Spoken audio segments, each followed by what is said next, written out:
Can I talk? Hello? Okay. I am streaming though, so and I I just started. But yeah, if you've got some information for us, lay it on us.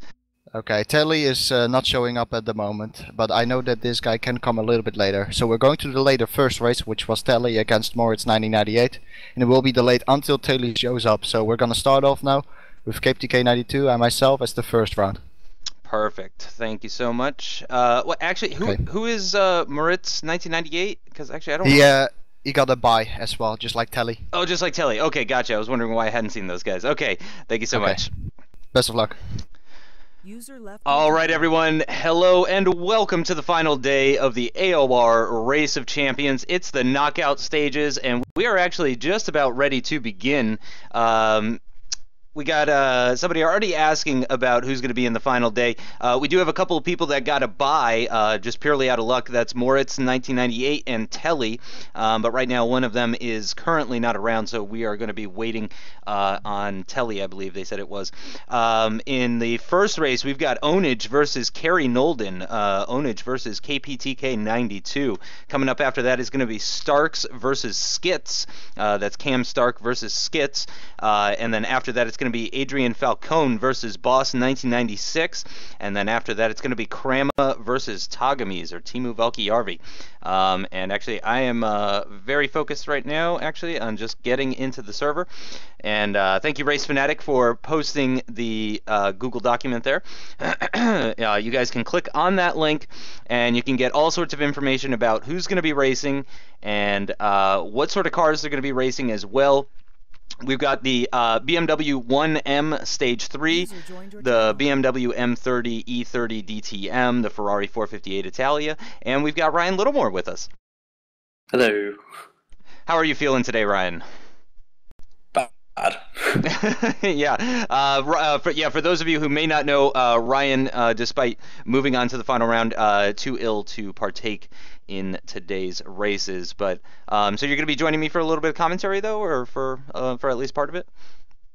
Only for this little bit for the first race, just for I come on and just see how you are, see everyone's all getting ready and all that prepared, and just want to give probably a shout out to Ownage while he's in the currently driving thing, you know, for the hard work he's putting this event on and doing a fantastic job. Yep, it's been a heck of a lot of work for sure, no doubt about it. And yeah, he is going to be racing first, going up against Kerry Nolden. Ownage, I believe, based on previous lap times, with a little bit of an advantage, but Kerry, of course, a very quick sim racer, so I'm sure, as all the races are going to be today, it's going to be very exciting.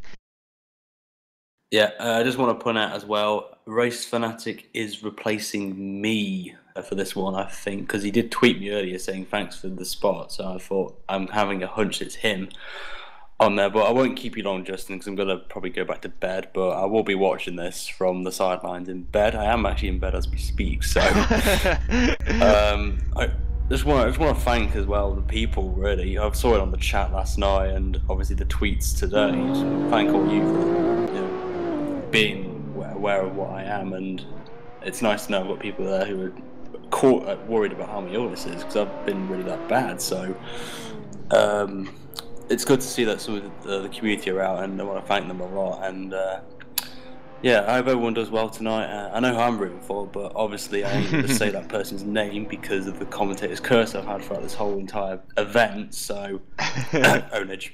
So yeah, it should be a good one, but also just I don't think you've mentioned it yet, but the guys who put the track, like who actually created the track and brought it across to Assetto Corsa, did a fantastic job, and also the music as well. I've just heard it on Twitch back, so shout out to that guy as well. Don't know the name, I can't pronounce it, so you know what I'm like with the names on there, Justin, and to the guys who are competing tonight as well. Obviously they can't hear this, but I wish them the best of luck, and it's not about winning, it's about taking part and enjoying yourself. So enjoy the cars. I know one car, the Ferrari, is quite a pain in the backside, so enjoy that, lads. I will say that. And whoever wins it, congratulations. And I'll be in the chat, so I'll be keeping you guys entertained in that area. So Justin, I'm going to leave you to it, and we want to thank you as well for being a good commentating with me as well, with Alex as well, and it's been a pleasure as always. And props to everyone as well watching this and following Justin's Box channel as well. Fantastic guy, and hope the channel grows even more. So I bid you farewell, and good luck for tonight, Justin. For the Thank you so much. Yeah, well, I'll be keeping an eye on you in the chat, and yeah, I appreciate you taking part in any way that you can. It's great to have you. Thanks, just appreciate it. Okay, I'll speak to you later at the end of the broadcast if I'm not awake. So I'll see you there. All right, sounds good. Thanks for joining me, Ryan. So yeah, we are getting ready right now. Actually, I lost connection to the server there, so I think Ownage was restarting the server. We had a little look, though. As you guys could see, it's going to be the BMW 1M Stage 3 that is going to be used first in this race. So again, we used nothing but the KTM Expo for the past couple of days, but it's going to be a whole variety of cars for today's races, so it should be really exciting stuff. Really excited about everything, really.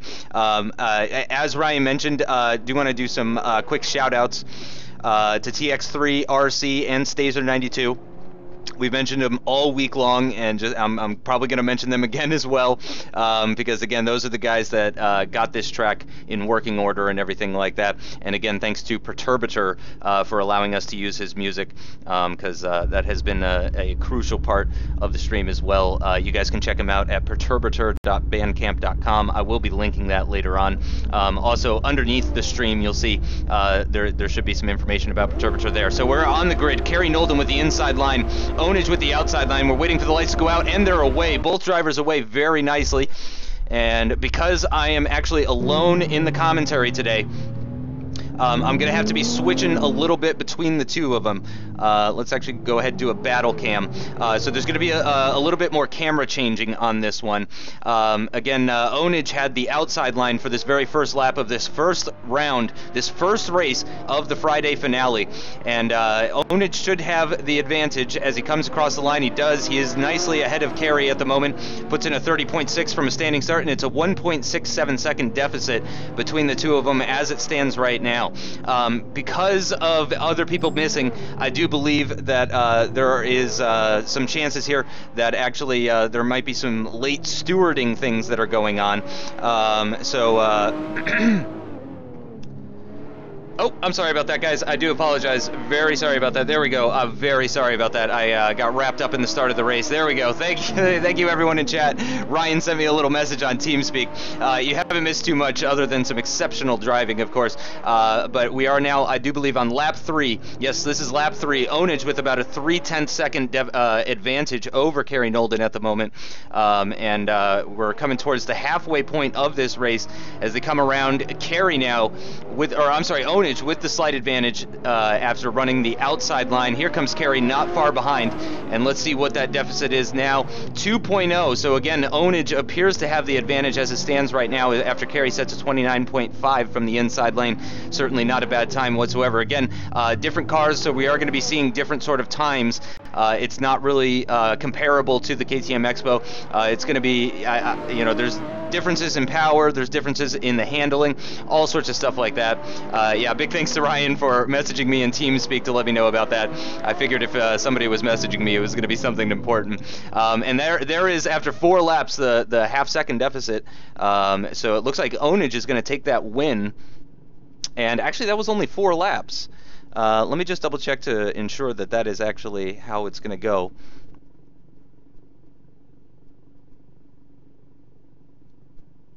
Again, apologies. I don't have a co-commentator with me today on account of Ryan being ill, and also with Alex not being present as it stands at the moment. Alex will be popping in and out as well, and I'm sure we'll be hearing from Ryan later on as well. And we're getting ready for the next race between these two guys. Now, just to let you guys know, if Ownage wins this race, they're not going to have a third race, so it's best of 3. Okay, yeah, so it's 4 laps. 4 laps total, 2 of each inside-outside one. And, yep, okay, thank you so much, Ryan, I appreciate that. So we're waiting for them to go ahead and do their stuff, and it is a different car that looks like a Ferrari to me. Let me take a quick look. Yep, that is certainly a Ferrari, no doubt about it. And we're on board with Ownage right now in the 458 Italia. And just having a little look, as actually we've lost connection to Kerry. But as it stands right now, advantage Ownage. Ownage won the first race. And again, it's best of 3, so if Ownage wins this next race, that is going to be the victory. They're not going to do a third race.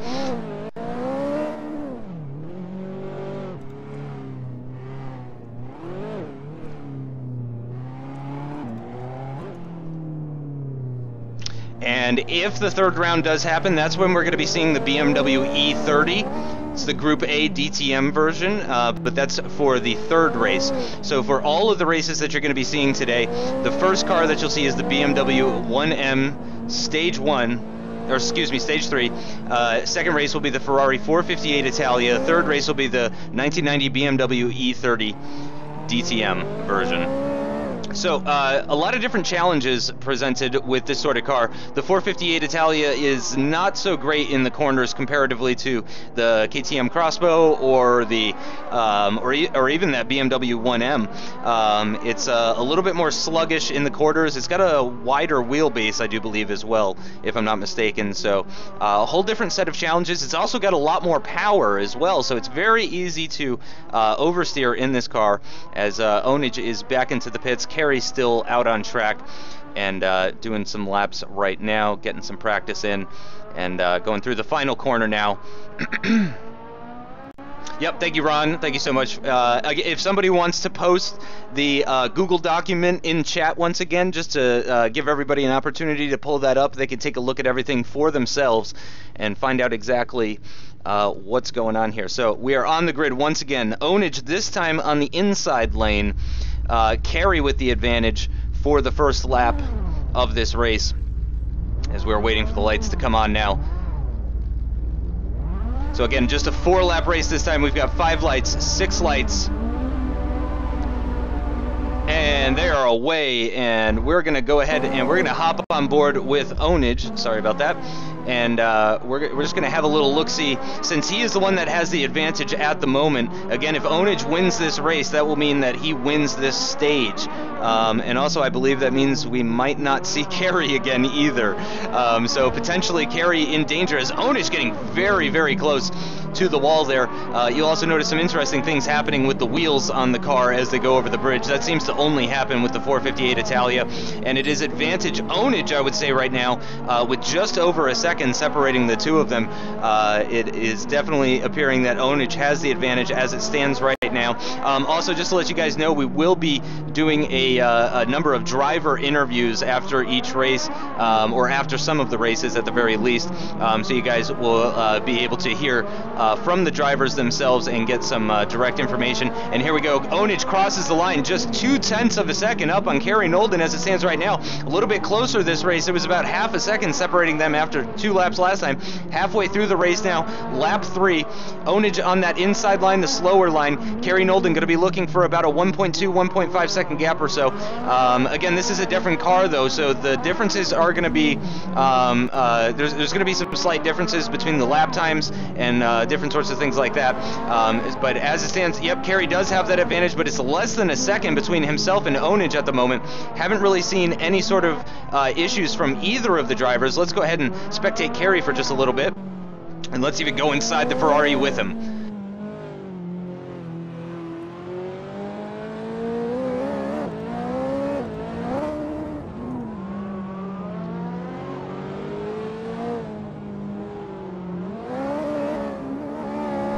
A big oversteer moment for Kerry, and a couple of contacts with the wall before crossing the line, I believe, as well, so that it does look like Kerry's going to receive a couple of penalties, which does mean that Ownage is going to win the second round, which means that is it. We are done and dusted for the first round of this final day. In the 458, it looks like Ownage takes it, and he is going to be moving on to the next stage, and it looks like Kerry is going to be out of this race. Let me see if I can get Kerry out of into chat with me. Bear with me for just a moment. User was moved to your channel. Oh, wonderful! And you got moved for me. I didn't even have to do it. So very close races there, Kerry. It was looking extremely close, especially in the Ferrari. How'd you feel about that? Pace was actually okay, actually. So you were actually happy with the gap between you guys?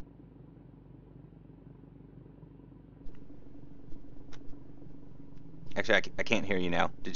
Did you get muted?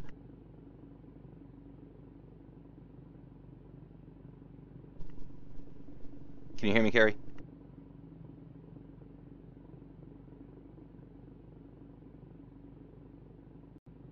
User in your channel timed out. Oh, okay. Oh, we have lost connection to Kerry, but it sounded like he was pretty happy with his pace, as he should be. Really not far off of Ownage at all, especially in the Ferrari. It was even closer between the two of them. It looks like up next we are going to have Rival versus the Lost Soul. That's interesting. It doesn't seem like that's the race that is scheduled to be up next.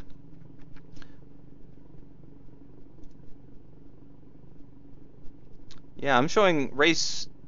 Oh, race 3 is over here. There it is. Yep. Okay, I do apologize. Yes, race 3 is Rival versus the Lost Soul. Race number 4 is going to be Alex Gillon versus SHX. That certainly is going to be a tough one for SHX. Alex Gillon has showed very impressive pace. Yeah, I would say he's in the top 5 or 6.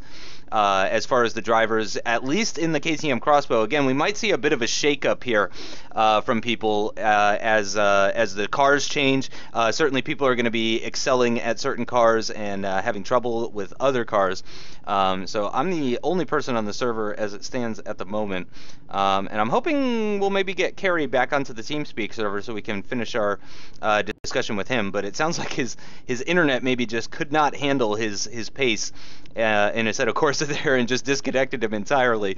So the next race, again, is going to be between Rival, who was the fastest driver out of days, the Wednesday and Thursdays. He set the best 6-lap race time of I believe it was a 2:47. Let me go ahead and actually pull it up here. Yeah, 2:47.5 was in fact the fastest race time that was set on Wednesday. Fastest race time on Thursday was set by TCLF with a 2:48.426, just over 9/10 of a second slower than Rival, actually. So Rival definitely seems to have an advantage ahead of just about everybody heading into this final day of the knockout races. Closest finish on Thursday was actually between SHX and RC Monster, which was that very final race that was of the day. I know a lot of you guys saw it, but some of you probably didn't. An extremely close race between the two of them to find out who would be moving on into the finals. SHX did win that race very narrowly, less than half a second separating them after the 6-lap race. The cleanest group of Thursday was Group 6. 3 of the 6 races were totally clean from both sides. Biggest gap on Thursday was Rick Kaminga versus Tom 97 HD. 16-second gap between the two of them. Cleanest drivers on Thursday were Adrian Falcone, Smuffler, TCLF, and Tom 97 HD. And we had 4 out of 4 clean sweeps of all 4 of the groups yesterday. Cam Stark winning 3 out of 3, Adrian Falcone winning 3 out of 3, TCLF winning 3 out of 3, and Tom 97 HD winning 3 out of 3 as well. And those cleanest drivers also did not receive a single penalty. So all 4 of those guys, Adrian Falcone, Smuffler, TCLF, and Tom 97 HD. And by the way, 3 of those guys moving on into the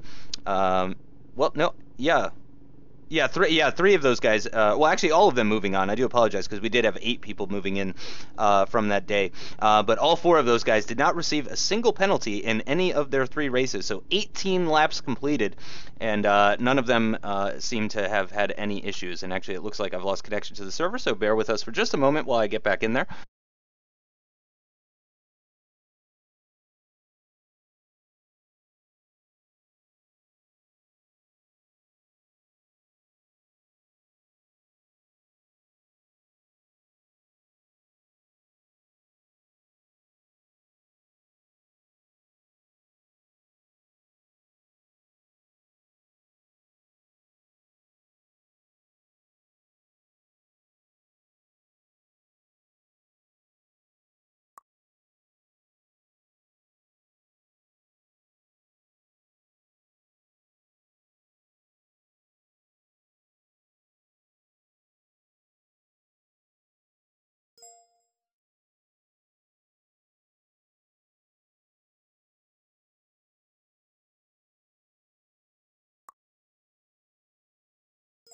And again, sorry guys. There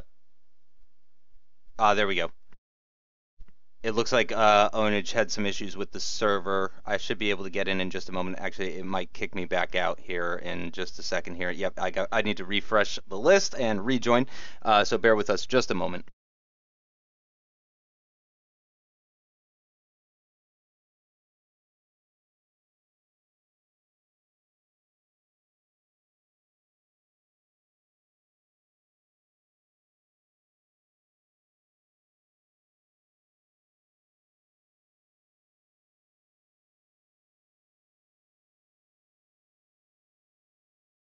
Here we go, and should be joining now. Hopefully we're not missing any of the race. Hopefully Ownage has noticed that I am not on the server, and they'll be holding off for just a moment here. Again, the next race that's coming up here is between the Lost Soul and Rival.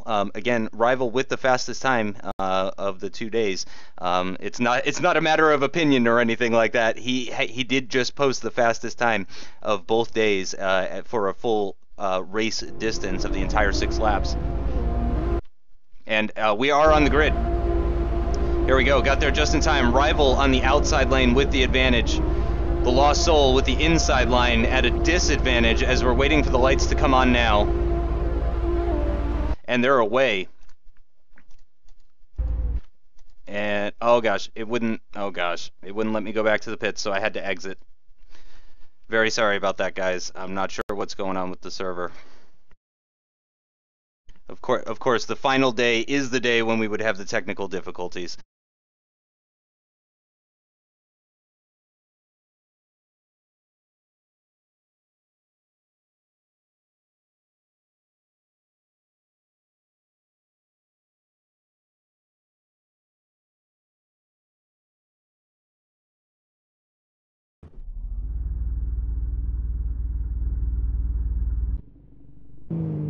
Here we go. Thank you so much for bearing with us, guys. I do appreciate it. So we did miss probably a lap or two. We're having a look at Rival at the moment, and coming through to the end of his inside lap. The Lost Soul coming to the end of his outside lap, and I believe this is probably the end of lap 2, so this is probably going to be an actual representation of the distance between them, and it is 1.47 seconds as it stands right now. Halfway through the race, 2 laps remaining. Rival with the outside line now is going to be extending that gap with the Lost Soul on the inside line as they drive right past each other, which is always a good sign for the person that is on the outside lane. It's always good to see that because you know you got a little bit of a gap. And coming to the end of the lap now to start the final lap of this race. Certainly looks like Rival has quite an advantage after he sets a 27.2. Very impressive time. The Lost Soul now 3.47 seconds. He's going to have to make up in this final lap. He is on the outside lane. He does have the advantage. Certainly not going to be easy for him at all, though. And let's see how the Lost Soul is doing. It's going to be a little bit difficult for me to identify when there's any sort of penalties between the drivers on account of me having to switch between them and not having a co-commentator. So things a little bit more difficult from my point of view today versus the other 2 days. And Rival laying on that horn as he crosses the line, and he wins by just under 2 seconds. So some very close races we're seeing so far here today, as expected, with the very close racing of the people that won in their groups previously. We are going to be seeing Race Fanatic. For those of you that are just joining us and may have missed out on that, Race Fanatic, I believe, is going to be taking the place. Yes, I could see him in the TeamSpeak server. He's going to be taking the place of Ryan L83, who is unfortunately too sick today to continue racing. So that's the end of race 1. Rival 1-0 at the moment. Next car up is going to be the Ferrari 458, and you got to say it's looking pretty good for Rival, but anything can happen. If Rival had gotten even just a single penalty in that race, that would mean that the Lost Soul would win, considering he was less than 2 seconds behind. So penalties certainly could be playing a role in the races here today.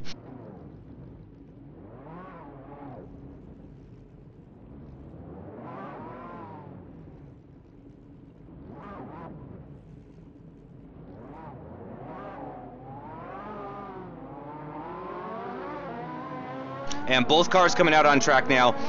The Lost Soul in the red Ferrari, Rival in the white Ferrari. And getting a little sideways through that corner there, really testing the limits of the car and track. Some really nice drifting there from Rival, actually. Let's see if we can actually get a little bit closer view of him, and maybe we can catch some more drifting. Oh yeah, as he's definitely getting some nice sliding on there through that tight hairpin corner, really giving himself the best possible line for these corners, while at the same time trying to prevent understeer. And right now, I gotta imagine these are not fast laps. I don't think he's pushing. I think he's just testing, maybe finding the limits of the car, what he can do. And yeah, I think that was a little bit too much power coming out of turns 1 and 2 of that inside lane track. He may also be giving himself a little bit of a gap, since they're both on the same lane right now, and you don't want to be running up behind the guy and just slamming into the back of him as you're trying to practice for the upcoming race. Yeah, and you can hear Rival letting off the gas, really giving the Lost Soul a nice big gap, so he can really try and push and get some nice practice laps in here as he starts his first outside lap now, or at least his first flying outside lap. And there's that corner where the wall comes right at you. You can see Rival just less than a meter from that wall, half a meter, even less, between himself and that barrier there, as we're coming to the end of the session. And again, Rival laying on the horn, very excited is Rival to be driving in this. So Lost Soul on the inside lane, Rival on the outside lane. So the Lost Soul at a disadvantage here, and again, he is on the back foot right now. He was not able to win the first race, so if he loses this race, that is going to be the end of his races with Rival here. Waiting for the lights to come on now. We've got 4 lights, 5 lights, 6 lights. And they're away, and it looks like a very nice start from both drivers. No issues from either side, either lane. Both of them going very nicely. And you can say, and we're actually, since we watched Rival in the practice sessions, we're going to watch the Lost Soul a little bit here. And he definitely seems to be keeping all 4 wheels firmly planted on the track, avoiding any sort of oversteer, possibly getting a little bit of understeer at times. Again, the 458 is, by all accounts, one of the more difficult cars to drive at this circuit. It's got that wider wheelbase. It's got a lot of power. It's very easy to get wide. Wow, the Lost Soul coming within inches, centimeters of that barrier. Extremely, extremely close. I don't think he did touch the barrier, and again, getting very, very close to that inside wall. And we're coming towards the end of lap 2 now, so we're going to get a definitive split time between these two drivers, and we're going to find out exactly what the Lost Soul has, as we have a little bit of a lag moment there, and it looks like Rival has a huge advantage as they're coming to the end of the second lap. And we can see it is actually almost 2 seconds already. So even if Rival hits the barrier at this point, he's looking good for the win. Again, there may be some issues with stewarding in these races that could cause delays for the final results. Hopefully we won't be seeing too much of that, as again, getting a little bit of some lag issues from actually both drivers. I'm not sure what their pings are like at the moment, but that's the end of lap 3, final lap of the race, and that is a barrier tap from Rival. That he definitely touched the barrier there. Again, it could be lag related. He's moving around quite a bit, but it certainly looked like he touched the barrier to me. Again, he's got quite an advantage though. He's on the inside lane as it stands right now. So he is going to be losing a little bit of time to the Lost Soul, who was a little bit of a surprise in the group stages. I don't think many people were expecting him, and that's the end of that race. Rival again on the horn, and is a 3.2 second gap. So if there is indeed a penalty for Rival, and if that's his only penalty, he will still win that race by about 1.2 seconds. So hopefully, and again, I do appreciate you guys bearing with us during the technical issues that we were having there, as we're now going to be moving on to the next race. And let's see who we've got up next. Up next, it is going to be Alex Gillon versus SHX, I do believe. Let me just confirm that. Yes, indeedy, it is going to be Alex Gillon versus SHX. And actually, I'm not seeing Alex Gillon on the TeamSpeak server, so there might be a delay in Alex Gillon's race. Hey, Rival, thanks for joining me. There was a little bit of lag issue when I was spectating you. Did you actually have a tap with the barrier in that last race in the Ferrari? Yep, I actually did hit the barrier. Okay. I might have outbraked myself a little bit, so yeah. But you were more than 2 seconds ahead, of course, so that is the end of that stage, and looks like you're going to be moving on. Yep, I am. Yep, huge congratulations. There was somebody made a straw poll in chat, and it looks like people are voting for you to be the favorite to win this whole thing, actually. But off to a great start with a 2-0 win over the Lost Soul. Yeah, well, let's see what happens. Hope for the best. Yeah. Well, I appreciate you joining me, and hopefully I'll be talking to you after the next one. Sure, okay, thanks. Thank you. User left your So channel. that was Rival. Again, we're going to be talking to some of the drivers today. Thankfully, we'll have the ability to do some of that stuff. So we'll be having some drivers popping in and out. Again, we were talking to Kerry Nolden, KPTK92. I'm not sure if he's in chat right now. I do see Yorkie. Now, Yorkie, why did you not participate? Where was Yorkie in all of this? Yorkie, he could have beaten me. I mean, a lot of people could have beaten me. Oh, and we do have Alex Gillon on the TeamSpeak server, so it looks like we might be moving forward with race number 4 as predicted. Yeah, Alex, I believe your race is up Button was next. moved out of your channel. Yep, and he's been moved out of the channel because he is up next with SHX. It's going to be Alex Gillon versus SHX. Quite a big difference in their race times that we saw from the group stages. So you got to say, at the moment, Alex Gillon probably the favorite to win this one. But again, totally different cars. For those of you that are just joining us, the first race of each group is going to be in the BMW 1M Stage 3. The second race is going to be in the Ferrari 458 Italia. And number 3, the third race is going to be in the BMW E30 DTM version.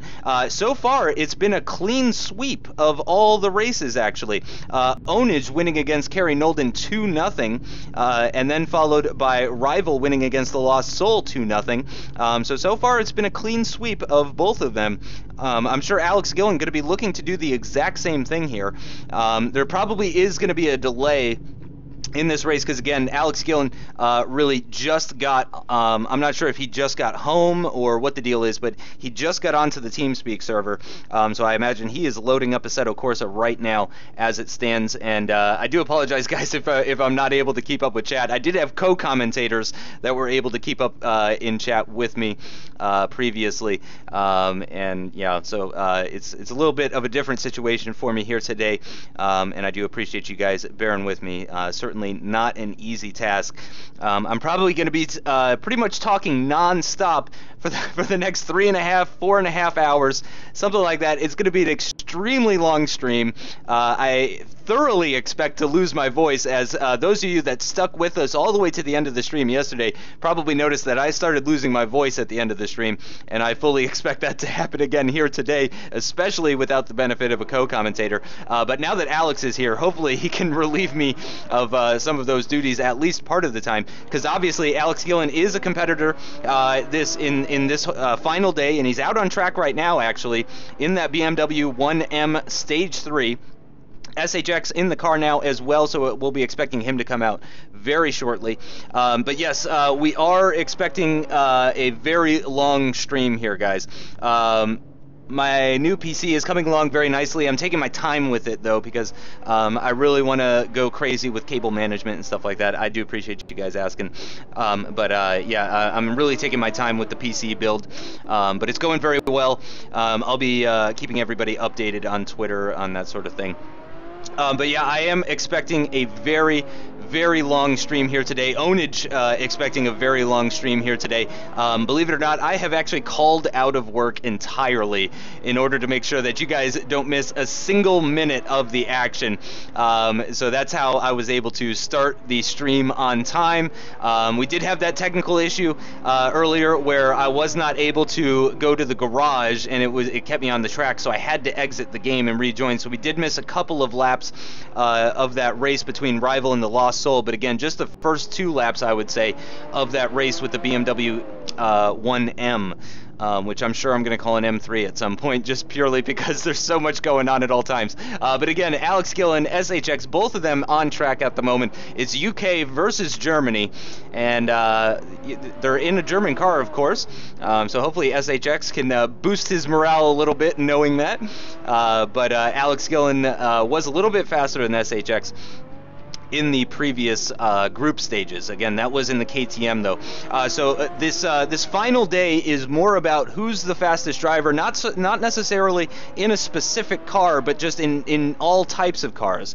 And for those of you that are familiar with Alex Gillon, he does sort of pride himself on being able to just jump into a car and be quick.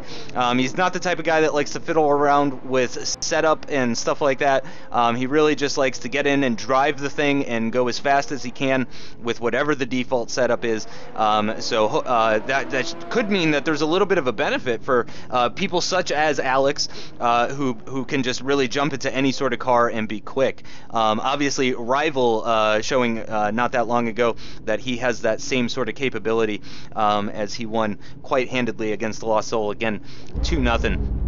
On the grid now, SHX with the inside line, Alex Gillon with the outside line. We're waiting for the lights to come on now. This is the third round of the final day of the AOR Race of Champions. We've got the lights coming on now, just waiting for them to go out. And they're off, and it looks like a nice start from both drivers. And in chat there, you guys will see the link to the Google document if you're looking for any sort of information as far as what cars are being driven, who's going to be driving up next. Go ahead, check out that Google document that Codbo just posted. I do apologize if I butchered your name there. But go ahead, check out that link to the Google document. That is not spam or a virus or anything like that. That is good information that he's posting there. So if you guys are wondering anything about the Race of Champions, go ahead and check that out. So after the first lap, actually, SHX just over a second and a half behind Alex Gillon, and now he's got the benefit of that outside lane.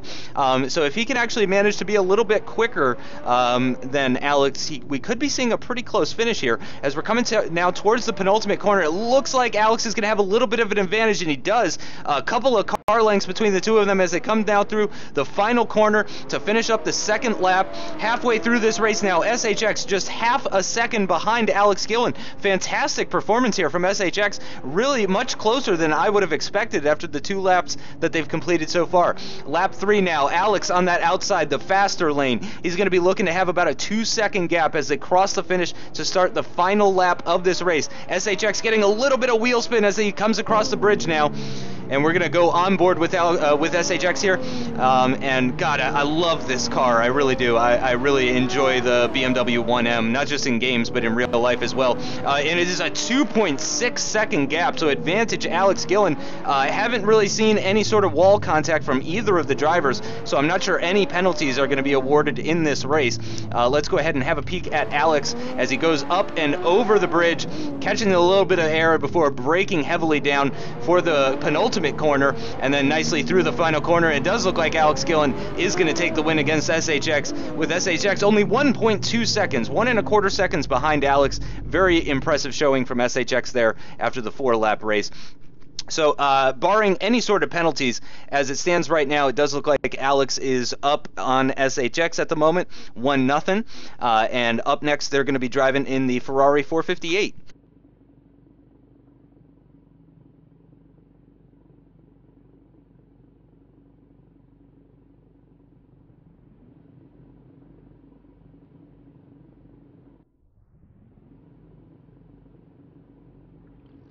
Yep, Richard, I will go ahead and do some onboard cams. And in fact, let me do that during the practice session. I know the onboard can be a bit loud sometimes. I haven't really had any complaints from anybody about it, so maybe just my speaking voice is just loud enough that it drowns out the sound of the engines.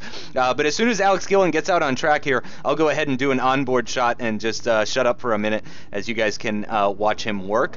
Oh, no, as he is actually disconnected from the server, so we'll go ahead and we'll spectate SHX for just a little bit in this Ferrari, and we'll do some off-board shots. And then once Alex gets back onto the server, we'll go ahead and do some onboard shots from inside that beautiful Ferrari. And it does look like he is back onto the server now, so we should be seeing him out on track any minute now.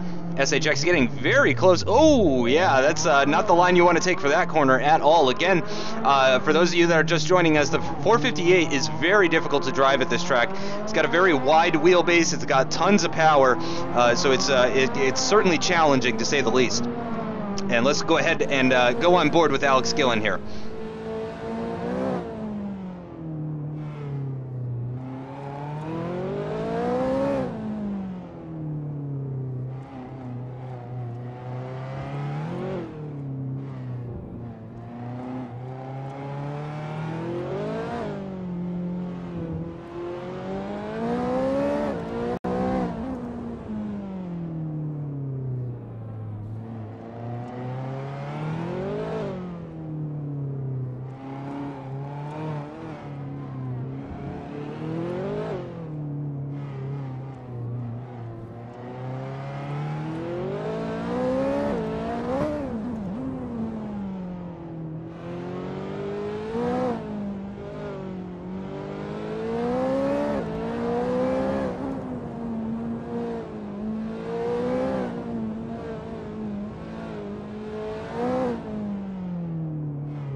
getting very close to the barrier there, but you can see Alex feels very comfortable with the car.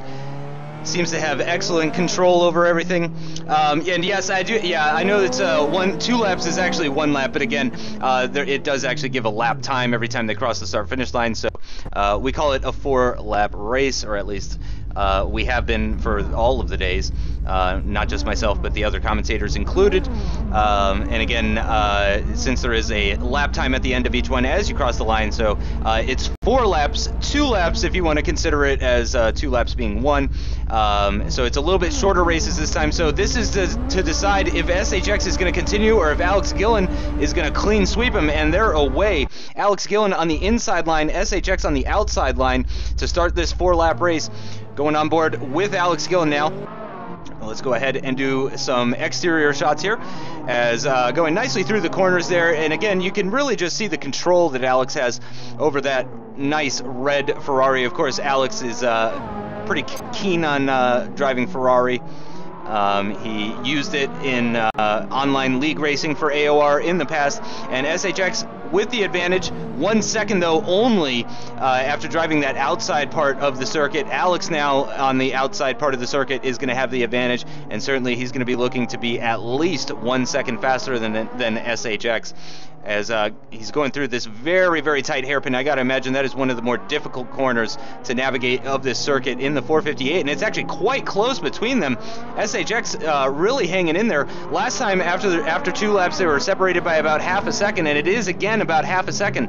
So both of them showing some very nice consistency despite driving a totally different car here in the second race. And Alex, though, with that half-second advantage, he really needs to keep it out of the barriers, though, because even a single penalty could lose him this race as it stands at the moment.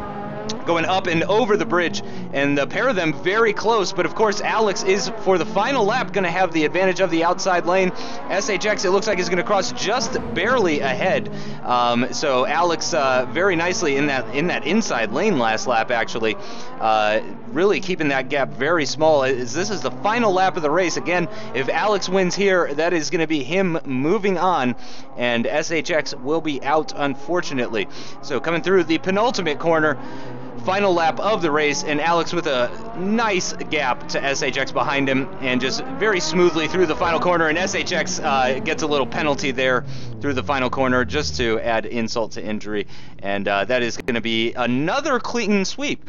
I'm not sure, I gotta say I'm pretty surprised about this, as we've had clean sweeps in all of the races so far. It has not gone down to the 3rd race just yet. And actually, hopefully we'll be getting Alex joining me in the commentary box for just a little bit here. Alex will hopefully be also sticking around rather than just popping in to talk about his own race. So hopefully we'll be getting Alex in here. So, but once again, just to remind you guys, and for those who are just joining us, first race of the day was Ownage versus Kerry Nolden, and Ownage won both of those. Very close race, though. Very, very close races there with Kerry Nolden, but unfortunately Ownage won the first 2, so it did not go to a 3rd round. Alex, I'm just going over the results so far. 3rd race was Rival versus the Lost Soul. Rival also with a clean sweep. I'm sorry, that was the 2nd race. Rival won over the Lost Soul 2-0. And here now in the 3rd matchup, Alex Gillon versus SHX, we had another clean sweep, 2-0. You looked very good out there, Alex. Gotta say, I like the red Ferrari too. I had a feeling you'd pick red. And but it looked like you had some nice control. You know, some other people doing a little bit of sliding, some oversteer. It's a lot of power in that car, but you seem to have some really nice control. Yeah, I was not ready for that race. I literally just finished eating, came on, joined commentary as you heard, and then dragged me back down. Yep, I was actually in the process of telling you your race is up next, and Ownage dragged you out anyway. So, yeah, good to see you win though. It was very close though with SHX there. He put in a very, very good performance on all the days that he's driven. I gotta say, SHX has been one of the surprises for me. And he's a great guy, so it's really nice to see him putting in such good performances. Yeah, I must admit, I was worried about SHX because I knew, like I say, he's a competitive guy, and especially that he just sat down. haven't had enough practice, and literally just sat down and wasn't even. I had to quickly try and record my webcam, because I've got a face cam on my channel, and all that sort of thing. And it was just sort of, you know, bit of panic, bit of pressure, but managed to pull it out. But I think my second two, I didn't realise it was 4 laps until after the first race. I thought it was 6 again for a start. That's right. I didn't realize either, and I was doing commentary. So. All right, okay, I'll let off then, I suppose. Yeah. But yeah, it was. I think my second 2 laps were definitely stronger as the race went on. I just settled in with the car, settled in with the track a bit more, and I think particularly in that second race there, you saw it was relatively close after 2 laps. And I think SHX might have made a mistake as well though on that final lap, did he? Yes, right at the final corner. But yeah, he was already behind, so you know, it was an all or nothing type situation. It was the last corner of a race that he was already behind on, and if he lost the race, then you know he wouldn't be advancing to the third race with you. So yeah, I think he was just giving it all or nothing sort of deal, and yeah, he did make contact with the barrier at the exit of that final corner. Fair enough. Yeah. So yeah, managed to get through though, so I was certainly happy with that. But I think the next round might be a bit tougher, so I need to go and practice the next cars. I've not even done any practice for some of the next cars, and mentioned privately as well, but the BMW for the third round, which we haven't seen yet in the stream, is a completely mental car. I don't know if you mentioned it at all, but it really is. It's got soft slicks on, and they can actually more or less stay up to temperature as well, to turbocharged car as well. And it's a 1990 car, it's an old one, but because it's got slicks on it, it's got so much grip in the corners, it's ridiculous. But it's really, really cool to drive, so hopefully we see it at some point. Yeah, I've been mentioning it to people that it's unfortunate that we haven't seen it so far, because so far it's been nothing but clean sweeps for all of the races. Up next is Cam Stark versus Skits, and those guys seem relatively pretty close, so hopefully we'll see it go down to the wire on that one. But how would you describe the difference between that 1M and the Ferrari? The 1M, is it a little bit narrower, a little bit easier through the corners? Yeah, the 1M's just basically like a fairly standard road car, really. It's quite heavy, so the brakes are really not great. You have to brake quite early, and you can certainly feel that going on the track. But it's probably it's still got pretty good grip around the corners. I think it's sort of similar lap times to the Ferrari from what I recall from my practice. So it's quite good grip on the corners, but the Ferrari is it turns in a lot better for sure, much better brakes, and obviously a lot more power. But it's a case of trying to harness that power. But yeah, they're not too actually dissimilar. The main difference is just the power with the Ferrari. Really, it's just, you know, much more happy to wheel spin. Other than that, they're fairly similar. Just I guess the weight would be the main differentiator. Gotcha. Now I know you've got to do some practice actually. What can I expect from you from commentary for today? Are you going to be popping back in before your next race, or are you not popping back in until after your next race? Just looks like I'm against Rival in the second round, which is not great news for me. That's scheduled for 8:30, but of course we might be early, so I'm gonna do some practice now on the 3 cars, and probably only take about half an hour or so. But I'll probably stay on the commentary channel anyway. Might as well, because you know, your voice doesn't bother me. You know, probably soothe me and make me a bit faster, hopefully. So yeah, I'm happy to stay in, but yeah, we'll be practicing for the next half an hour or so. Okay, good. Yeah, and that'll actually allow you to keep track with what's going on in the tournament and everything. Yeah, exactly. Up right now actually is Adrian Falcone and Boss 1996. So it looks like we are missing Starks at the moment. So that race between Starks and Skits is not going to be taking place just yet. So that one has been delayed. So we've got Adrian Falcone versus Boss 1996 up next on the grid. Adrian Falcone with the inside line, Boss 1996 with the outside lane. Adrian Falcone looked very good yesterday, gotta say, as we have 6 lights waiting for them to go out now. And they're away in a very nice start for both of them. Really didn't seem to be any issues for either of the drivers there. And let's go ahead and, yeah, we'll do this one. So we're spectating Adrian Falcone right now as he gets very, very close to that barrier. I'm not sure if that was contact or not, but he was extremely close to that barrier. Certainly he lost speed. I'm not sure, again, if he got a penalty or not, but he definitely lost speed. He's on the back foot because he was on the inside lane as Boss 1996 crosses, and it's a 1.4 second deficit between the two of them. Adrian Falcone, though, now on that faster outside lane and getting very, very close to those barriers. He really seems comfortable with the car, and into the hairpin now as we're coming towards the end of lap 2, and we're going to get a very definitive split time from the two of them. Through the penultimate corner, we can hear Boss 1996 coming up behind him, very close, not very much between these two guys. Through the final corner, they're going to cross the line. and it is 0.8 of a second separating them. Now, of course, if Adrian has a 2-second penalty, he's going to need to find at least 1.2 seconds more over the course of this lap and the next one if he's going to hope to have any sort of win against Boss 1996. And speaking of which, let's go ahead and switch over to Boss 1996, as he's using quite a bit of oversteer actually in that BMW. I'm not sure if he's using the handbrake or not, but you could see quite a bit of oversteer there through at the exit of just about every corner, as he sets a 29.0 for the outside part of the circuit. Final lap of the race now. First race between these two guys, of course, in the BMW 1M. Adrian Falcone, again, with the advantage, actually crossed the line just under 0.4 of a second ahead of Boss 1996, and is of course now on that outside lane. And again, you can see Boss 1996 with a lot of wheel spin, really struggling to get the power down, and I think that might be what's hurting him the most, as Adrian crosses the line, and he is 2.4 seconds ahead, and he is laying on the horn. So it sounds like the horn honking is really picking up in popularity here in the final day of this Race of Champions. And even if Adrian got a 2-second penalty there, that would still put him at least 0.3 of a second ahead of Boss 1996. So I do believe that is going to be a win for Adrian Falcone. And hopefully we'll be getting confirmation of that from the Google document. Let me go ahead and link the Google document for you guys in chat. I appreciate everybody linking it from time to time. There's the Google document. If you want to go take a look, you can see who's going to be racing against who. You can see who has won so far. Again, so far it is Ownage, Alex, Rival, and that's it so far. So we're working on Adrian at the moment, and yet we are getting confirmation that Adrian did win that race against Boss 1996. So currently it is 1-0 as they prepare to go head-to-head in the Ferrari. Adrian Falcone now out on track in a red Ferrari, and we'll see. And it sounds like Boss is coming out onto the circuit as well, exiting the garage. And here he comes, and he's in a white Ferrari. Really glad that everybody is selecting different paint jobs for these races. I'm not sure if that was maybe Ownage might have even recommended that.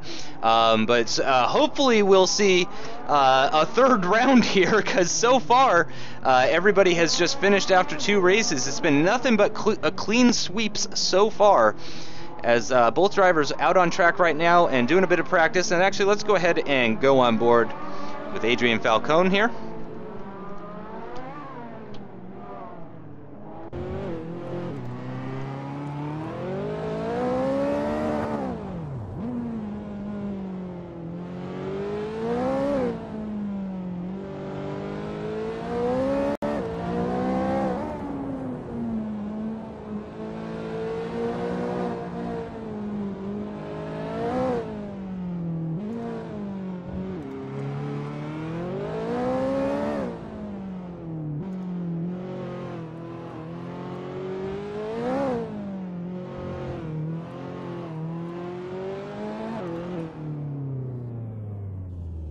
And that is the warm-up session over, as we prepare to go onto the grid for the second race between Adrian Falcone and Boss 1996. Adrian Falcone with the inside line, Boss 1996 with the outside line for the start of this race.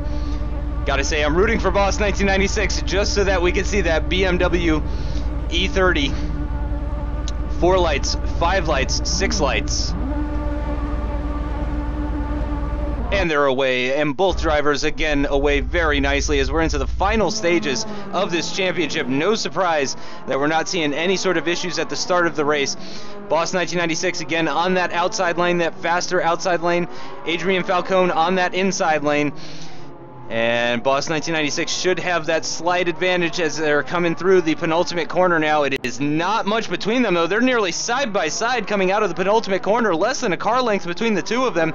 Now about 2 car lengths as Boss crosses the line. Adrian Falcone just 0.6 behind as they begin the second lap.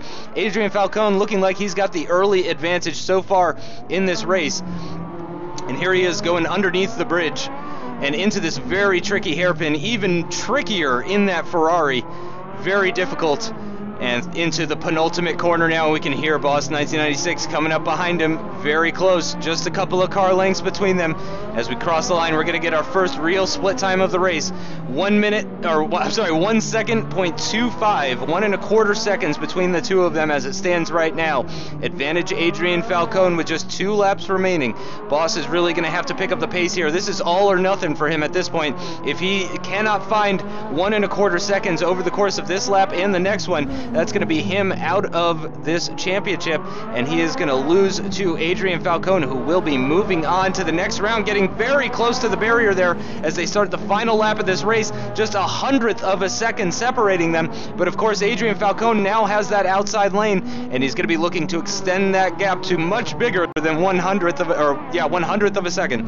Going to be looking to extend that, coming now towards the very end of this race, end of the lap, through the penultimate corner. We can hear once again Boss 1996 coming over the bridge, braking for the penultimate corner, but it's not going to be enough. Adrian Falcone crosses the line with a 27.999 and laying on the horn as once again 1.7 seconds between the two of them, and as far as I could tell, no penalties at all. So once again, another clean sweep of the races. Adrian Falcone wins 2-0 to Boss 1996. Now, scheduled up next, race number 7 is supposed to be TCLF versus Race Fanatic, and we do have both drivers on the server, and it does not appear that we have... Do we have Cam? Is Cam Stark here? I'm not seeing Cam. So, yeah, I think we're going to be moving on to the next race. Again, that should be between TCLF and Race Fanatic. TCLF, certainly a talking point yesterday. Again, not the fastest driver that we've seen so far, but certainly with an interesting driving style. Thank you for joining us, Boss 1996. That was a nice race there. Unfortunately, lost both of them, but it looked pretty good. How did you feel in the cars? Very drifty. Specifically one over the other? I mean, the Ferrari just seems like a pain to drive at this track with the wide wheelbase and all that power and everything. Yeah, I think it's a bit too wide maybe, but they're both very good cars to drive around here. I think they're definitely suited, probably the best cars out of the game to put in. Good to hear. Yeah, we've just been talking a little bit about how unfortunate it is that we have yet to see the BMW E30 in any of these races so far, and we keep hoping. I was rooting for you in that second race purely so that we could see the BMW E30 make an appearance, because it's been talked up quite a bit. But Adrian Falcone, very quick there in those races, tough competitor for sure. Yeah, definitely. I mean, that other BMW, that DTM, I would have been drifting even more, but it would have been more fun. And I think I probably would have made that a bit more time if I had have been drifting a bit more in that third BMW for the third race. But, oh well, what can you do? Clean race from you though. I've been having to switch back and forth between spectating, so we've been having some issues with checking about incidents and stuff. But I don't think you had any contacts with the barriers or anything like that, right? No, I think both of us have been pretty clean. I heard that he had a penalty in the first race, but I think the second race were both pretty clean. Yeah, I did see the penalty in the first race. I wasn't sure if that was lag related or anything, but yeah, with that he did have that 2.4 second gap. So unfortunately, it looked like you were just about half a second away from winning that first race, which would have been great.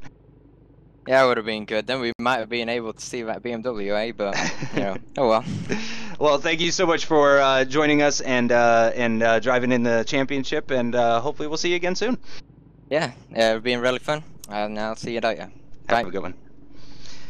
So that was Boss 1996. Appreciate all the drivers that are joining us in the commentary here today, and it does look like we are going to have Cam Stark versus Skits is coming up next. They were slated to be round number 5, but we had to skip ahead to Adrian Falcone and Boss 1996. But we've got now Cam Stark and Skits in TeamSpeak right now. We're just waiting for them to get onto the server, and they're going to begin their race. Yeah. So you got a bit of time to fill now while you're waiting for Cam. So sure do. Yeah, just noticed that the second knockout round, the BMW is first up, so you will definitely see it in the next round if you didn't see it in this one at least. So that's something we were guaranteed to see it. Also, I've just, because I've already practiced in that one, I've started practicing in the Z4 GT3 BMW, which has also got slick softs on, and it's amazing. I love it so much. It's beautiful. The BMW, because it's quite tall, with the slicks, it's too much grip from the tyres. It just doesn't quite feel right, but this BMW feels absolutely amazing with the slicks on. Lots of power as well. It's quite direct, not quite so. It's a lot more stable than the other BMW. So yeah, I'm really enjoying this. And this is the second round car, so you will see this one as well. Nice, yeah. The Z4 GT3, yeah, it looks like a couple of BMWs for the next knockout round. I appreciate you, or the next knockout stage. I appreciate you bringing that to my attention, because yeah, for the next stage of the knockout stage 2, the first car that people are going to be driving in the races is the 1990 BMW E30 DTM, which we have yet to see so far. I am kind of hoping that this is going to be one of the ones where we do see it between Cam Stark and Skitz.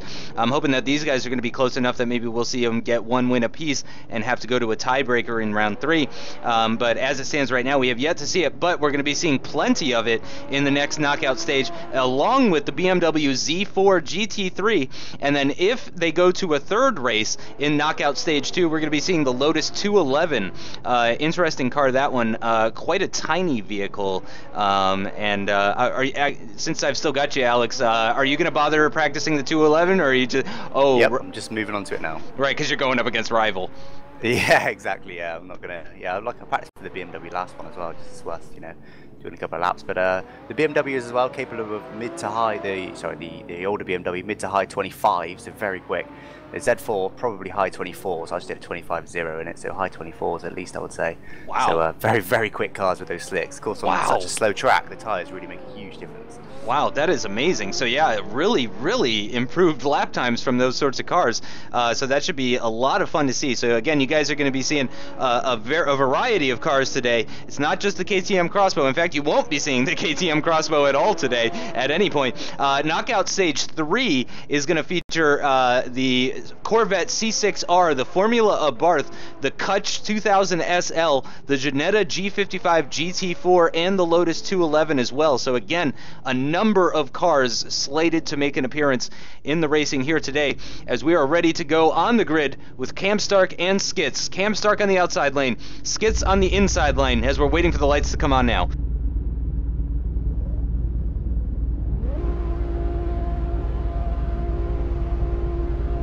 And Skitz has quite a high ping. He did yesterday as well. So we are going to be focusing on Cam for this race as we wait for the lights to go out now.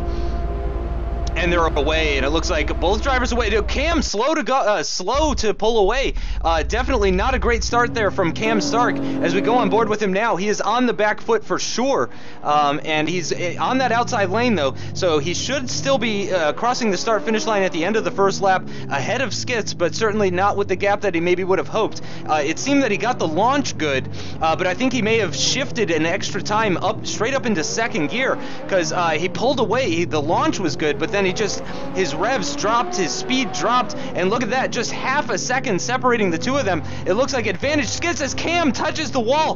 Cam Stark into the barrier. He's on the back foot already. Half a second separating the two of them after the first lap, and now he's got that 2-second penalty. Skitz probably doesn't know about that penalty though, so he's probably going to be pushing very hard as Cam goes up and over the hill and into the penultimate corner and into the wall again. I believe that is 2 penalties now for Cam Stark as they cross. This is the second lap they're finishing now. It's 1.5 seconds between the two of them, and then if you factor in that 4 seconds worth of penalty that Cam Stark has, he is nearly 6 seconds on the back foot of Skitz and getting very, very close to the barrier once again, coming underneath that bridge, and again very, very deep into that hairpin corner as he comes into the penultimate corner, second to last lap. Only 1 lap remaining here. A little bit of oversteer from Cam there. They're very, very close to each other, but again, Cam with some definite penalties there, and he's on the inside lane, definitely on the back foot. He's going to need to make up some serious amounts of time, or he's going to have to, oh no, as we've got some honking, and it sounds like that's just Skitz maybe being a little excited because I thought maybe he was honking because he was in the wall, but no, Cam going up and over the bridge, catching that air into the penultimate corner. And again, I think Cam has touched the wall once again, so that might be as much as 3 penalties for Cam Stark as he finishes half a second behind Skits, and also might have some penalties. Again, not really seeing too much of Skits in that race, so we're not sure how many penalties, if any, he has. But Cam certainly seemed to have the pace there over Skits, just could not keep a lap together, and it does appear that Skits might be coming away with the win on that one. We're going to have to wait for confirmation on the Google document from Ownage here. I am watching very intently to see what's going to happen between these two and see who gets that first win. Again, we've had nothing but clean sweeps so far in today's races. Everybody that's won has won 2-0. We have yet to see that BMW E30 make an appearance, as here we go, Ownage is ready to make a verdict, and it goes to Skits. Skits gets the win ahead of Cam Stark. Very surprising there. That's a big surprise. I'm sure a lot of people in chat really rooting for Cam Stark. Again, he is a writer for iRacing News. He's big in the iRacing scene, the sim racing scene. Skit's a little bit more of an unknown, at least for me personally.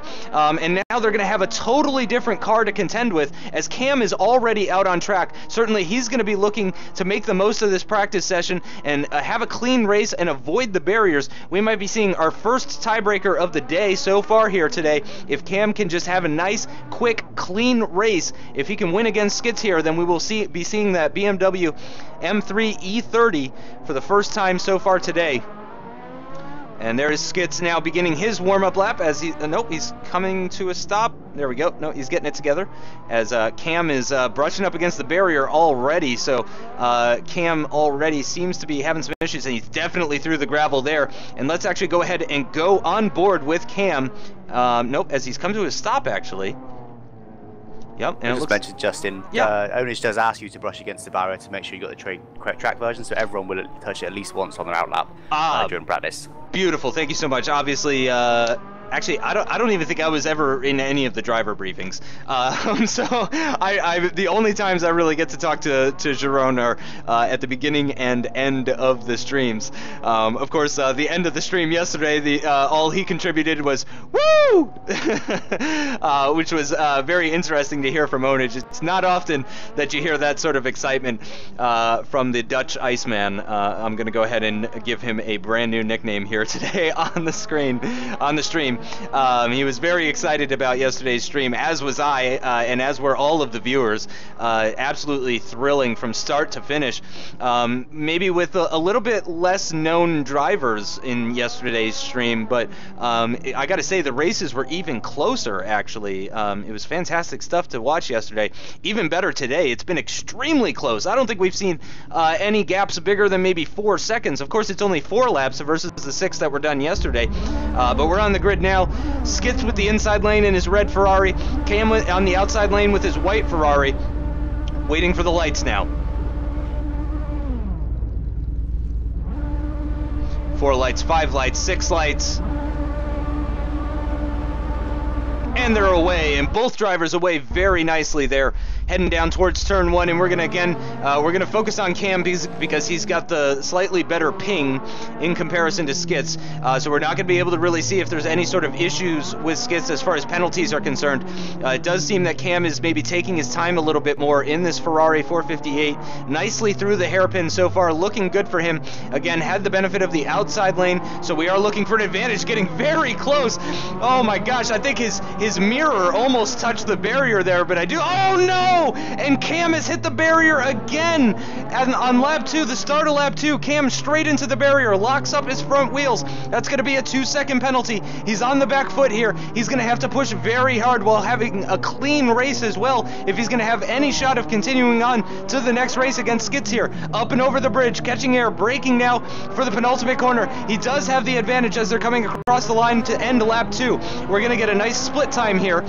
Skits just under a second behind. All he has to do is manage to not lose another second and have a clean race. Again, we're not sure how many penalties, if any, Skits has, but at the moment, Cam is on the back foot. 1 second difference between them, but Cam with that 2-second penalty. It's looking very, very tough for Cam at the moment. He's really got to keep his focus through the penultimate corner now. And they're going to start the final lap of the race. Cam Stark on the inside line. He's at the disadvantage, making sure to brake nice and early for that first corner at the inside line to keep it out of the barrier. Very close to the barrier at the exit of that corner though, but I don't believe he did touch it there. And going through this hairpin now, and into another hairpin before coming up and over the bridge in his white Ferrari. Up he goes. Here comes Skits towards the penultimate corner. Oh no, and it looks like Cam has gotten offline. It looks like he got offline as a result of that air that he caught, and it looks like Skits is going to finish just behind him, barring any sort of penalties. It does look like Skits is the winner. What a surprise there. I would have said that Cam Stark was my favorite heading into this race, keeping in mind I don't remember their times from the previous days, but it does appear that Skits is going to walk away from that one, as we're going to get confirmation from Ownage here on the Google document. Let me go ahead and link that Google document for you guys once again, just so that you guys can see as it happens in real time. You can see as Ownage updates it, and we're just waiting any minute now. And it does seem that Ownage is just about ready to make a verdict here any moment now. And of course, if Skits is declared the winner of that race in the Ferrari, that is going to be the end of Cam Stark's day, which would be a huge surprise and another clean sweep. I was really expecting these two guys might be the first ones that send us into that tiebreaker with the BMW M3 E30. And Ownage really taking his time with this one. He's really got to pay a lot of attention. User was moved to your oh, channel. and Skits has joined us in the chat, actually. Does that mean you've been declared the victor? Yes, I have. I think Cam had a bit of a hit at turn 1. Yeah, I think he had a couple of hits, actually, in both races. Oh, okay. Okay. Yeah, not a clean race for Cam. I'm gonna be honest. I was expecting you two guys. You guys were sort of my favorites to go into a tiebreaker round, because so far it's been nothing but clean sweeps. But you did manage to win 2-0 over Cam Stark. How did you feel with the cars? The Ferrari was definitely difficult to handle, but I just really had to make sure I hit the braking points. Yeah, that was one of the big issues when Cam went into the wall at turn 1 in the Ferrari. That was the issue that he had. He just locked up both front wheels, went straight into the barrier, lost an amount of time, and had that penalty as well. I was focusing on Cam during the race because he had the better ping. No, nothing personal. But yeah, that's the thing with Aussies, mate. That's the thing with Aussies. But you didn't have any sort of penalties in either of those races, because I couldn't really see you. No. Okay, well, huge congratulations. Going to be moving on to the next round. Thank you so much for joining us, and we'll be seeing you after the next race, hopefully with more good news from you. Thanks, Justin. Have a good one. So there it is, guys. That is the confirmation. Skits is the winner in his races against Cam Stark. Another clean sweep, 2-0. And I swear, I'm starting to wonder if we are in fact going to see that BMW E30 at all during this Knockout Stage 1. Again, it is going to be the first car of the races for Knockout Stage 3. Yeah, it's the third one. It's the car we use for the third race in this one. It's looking like we might not see it at all. Race Fanatic, though, certainly up against a really tough competitor here. We've got Race Fanatic versus TCLF. For those of you who maybe missed the races yesterday, I know it was a little bit less attended versus Wednesday's races. TCLF, who is Remco Major on the inside line as it stands right at the moment. TCLF has a very different driving style that has proven to be very successful for him. He had a clean sweep yesterday, and in fact, let me go ahead and bring up the statistics for you guys so you can just get a little bit of information about I did go over some of these yesterday. Yeah, TCLF, who is Remco Major here on your screen, TCLF was the fastest driver of Thursday's races, completing the 6-lap distance in 2 minutes 48 seconds .426, only about 9/10 slower than Rival, which is only about a 1/10.5 per lap slower than Rival, who again was the fastest on Wednesday and indeed the fastest of both days. But TCLF here caught a lot of attention, not just from the commentators, but also from the viewers, as actually they're going side by side right now, with Race Fanatic on the outside, TCLF on the inside. Excuse me. But TCLF, again, catching a lot of attention from the viewers, the commentators, just about everybody, as he had that sort of rally-style drifting sort of technique. Alex Gillon, in his commentary, mentioning the Scandinavian flick that he was employing. There was a little bit of discussion about him possibly using the handbrake, but no, it turns out he was not using the handbrake.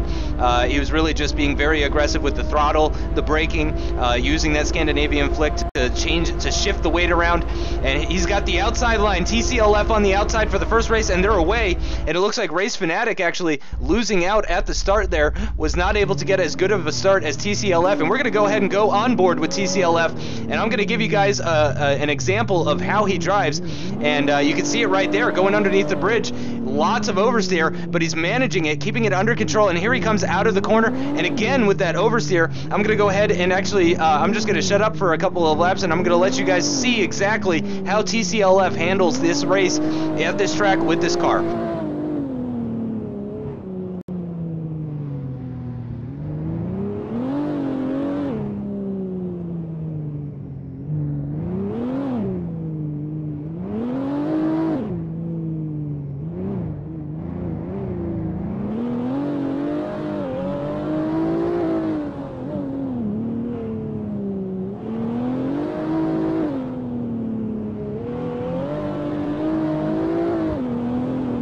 And after 2 laps, Race Fanatic is actually ahead of TCLF, and I think that's contact. I think that's contact with the barrier for TCLF. He does not seem to be getting along very well with this car, with the BMW 1M. Seems to possibly be having an issue. We could be in for our first major upset of the day.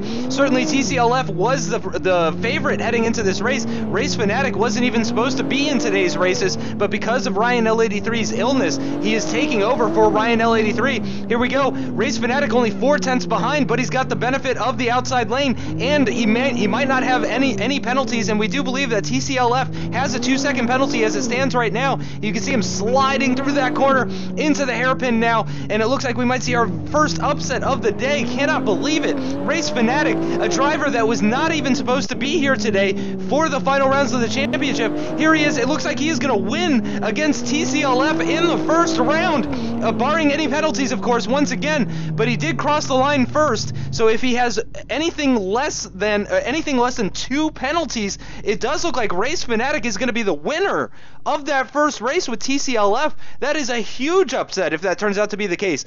Let's go ahead and check the Google document here, waiting for confirmation. That would be huge news for Race Fanatic, though, if he is declared the winner of that race. That is absolutely amazing. That was an excellent display of TCLF's driving style as we were on board with him. You guys could really see how he's employing the use of the oversteer to get around the corners nice and quickly, but it seems like it may be biting him. It might be biting him back in this BMW 1M, possibly not working out so well for him as it did in the KTM Crossbow. Up next, of course, they're in the Ferrari 458, a totally different car, but it looks like Race Fanatic may have taken the first win, and this might be the first round of the day where we're going to see that BMW E30 making an appearance, and we might be seeing a tiebreaker possibly.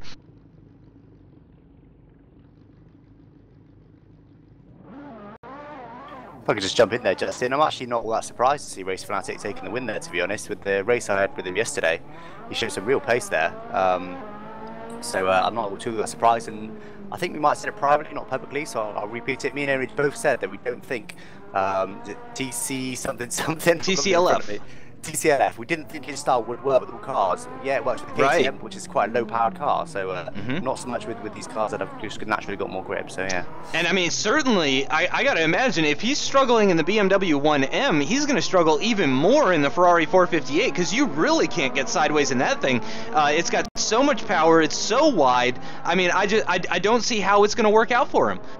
Yeah, exactly. I think you might be right. You know, there's certain styles work in some cars and not in others, and particularly, like I say, with something like the Ferrari that's very tail happy anyway, you can quite easily see him tapping the barrier a couple of more times with if he's not able to control the oversteer that he's inducing there. Yep, and very surprising there. Again, I only saying TCLF was the favorite probably because he did set the fastest race lap time yesterday. So I'm just basing it on statistics. Again, as Alex said, totally different cars here though, and it's very possible that TCLF's driving style is just not suited to these vehicles whatsoever, and we can see him out on the track right now doing his practice laps, and he is definitely still using quite a bit of oversteer to navigate his way around the track, though at the exit of that hairpin, though, really not much oversteer. Let's see as he goes through the penultimate corner. Nope, all 4 wheels planted through the final corner as well. Little bit of oversteer at the exit, but not much at all. Certainly nothing like what we've seen before, as he actually goes sliding into the barrier at turn 1, and I think I already saw him do his barrier test earlier in the practice session, so we could be seeing a huge upset here again, primarily because Race Fanatic did not continue. He did not win. He did not get the promotion yesterday. He's only here replacing Ryan L83, and it looks like he might actually be moving on to knockout stage 2 if he can beat TCLF here in the Ferrari 458. Absolutely amazing. Cannot believe that. Great job by Race Fanatic, though. Very well deserved win.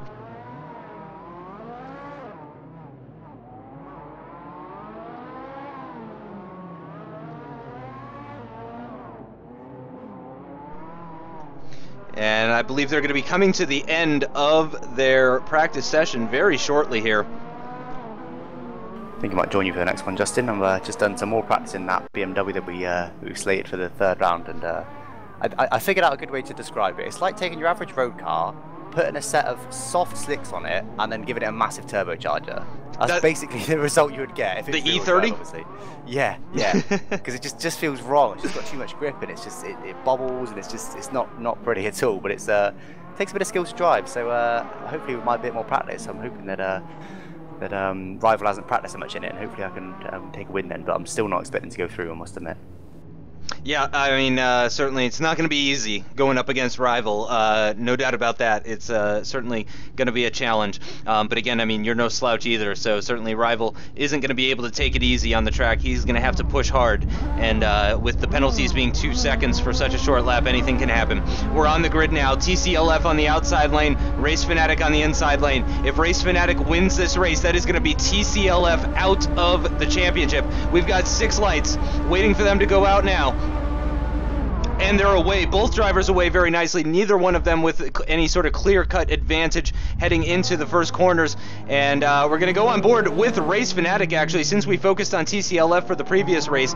And Race Fanatic does seem to be having a very nice, clean line, keeping all 4 wheels nicely planted through the corner, and getting very, very close, coming onto the bridge to that barrier there, extremely close. And in TCLF, again, was on the outside lane, so he is going to cross the finish line first. What's the gap between them? Just 3/4 of a second, though. TCLF, you gotta say, on the back foot. Race Fanatic, a little bit of a trouble through the first couple of corners on that outside lane. We're on lap 2 now. Just about halfway through the lap. Couple of hairpins for Race Fanatic, nicely through the right-hander. Now through the left-hander. Double apex, picking it back up on the power through the final corner now, and it does appear advantage Race Fanatic here as he crosses the line. The gap between them just under a second, and I haven't seen any sort of penalties from Race Fanatic whatsoever. This is going to be a huge upset. Again, Race Fanatic knocked out in yesterday's races, taking place of Ryan L83, who is sick today, and it looks like he is going to be the one that eliminates TCLF from this championship, who set the fastest race time of the day yesterday in the crossbow. And there we can see TCLF with lots of oversteer through that penultimate corner, still possibly utilizing that rally style of drifting. Race Fanatic inches away from the barrier there as he goes into turn 1. Final lap of the race, Race Fanatic has the advantage, the faster outside lane, just 0.3 of a second separating them. He just needs to keep his focus, keep it out of the barrier, and this could be his win. Into the penultimate corner now. We can hear TCLF accelerating now, going through the penultimate corner. Race Fanatic getting very close to the barrier, but keeps it clean, and I do believe that is the win for Race Fanatic. Huge upset, clean sweep of TCLF. Gets the win 2-0 against yesterday's fastest driver of the day. Absolutely amazing. Yeah, I was watching that race. I was watching TCLF for most of that race, and yeah, like I say, I think his strategy just didn't work there, but it's certainly fascinating. I think you watched some of it in practice. Fascinating to watch his style in that Ferrari there. He really was having it sideways for all the corners. You couldn't see it so much in the KTM, but in the Ferrari, just because it's so tail happy, it was just sliding all the way through, and just like I said, just wasn't fast in that car, unfortunately. But still brilliant to watch, and amazing car control from him. I must say, I certainly couldn't do that. That's for sure. Yep, I mean, even if he wasn't fastest in those races just there, I mean, and I mean, you could see people in chat giving him the award for style points at least. They were saying he gets the Ken Block award. I gotta admit, I don't know who Ken Block is. Is he British? Oh God, I don't actually know his credentials. But he's certainly a Gincana. I know him from that. Oh, okay, sport, yeah. I have huge sort of respect for those guys, actually. Yeah, he did a video not so long ago. I think it was a Mustang, a 4-wheel drive Mustang, and it was like ridiculously pimped out, and it was a mental video. Go check it out, definitely. I think it was Ken. Yeah, pretty sure that was Ken Block. You know, 4-wheel drive Mustang. That's interesting. Exactly, and it was completely mental. And TCLF joining us in the chat there. Wow, I mean, very nice try. I mean, that was amazing. That was definitely an upset as far as I'm concerned. We thought with the fastest race time yesterday, you were certainly the favorite going into that one. But was it your driving style that just didn't quite suit these cars? Well, I did make a mistake when training for the first car, for the 1M, because I didn't know it was stage 3. And then I did my practice laps, warm-up laps, and then I noticed that you could also press a 0 button for 100% boost.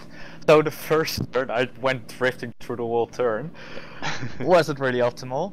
But yeah, for Ferrari I just wasn't up to the pace. He was just faster than me. Might have been my driving style, I don't know. But yeah, he was just faster. Well, I mean, you're getting the award for style from all the viewers here. Everybody really enjoying your driving style there. Some people saying you get the Ken Block award, and really enjoyed that. Even if you weren't able to take home the win, it was a lot of fun to watch, and you certainly caught the attention of a lot of people yesterday as well, by your driving style and also by setting the fastest. I don't know if you know this, but you did set the fastest race lap time of the day yesterday, out of everybody. Yeah, it was a 248.426, 9/10 off of rival, but still the fastest of all the races on Thursday. Oh, that's nice. So yeah, really glad that you came, because it was fantastic to watch. You really had a unique driving style versus everybody else, and it was very refreshing to see that. So thanks for joining us. Thanks for being a part of it. You've definitely been one of the favorites for the commentators and for the viewers. Glad I enjoyed it at least. I'm glad everyone else enjoyed my driving style. Well, thank you so much for joining us, and hopefully we'll see you again in the future. Yep, see ya. Have a good one. So again, guys, that was TCLF coming in and talking to us. Really appreciate that. Again, he was the fastest yesterday, but getting knocked out today by Race Fanatic, who, again, just to remind you guys, wasn't even supposed to be racing here today, but because of Ryan L83's illness, he was not. Ryan L83 was not able to partake today, which is also why he's not in the commentary with us. He is in chat, so if you guys are wishing Ryan L83 a speedy recovery from his illness, go ahead and let him know in the chat there. I'm sure he would very much appreciate it. We're all pulling for him to get better as soon as he can, as Tom97 laying on the horn a little bit there. And are you back to practicing, Alex? Yeah, because of the turbo thing. I'd forgotten about that. Last time I played a set course, I didn't use it, but that was like 6 months ago. So I was running standard turbo. I don't know what SHX was running that last race, but yeah, just giving it a go now to see how it feels. It's mental. So yeah, so good thing TCLF came in here and mentioned that, because that's going to be beneficial for Alex there. And yeah, I mean, this sounds like a really, it sounds confusing for me. I'm glad that I stuck to just the 1 day of driving with the single car. It's getting into a whole thing now with all the different types of cars. You got to learn different braking points, different lines, and everything. Up next, though, we've got Time97 versus my buddy Smuffler. It's Mikko on track and Tom97, and actually I'm expecting this to be a pretty close one. This could be a pretty close one between these two guys. Obviously, I am very biased. I'm going to be rooting for my buddy Mikko and hoping that he can pull out at least one win, hopefully 2 wins in the race here today, but it's going to be a close one between these two. I don't think there's a large deficit between them, so it should be a very exciting race, and again, hopefully we'll see it go down to that tiebreaker, and we'll see if if we can get that E30 in here before we go into the knockout stage 2. Not much left in these first knockout stages, just to give you guys a heads up. Coming up after Tom 97 and Mikko, Ownage?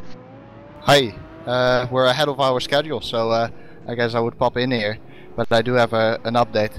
Taylor is right now in the TeamSpeak. He was supposed to be driving as the first guy, but he couldn't. He was stuck in a traffic jam, just got home, and it's a big doubt whether he is going to drive for the final race then for this knockout stage 1, which is then in half an hour. Oh, so he might not drive actually?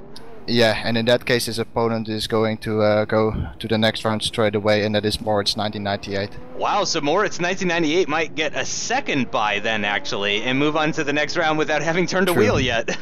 True, but Taylor is in the TeamSpeak. He just said he needed to get dinner as well and stuff like that, so I hope he will be there in time, but he has doubts, so I have them as well. So instead of that, Kramer is not going to drive as the final race. In the final race, he will drive in the next race. Oh, okay, right. right. Can I just confirm the turbo thing? Are you allowed to adjust the turbo boost? Yes, yes. You are, okay, I didn't know that. Neither did SHX. I didn't either, to be honest. I just heard it. I have no idea what I was driving with either. So just to confirm, after Tom 97 and Smuffler, we're going to have Kramer versus Teemu Valkjärvi, and then possibly Moritz 1998 versus Telly, and then that's the end of knockout stage 1? Yeah. Got it. Thank you so much but, for confirmation. Mike, Kramer also needs to come in time, and that is also a little bit of a doubt, but he should be able to make it. Oh, okay. And if not, it will be delayed a little bit, but by maximum of 10 minutes. I'm not going to delay it anymore. If Kramer, just thinking out loud here, if Kramer and Telly both can't do it, is there any chance we might see Moritz 1998 versus Teemu Valkjärvi? Yes, but I presume Kramer will come up anyway. Gotcha, okay. But I'm not sure whether he can do it in 50 minutes time, because he was scheduled for half an hour, but obviously Telly is a little bit late, so he's not scheduled for that half an hour. I'm gonna try to swap Kramer around and with, that penultimate race. Got it, okay. Thank you so much for keeping us updated. Very good. I'm gonna go back to the main guys then, to the guys racing, and then I hope you enjoy the next race. Alright. Just before you go, I've just had a quick test of the turbo stuff, and it looks like the only one you can adjust it is the BMW 1M. I haven't found it, at least not in the first 2 knockout rounds, you can't adjust any turbo, so if you want to let the drivers know, I guess. Wait, only in the BMW or not in the BMW? Only in the BMW 1M, but not in the DTM, the 1991 for some reason. No, it has okay, got turbo. 458? I haven't got turbo, is it, so no. Oh yeah, well, I'm stupid, bye.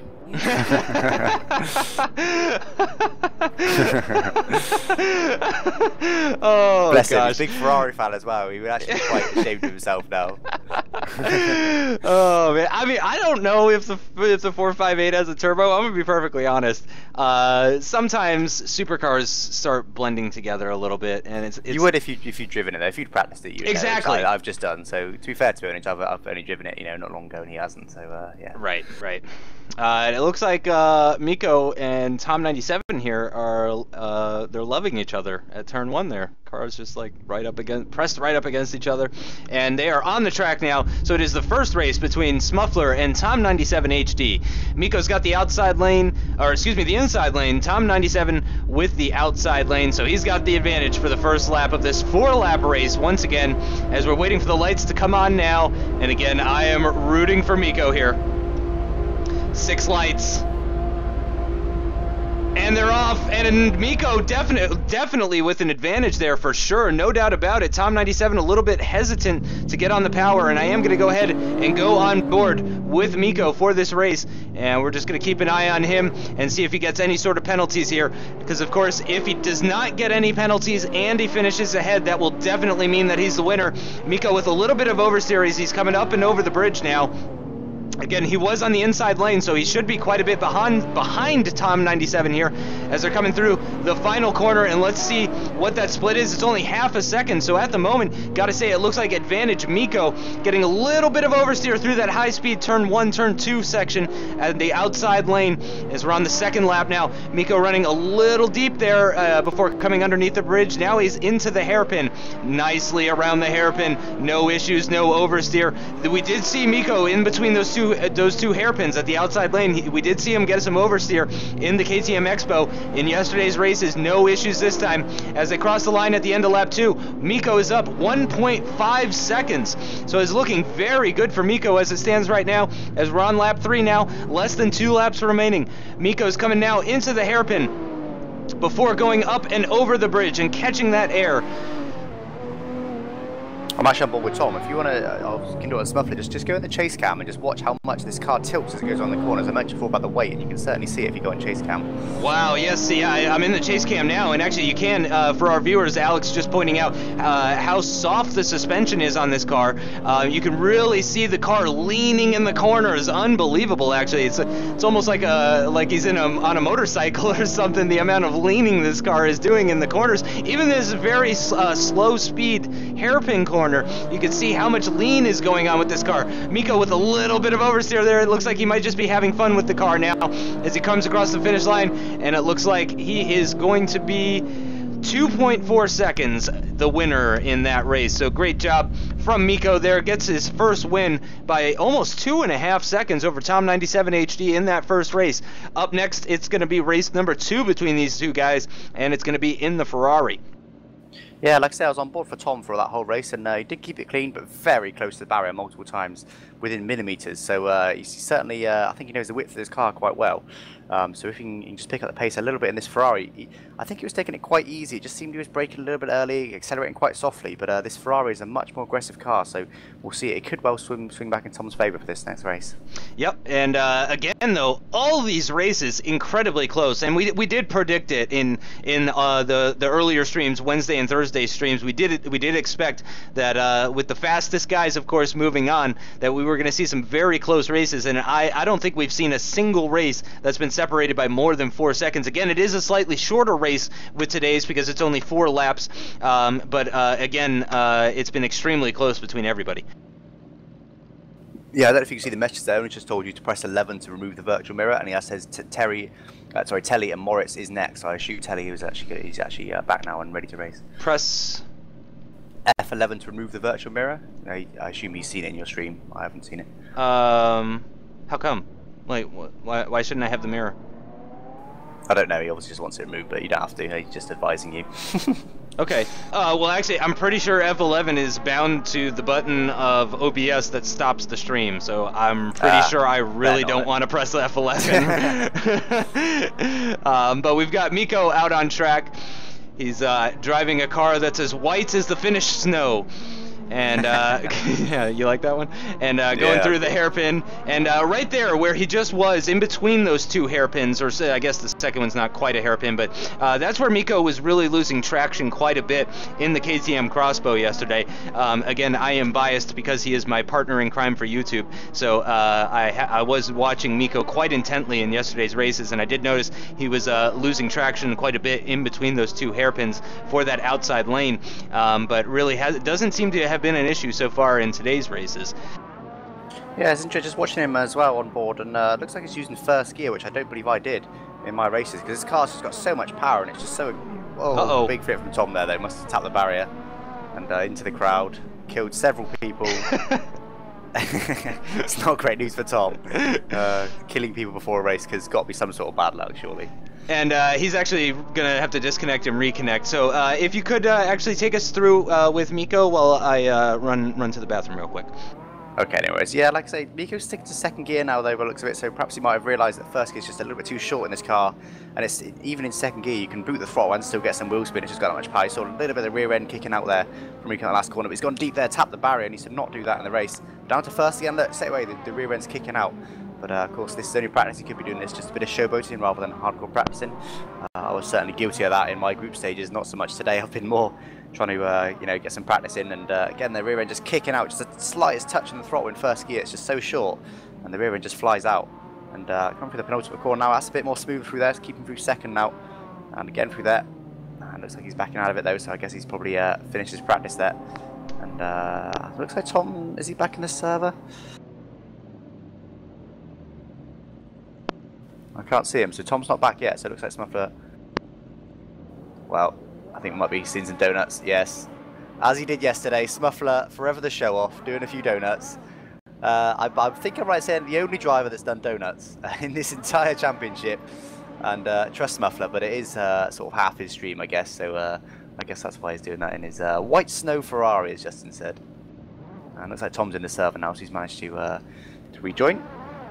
And I expect you probably can't see anything, because I expect Justin has left it on the overhead chase cam or something. Yes. Yeah. Well, no, it's on the overhead, like the look down, so you can see the whole circuit. That's They're in the pits. Oh, okay. Of course they are. Let's go ahead and see what's going on in the pits with these guys. As Mikko, again, not a great turning radius. I got to imagine this is a difficult car to park in real life and also in the sim as well. As it looks like Mikko is going to practice again exiting the pits in reverse and doing the track in reverse as well. So interesting strategy from Mikko here. I saw one of these cars in real life today. I didn't hear it because I was inside, but I saw it drive past my work, and it is a beautiful car. It really is. It's just such a, I'm sure a lot of you have seen it in real life as well, and it really is a head turner. The 458 is so nice, and Mikko's actually doing a really good job. He's doing a great job. We've cursed him, of course, but wow, he was really I mean, it actually looked like it was a video of him driving the track regular, just and the video was reversed. Pretty impressive stuff from Mikko here, just really showing the people the sort of car control that he has. This is actually quite astonishing. Of course, it's always really effectively oversteering because you're steering with what is now become the rear wheels. And I'm impressed. This takes a lot of skill. I wonder if he's actually looking. You can look back, can't you? I wonder if he's looking back or he's using his mirrors. If he's using his mirrors, that's even more impressive. Even using the racing line, look at that, right to the apex. Beautiful. This is. I'm genuinely amazed. Right to the apex again there. And Tom's disconnected. I think Tom must be having a few issues here, but at least we get to watch Mikko doing the track and reverse some more.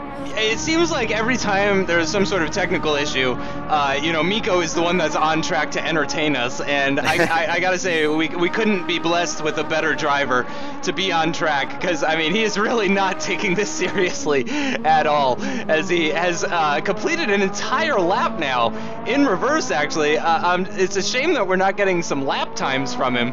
I'd be curious. I mean, I think Mikko might be able to do this track in reverse in the Ferrari faster than I was able to do it in the crossbow. It's just regular, as Tom has rejoined the server, and look at that. I mean, I think that was actually a clean lap from him. I don't think he touched any barriers there. Lap. It's not like he's crawling around. I would be going a lot slower than he is, or I'd be crashing, one of the two. Here we go.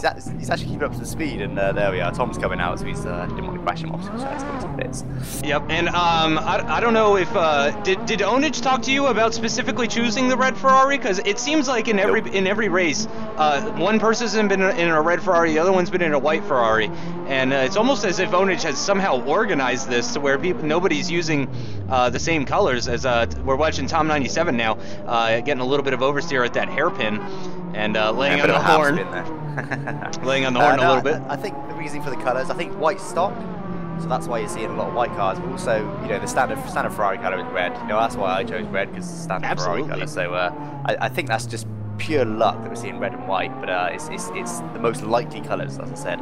One's stock and one's Ferrari red. I gotta say, there's a lot of people that would say, if you get a Ferrari in pretty much anything other than red, it's like a crime against humanity. But I do enjoy the yellow Ferraris too. That I think they have a specific yellow color for Ferrari. It's like Pinarini yellow, something like that. I'm not enough of a Ferrari fan to know exactly what it's called, but yeah. Probably Scuderia, I probably said that wrong, yellow, I'd imagine. Something like that. Or Pininfarina. I think, I want to say it's Pininfarina. I don't know. I could be wrong about that. You might be right. We might both be wrong. But I do enjoy the occasional yellow Ferrari. I'm not sure I would get a Ferrari in anything other than black, but I'm really partial to black cars. I really. Do you know what though? I think the average person, if they were lucky enough to have a Ferrari, they would get it in red because that's the Ferrari colour. Right. If you're lucky enough to have your choice of Ferraris, have multiple Ferraris, have a garage to store them, yeah, hell yeah, have one in black, yellow, red, doesn't matter. At that point you don't care. Whereas if you have one Ferrari, you really care about and you want it to be the best, and I think red is just the Ferrari colour in it. But yeah, it depends on your financial situation, I think. Yeah, I've got to agree with you on that one actually. Is we're getting a great view of you're in the E30, and I got to say I really like that car. Like that's a car I would purchase because it's relatively cheap to get, lots of fun. Here we go. The lights are coming on now. 6 lights. I'm gonna go on board with Mikko if you want to watch Tom 97, and they're away, heading back towards the pits. And I apologize. Let me get back onto Mikko's point of view. Oops. Yeah, so I'm on board with Tom now. A little bit late, because I assume he didn't hit everything in the first corner, but it's been pretty clean so far, and pretty fast as well, so this could be a close race here. Yep, hopefully, I mean, as much as I'm rooting for Mikko, I would really love to see this go to a tiebreaker, as with all of the races. Tom 97, of course, with that outside lane, has the advantage, so he is going to be a little bit ahead of Mikko as they cross the start-finish line, and it looks like it's about a 1.1 second gap. I'm not sure the sort of difference, because we're much more used to the crossbow at this point, so I'm not sure if that's really advantage Mikko or advantage Tom, but regardless of who it is, it's a small advantage, no doubt about that. As we're coming to the end of lap 2 now, through the penultimate corner, Tom 97 coming across now of the bridge and not far behind Mikko, so Mikko does have the advantage as it stands right now, but really not by much. He cannot afford to let off.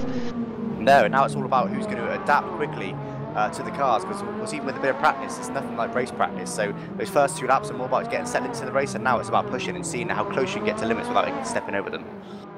Yep, and Mikko definitely hasn't had any mistakes. I've not seen any sort of contact with the barrier, no wheels in the grass or the gravel. Again, Tom 97. Okay, great. No penalties so far in this race, so this is a very straight head-to-head battle as it stands right now. Tom getting very close to the barrier there. I don't think he touched it, but very close. Mikko with some oversteer at the entrance to turn 1. That might cost him some time. It's only 8 tenths now separating them, though, and Mikko has that outside lane, so it does appear that Mikko has the slight advantage right now as he's up by about 3 tenths versus the last time. As we saw the split at the end of lap 1, it was about 1.1 seconds. And here we go through the penultimate corner. Mikko's going to have the shorter run, shorter distance because of that inside lane, and it does look like Mikko is going to win that race by less than 4 tenths of a second. Yeah, that was a really, really close race there, and of course that's just one car. The beauty of this round is now we're going to go to a different car next race, which of course, it being that close, it could quite easily turn the other way, and we could actually finally get to your to the decider that you want so badly. Yep, and actually, I'm sorry, did we get a confirmation that Telly is in fact going to be racing? I feel like you said we did. Yes, we did. Yeah, next round. Okay, yeah. good. Yeah, because also Tom 97's technical problems would have given him even more time to actually prepare for the race. So it does look like we are going to be seeing another race here. This was the race that was scheduled to be first, and this is going to be between Telly and Moritz 1998. Now, you guys in the watching the stream live right now might be wondering who are these people, but in fact they got buys for the previous days, so they just got to go purely by luck. They got to go straight into the next round, and they're going to be coming up next. But we are joined right now by Mikko. Nice wins there, Mikko. But honestly, I got to say the really big talking point here, no doubt, is your skill driving that track in reverse. Yeah, I heard some practice yesterday, so gotten pretty good at it. I mean, that was amazing. I mean, you were hitting apexes. I think you even had a clean lap in reverse where you didn't even touch the barrier doing those laps in reverse. Yeah, if you use the reverse cam, it's actually pretty easy, so it's not as hard as you think. But yeah, that was a very close race there. I thought we might be seeing a tiebreaker between you. We're joined by Tom now as well. Tom, you seem to have a little bit better pace in the Ferrari race versus in the BMW 1M. Is that just more your style of car? Did you practice more with the Ferrari? Surprisingly not. I practiced more with the 1M, sorry, the M1, and I had a problem. Well, not problem, but when I was practicing, I seemed to turn much faster laps in the practice session. Whether I had the right stage of the car or the right car itself, I don't know, but I could go about half a second faster per lap in both on the outside and on the inside. And then when I got to the race, I felt a lack of power, so I was a bit surprised, and it took me a while to adapt, and I think that's maybe what cost me the race. But yeah, I really enjoyed the Ferrari race though. It was so on edge, couldn't make any mistakes, and Smuffler just edged by 3 tenths, so really enjoyed it. Very close race between both of you guys. That was a fantastic race. One of the closest races that we've seen so far today. And great performance from both of you. Neither one of you getting a single penalty in that Ferrari race, which is arguably the more difficult car to drive in this series. So great job to both of you. Congrats on the win, Mikko. And again, great performances from both of you guys. It was one of the best races we've seen today.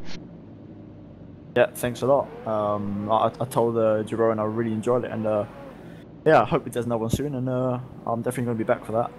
Yeah, and we hope to see you back soon at some point in the future. Yeah, because really fantastic stuff and good competition, and yeah, it's been a blast. Everybody in chat was loving that race as well.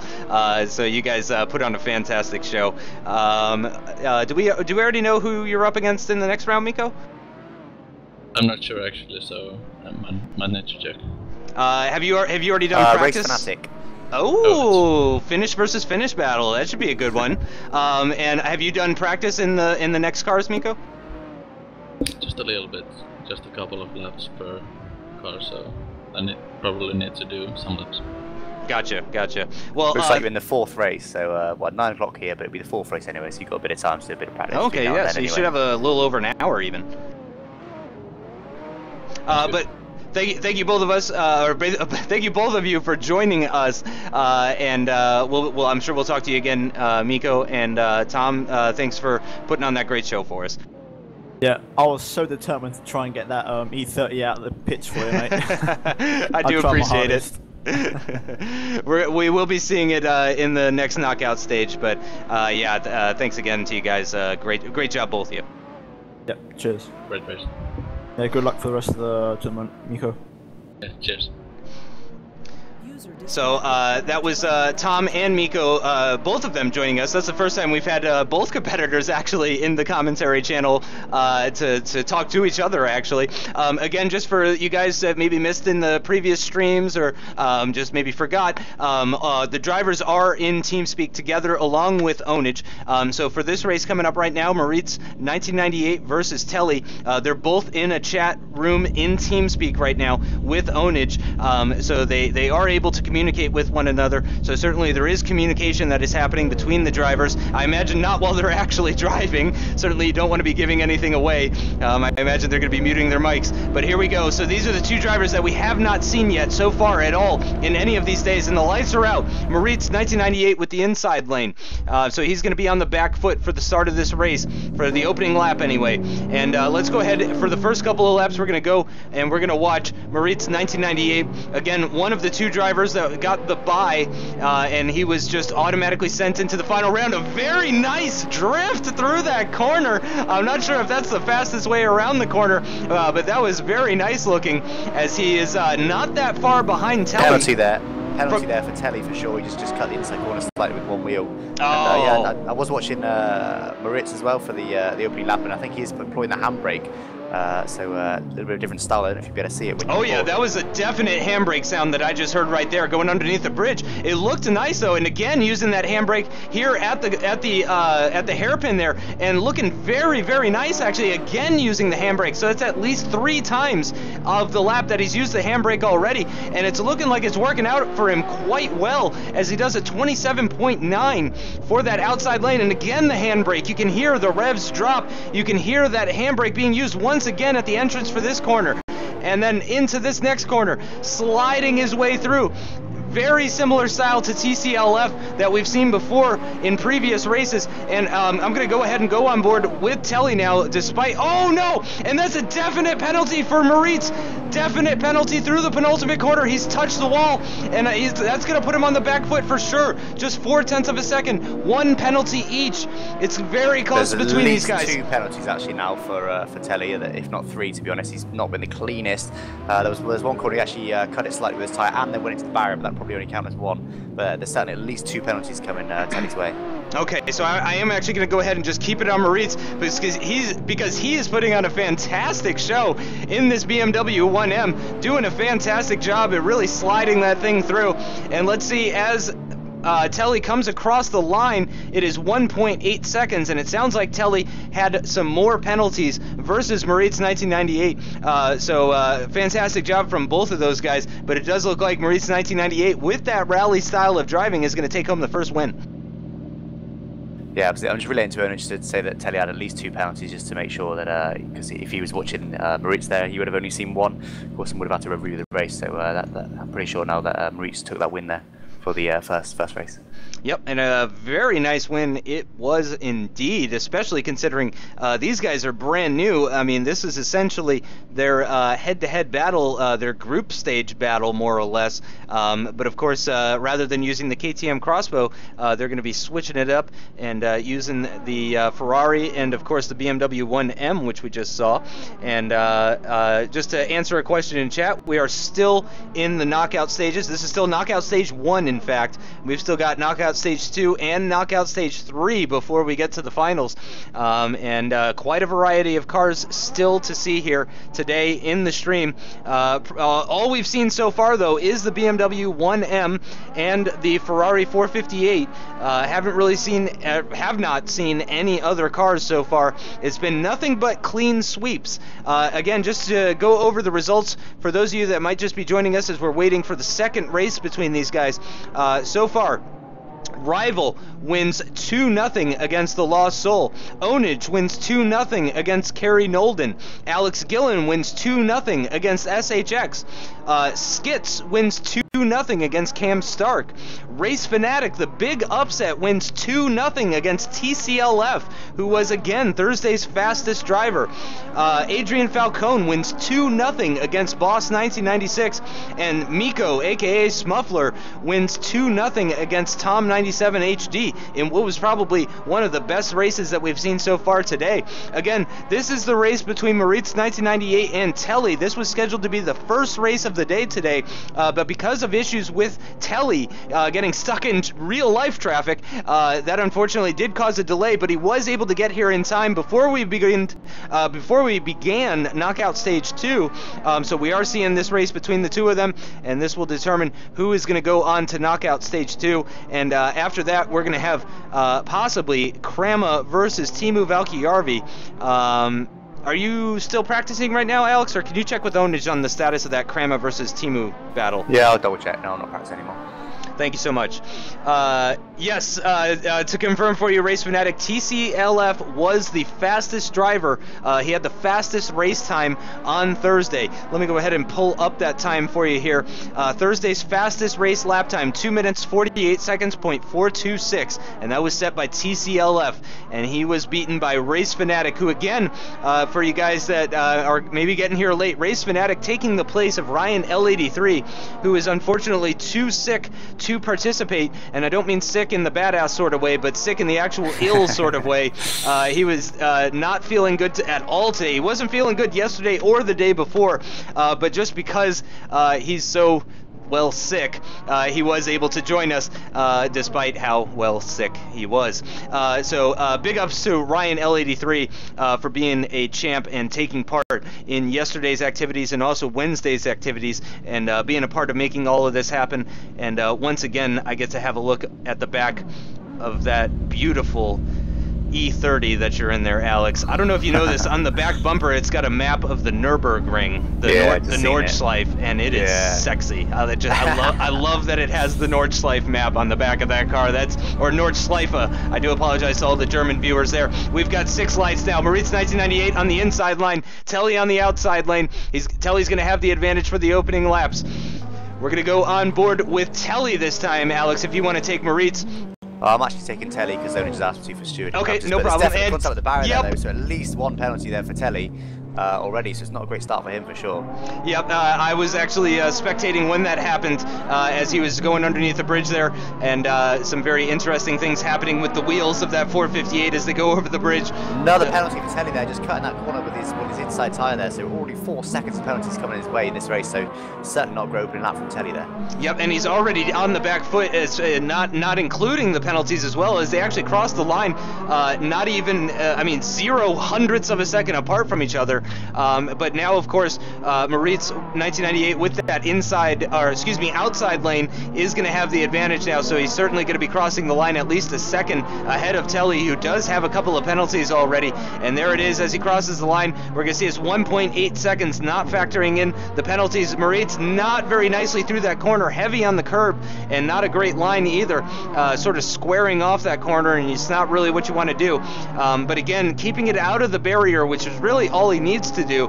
It's very possible that he saw one of those contacts, and he knows that all he needs to do is have a clean race, heavy on the brakes as he lands after catching air over that bridge there. And they're going to cross the line, and they're very close together. So actually the pace difference between these two guys really not that much different as they finished lap 3 there, just a tenth and a bit between the two of them. So really unfortunate for Telly, as he seems to have about the same pace as Moritz, but just cannot seem to put together a clean lap. Yeah, I'm on board with Telly, and I was going to mention before that he doesn't seem to be at home with the car, but these last couple of laps he has. He's just got it all together. He's been driving really nicely, actually. No more penalties since the first lap.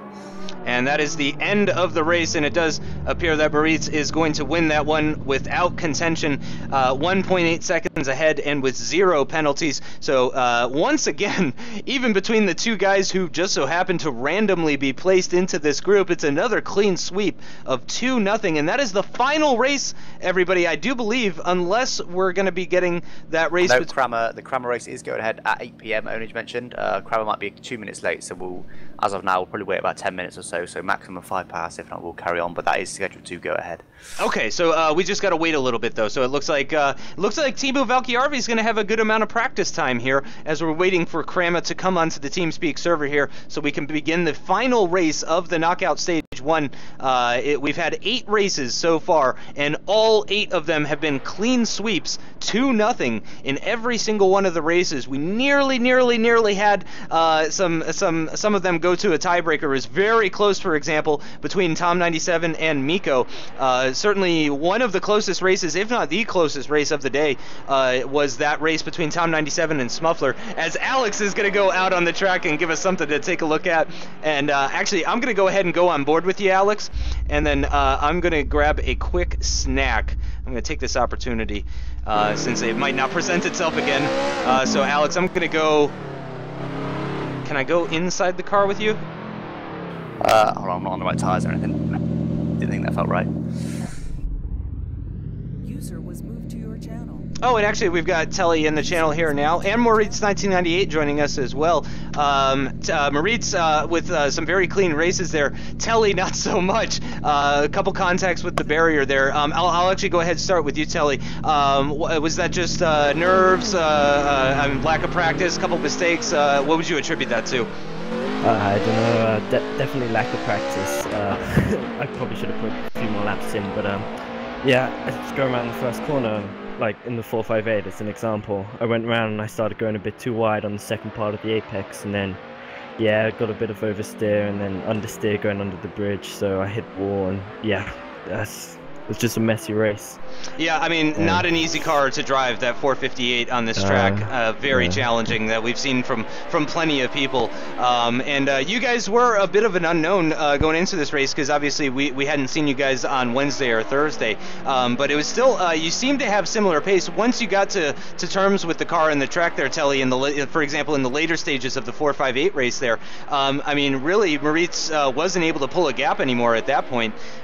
So it looked like you guys weren't too far off as far as pace is concerned. Now, Moritz, I've been saying Moritz, I apologize if I'm saying it wrong.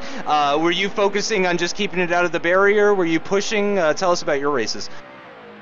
I was only driving. I had a few laps practice, but not quite much. Yeah, I raced, and that's all.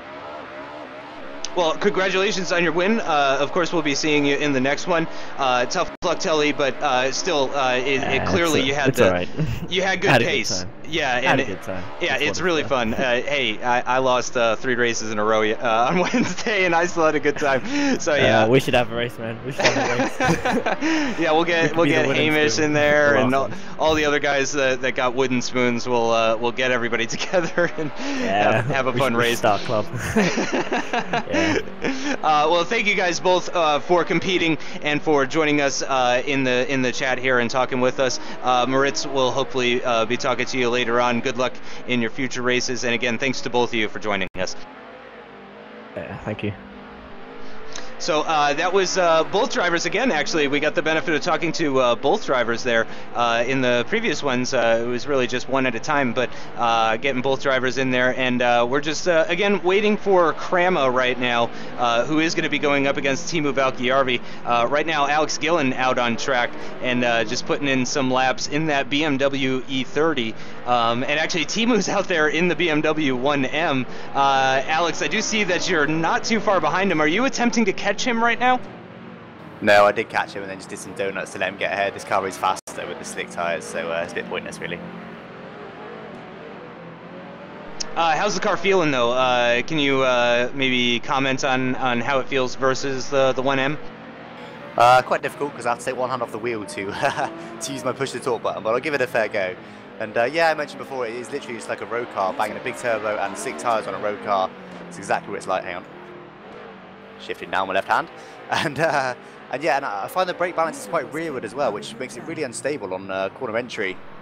So in this corner here, if I jam on the brakes, left too late to brake, but left too late to brake. But actually, the rears do lock, and it just means you actually end up sliding through most of the next corner, even with the slick tyres. So it's all about trying to get this car slowed down way before you want to try and turn in this corner in particular. And now Ownage is out on track too. So Alex, why don't you go ahead and take over commentary for just a minute while I grab that stack, and I'm just gonna leave it on the overhead cam because all three of you guys just kind of having a good time. I'll be right back. Okay, I think I just saw Ownage just ahead going over the bridge when I was coming on the next corner. So, oh no, he's on the right side there now. So.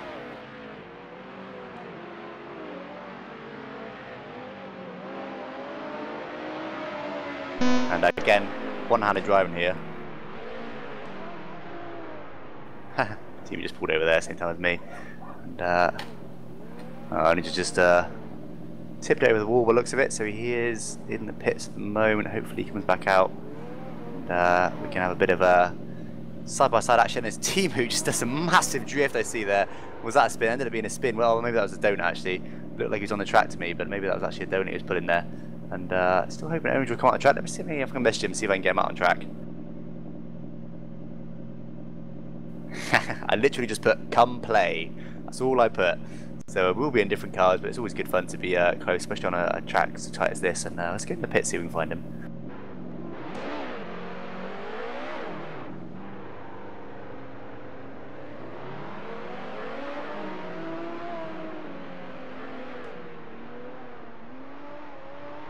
So just trying to navigate this such a tight pit lane. You probably can't see me now because I know just left you on the overhead cam. And hopefully Ownage hasn't left the pits.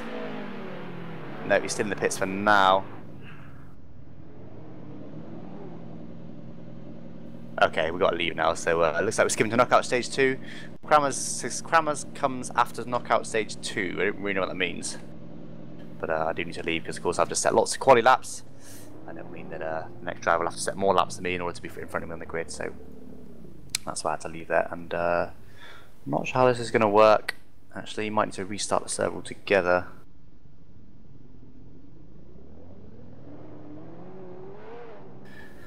Just trying to get Ownage to explain a bit further what he means by Krama comes after that. He said, please leave, skipping to knockout stage 2, Krama comes after that. Well, I have absolutely no idea what that means.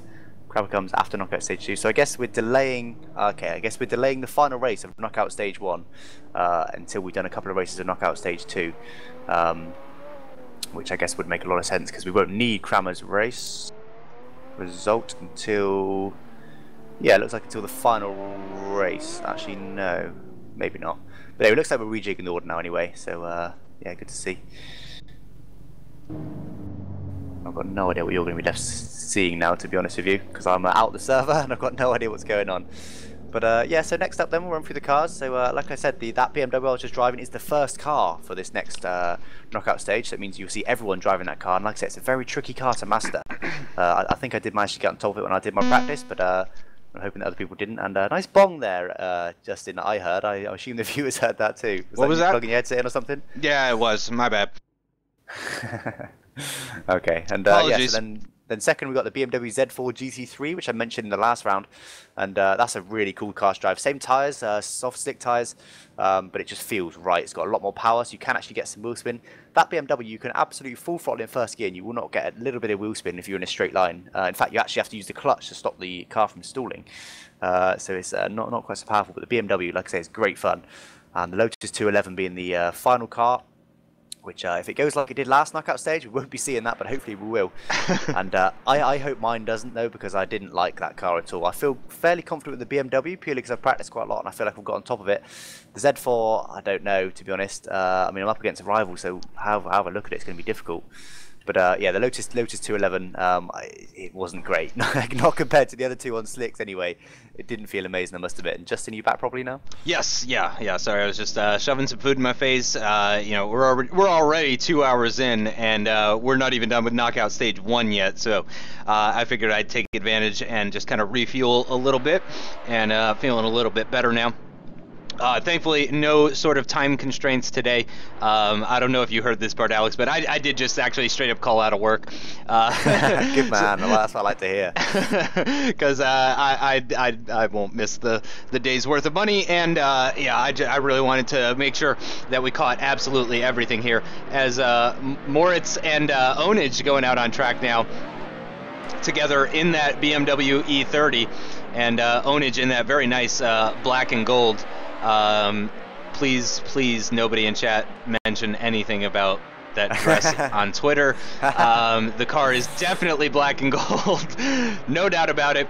But yeah, both of them out there in that BMW E30. Again, we are going to be seeing, as Alex mentioned, we are going to be seeing plenty of this car coming up in the knockout stage 2, since it is the first car that everybody is going to be using in the races. And I'm very glad that Ownage set that up like that, because he must have realized that there was going to be some potential situations there where you know, people were going to be knocking each other out pretty quickly. So I'm glad that he thought of absolutely everything. Absolutely, yeah. And, you know, mentioned again, he has done a great job setting us up. And yeah, I think at the end of this we should applaud him once it's all over, even more so. But just notice that the Lotus 211 though, he hasn't done that with knockout stage 3. That's not used in the final car again. And it's not down to being used in the final, but there is a few drivers' choice cars in the final, so we might actually see the Lotus 211, which in my books is definitely a good thing, because like I said, I did not get along with that car at all. Didn't get along with it at all. Well, didn't get along with it well at all. Yeah. It's a bit of a strange car. Not much power to it. It is rear-wheel drive. It is sort of like a track car, though, so you would actually expect it to work sort of well here.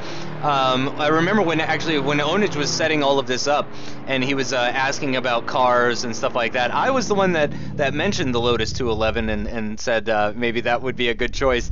So you can blame me for that one, Alex. As it looks like we're going to get an actual race here between Moritz 1998 and Ownage. This isn't official, right? No, Ownage said that we're skipping to knockout stage 2. And who's he against, you said? Moritz 1998, so this is an official race. Yes, even though he's not down to race him officially, but he hasn't got anyone to race officially at the moment, so I think this must be an official race, yes. Okay, so we've got Moritz 1998 versus Ownage. Ownage with that faster outside lane as the race starts, and they're headed down towards turn 1. And who are you watching, Alex? I want to stick with Moritz, because Ownage will shoot himself. And so we're on board having a look at Ownage right now as he's going through the first of the 2 consecutive hairpins at the end of that outside lap. And he's got the advantage, of course, of that faster lap at the moment. So he is going to be crossing the finish line ahead of Moritz. And it looks like a pretty comfortable gap, actually. 1.6 seconds and a big drift, a big slide at the entrance of that corner for Ownage there. And certainly he is getting a little sideways with this E30. Again, oh, and that's a touch of the wall from Ownage. I'm fairly certain that was a penalty from Ownage there as he goes up and over the bridge, and it's very close between them. And if it is indeed a fact a 2-second penalty for Ownage here, he's going to have to push very, very hard to try and make up that 2-second deficit. It's only 2/10 separating them after the 2 laps. Yeah, interestingly, Moritz is staying in gear 2 as well. I was using a lot of first gear. But he might not perhaps have adjusted the gears, I'm not too sure, but it's certainly a funny colour scheme whether we select that manually. But big surprise there, I think that's Onage's, unless he had it in the first round, that's Onage's first touch of the barrier this entire championship, so that certainly is a surprise to see that. And Ownage crosses the line, and it's only a 1.8 second gap, so if Ownage does in fact receive a 2-second penalty, we could be seeing a bit of a surprise here, as Moritz 1998, we've only seen him in 2 races so far, and that was up against Telly. He did win both of those races, but Telly, with not much practice, was into the barrier a few times, so certainly that's not a clear-cut view of what sort of speed Moritz 1998 has as they come to cross the line, separated by just 0.4 of a second, and Ownage. So that's the end of the race. Yeah, with a very possible 2-second penalty. Again, it looked like very clear contact for Ownage with the barrier there. I'm not sure if we're gonna how quickly we're gonna get information about that, but we're moving on to let me see here, knockout stage 2. I was actually stewarding Moritz there, but I've just asked Ownage to review it because I'm not 100%. I wasn't paying enough attention, to be honest with you. But also, he did touch the tarmac on the inside of turn 1 on the outside lane, which isn't technically part of the track, but I don't see any advantage to be had there in his Ownage. Server restart. Oh, okay, so so that means I gotta exit out. I think so. I'm gonna leave. Okay. Yeah. Okay. So bear with us, everybody. We're gonna be rejoining the server here. And should just take a minute or two. Yes, that's because Ownage just got to set the cars because we still don't have the cars from round 1, so he's now going to restart the server with the cars that we need from round 2. So that's what the little delay is here. Makes sense. Makes sense.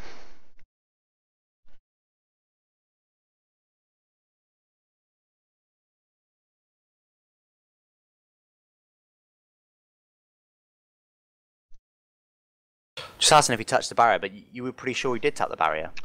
I mean, it was very light, and who knows? It could be related to lag. Again, I have about 140 ping to the server. It's a steady 140 ping to Germany. Okay, new Ownage here. I said, did you tap the barrier? Justin thought you did. He said, yes, I did. He won. So even though I've asked him to review it then and mentioned that the slight cut on the first turn on the tarmac, he's actually given the win to Moritz there. So Ownage will need to win the next 2 rounds. Still only 3 rounds. So you need to win the next 2 rounds in order to advance to the next stage. So we could be in for a big upset here. Uh-oh, I think I forgot to refresh. Do I need to refresh or just rejoin? You probably will need to refresh because it'll be new cars. Yep. I think I do. Yep. Okay, so sorry guys, bear with us just a minute while we get back onto the server here. So the server's still down for now though, so no rush. Okay, good. Now I'm having a look, Alex, maybe you can clear some of this up for me. I'm having a look at knockout stage 2. It says winner A versus and then Ownage. So okay, but winner A is. This was my confusion, but obviously I assume Moritz is going in there. He just hasn't updated the second sheet there just yet. Okay. Yeah, which is what it did confuse me a little bit at first as well. So the second race is going to be you versus Rival. That's right. Yeah. Okay, and I do see that Cram is on the server now. Are we going to do that before we do your race with Rival? I will ask him. Okay. He's saying the server's back up. Okay. Here we go. Let me just refresh it again. I'd imagine we'll skip back to the first round straight after this race just to get that out of the way, and then we can move on properly to the next round, but I won't get confirmation from that Ownage until the next race, unfortunately. Here we go. Yep, it's definitely the one that says the Lotus 211. And I'm just going to select the 211 just to get that out of the way. All right, guys, thank you so much for bearing with us. We are joining back up now. Let me switch back to the Assetto Corsa game. Thank you, Race Fanatic, for posting that Google document. Once again, guys, that is the Google document that Ownage is using to keep track of everything. You are allowed to go ahead and click on that and have a look, and you guys can see for yourself exactly where we're at. Again, we did 8 of the 9 races in the knockout stage 1. And after this first race of knockout stage 2, we're going to go back to knockout stage 1 to do that final race between Krama and, I'm going to pull it up, and Teemu Valkjärvi, of course. I'm just going to take a quick break. I'll be 2 minutes. Go right ahead.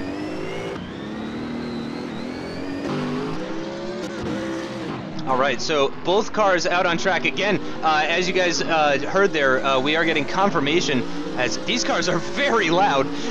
So I apologize if I'm yelling even more than normal. But we did get confirmation from Ownage there that Moritz 1998 did win the first race there. Very very possibly, and I think only because Ownage touched the wall there. So it looks like we're getting our first upset as a result of the 2-second penalty. Moritz, though, showing fantastic pace, it's got to be said. Certainly, again, surprised to see Ownage lose out there. But again, Moritz showing some very nice pace because he was within that 2 seconds. So when Ownage got that 2-second penalty, that did make Moritz 1998 the winner of that first race of Knockout Stage 2. And here we have the second race of Knockout Stage 2. And hopefully Alex is around to get his car out of the way at least. As we are on the grid now, Moritz 1998 with the inside lane, Ownage with the outside lane, waiting for those lights to come on. We're in the BMW Z4 GT3 car. This is an incredibly powerful car, very fast lap times, 6 lights, engines revving, and they're away. Both drivers away very cleanly. As we jump back into the pits, we're going to go on board with Ownage. We're going to have a look and see what he can do from this outside lane. He's got the advantage for the first lap, getting very, very close to the barrier there, into the hairpin, and again, very, very close to the barrier. And you can see the flames shooting out of that exhaust of that Z4 GT3, coming down through the final corner to cross the finish line to start lap 2. It is a 1.4 second gap between the two cars, and again, Ownage getting very, very close to the barrier. I don't think he touched the wall there. I don't think there's any penalty for Ownage there, but it very, very close. He is really flirting with the barriers of this circuit as he comes up and over the bridge towards the penultimate corner. Very close between these two guys, actually. Moritz 1998 seeming to have even a little bit of an advantage as they cross the line. 1/100th of a second separating the two of them. Contact with the barrier, sorry, I'm back. Contact with the barrier for Moritz there in the first turn. Unless that was lag, but it definitely looked like contact for me. Oh, and Ownage got it all wrong. Into the corner, going underneath the bridge. No contact with the barrier, no penalty for Ownage, but he did lose a significant amount of time in that left-hander before coming underneath the bridge. Finishing the third lap now. Ownage finishing the outside lap, so he's again with that advantage as they cross the line. What's the gap going to be? 1.6 seconds again. Very, very close to the barrier. This BMW Z4 GT3 proving very difficult to handle in this very tight and twisting circuit. Yeah, my game's frozen, I'm afraid, so I've got no comment. And Moritz, though, with a very, very likely penalty from what Alex was saying. Again, I didn't see it firsthand, but it does sound like he's got a 2-second penalty, and it does look like Ownage is going to cross the line ahead as well. 25.4 second lap from Moritz 1998, just showing how fast these cars are. Absolutely amazing. Ownage wins by 0.7 of a second. Nothing between these guys. Absolutely amazing. I do believe Ownage has won it there, so we are going to see our first tiebreaker of the day between these two guys, which means we are going to be seeing the Lotus 211 making an appearance in the first race of this Knockout Stage 2. Yeah, no great surprise there actually, because of course Ownage is the one that's hosting all this, and he has not practiced, you know, at least not in the last few hours. So he's just jumping in cold, doing like 2 laps of practice, and then jumping straight into the race. So I'm not surprised to see Ownage struggling a little bit here, but I think to be honest with you, my prediction, I think his talent will see him through, because we know he's such a quick driver, such a talented driver, particularly with all his experience in league racing as well. I think he'll be able to hold it together, but I mean, that's easier said than done. So tiebreaker is just one race now. Winner takes all in terms of going through to the next round.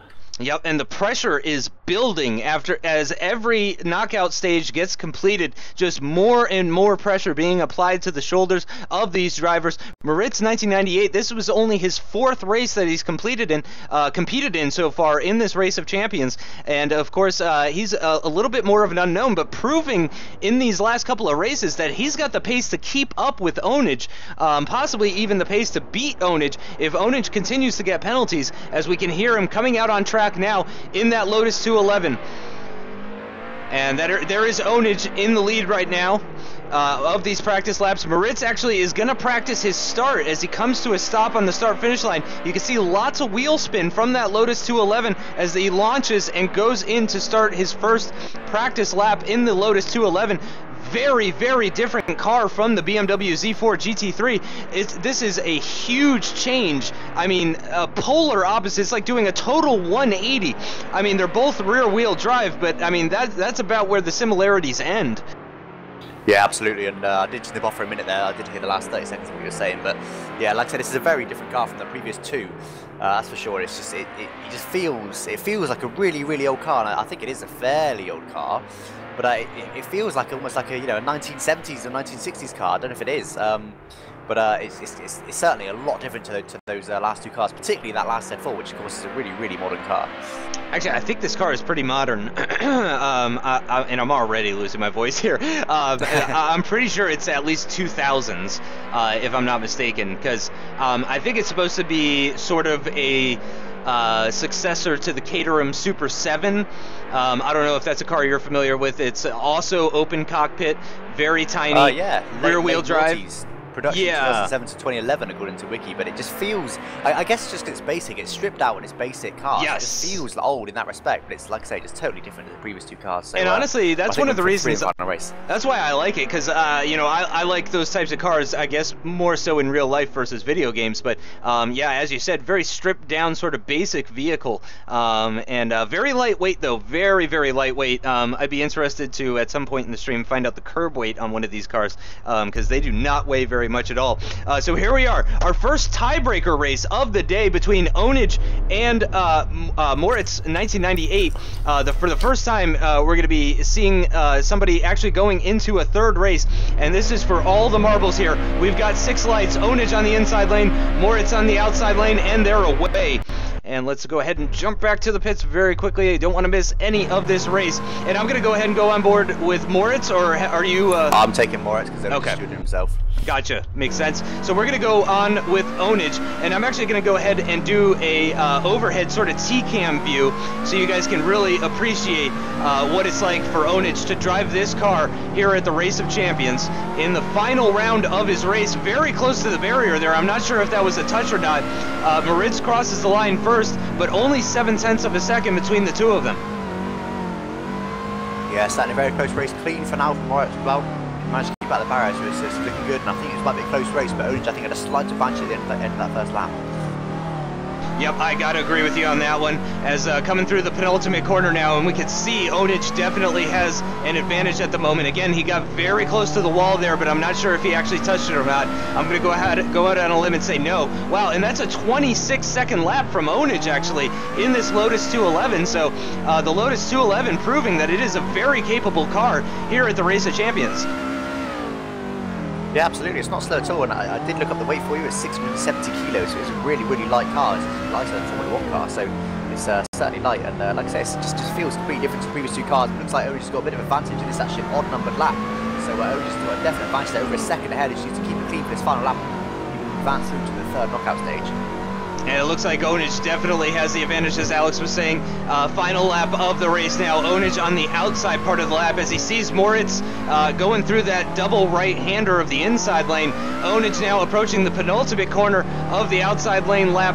And here he comes accelerating now towards the final corner. And here he goes through it. And it looks like he is going to safely take that win. Let's see what the gap is, just in case if there's any sort of penalties. It's 2.5 seconds. So even if Ownage did touch the wall, and there was only one instance where he may have touched the wall there, even if he did, he is going to take home that win. Wins in the tiebreaker, and Ownage is going to move on to the next round. Yeah, it's an interesting one from the end of Moritz's race there. He the first couple of laps he didn't use the handbrake at all, when he was just not taking it easy, but he was sort of pushing and just using his normal style. But then I noticed once he realised he was behind, at least for the final lap, maybe for the final 2 laps, he started using the handbrake. So he obviously decided, look, I've got nothing to lose, I'm going to try using the handbrake, and he actually pulled it off quite well. He didn't really lose too much time from it. So it's interesting to see such a quick change of style there that actually, well, very nearly paid off. Yeah, and I mean that's one of the true marks of a fantastic racing driver, is the ability to adapt on the fly like that. So kudos to Moritz, who again came into Friday's races a bit of an unknown, and proved that he's got the pace to keep up with Ownage, as both of them are joining us in chat now. Fantastic race from both of you guys. Really glad to see it go down to a tiebreaker. I'm actually going to start with Ownage so that you can I can leave you to other duties. Congratulations on your win, and very nice lap times I was seeing in that 211. How'd you feel in the car? Thank you. Not good, but I was only here to say that I'm going to restart the server. Okay. Well, thank you for joining us. Moritz, though, seeing you again very, very quickly here, gotta say, really impressed both Alex and I with your pace there, winning that second race and keeping up with Ownage, which is certainly no small task. Did you prefer the cars in the second knockout stage versus the first one, or would you say it was about the same? What can you tell us? I can tell you that I never driven the Lotus 211 before. That was my first time with it. Wow. And the BMW Z4 is nice to me. I can drive good with it, and yeah, I'm not driven often the DTM, but it's quite a nice car. But it was an awesome race, of course. The Z4 seemed like a little bit of a handful for sure. It's an extremely powerful and advanced vehicle for such a narrow and small track. And in fact, that we saw Ownage struggling in the Z4, made that contact with the barrier. But really, you seemed pretty at home in that GT3 car. Yeah, I often drive it, and yes, it's a nice car.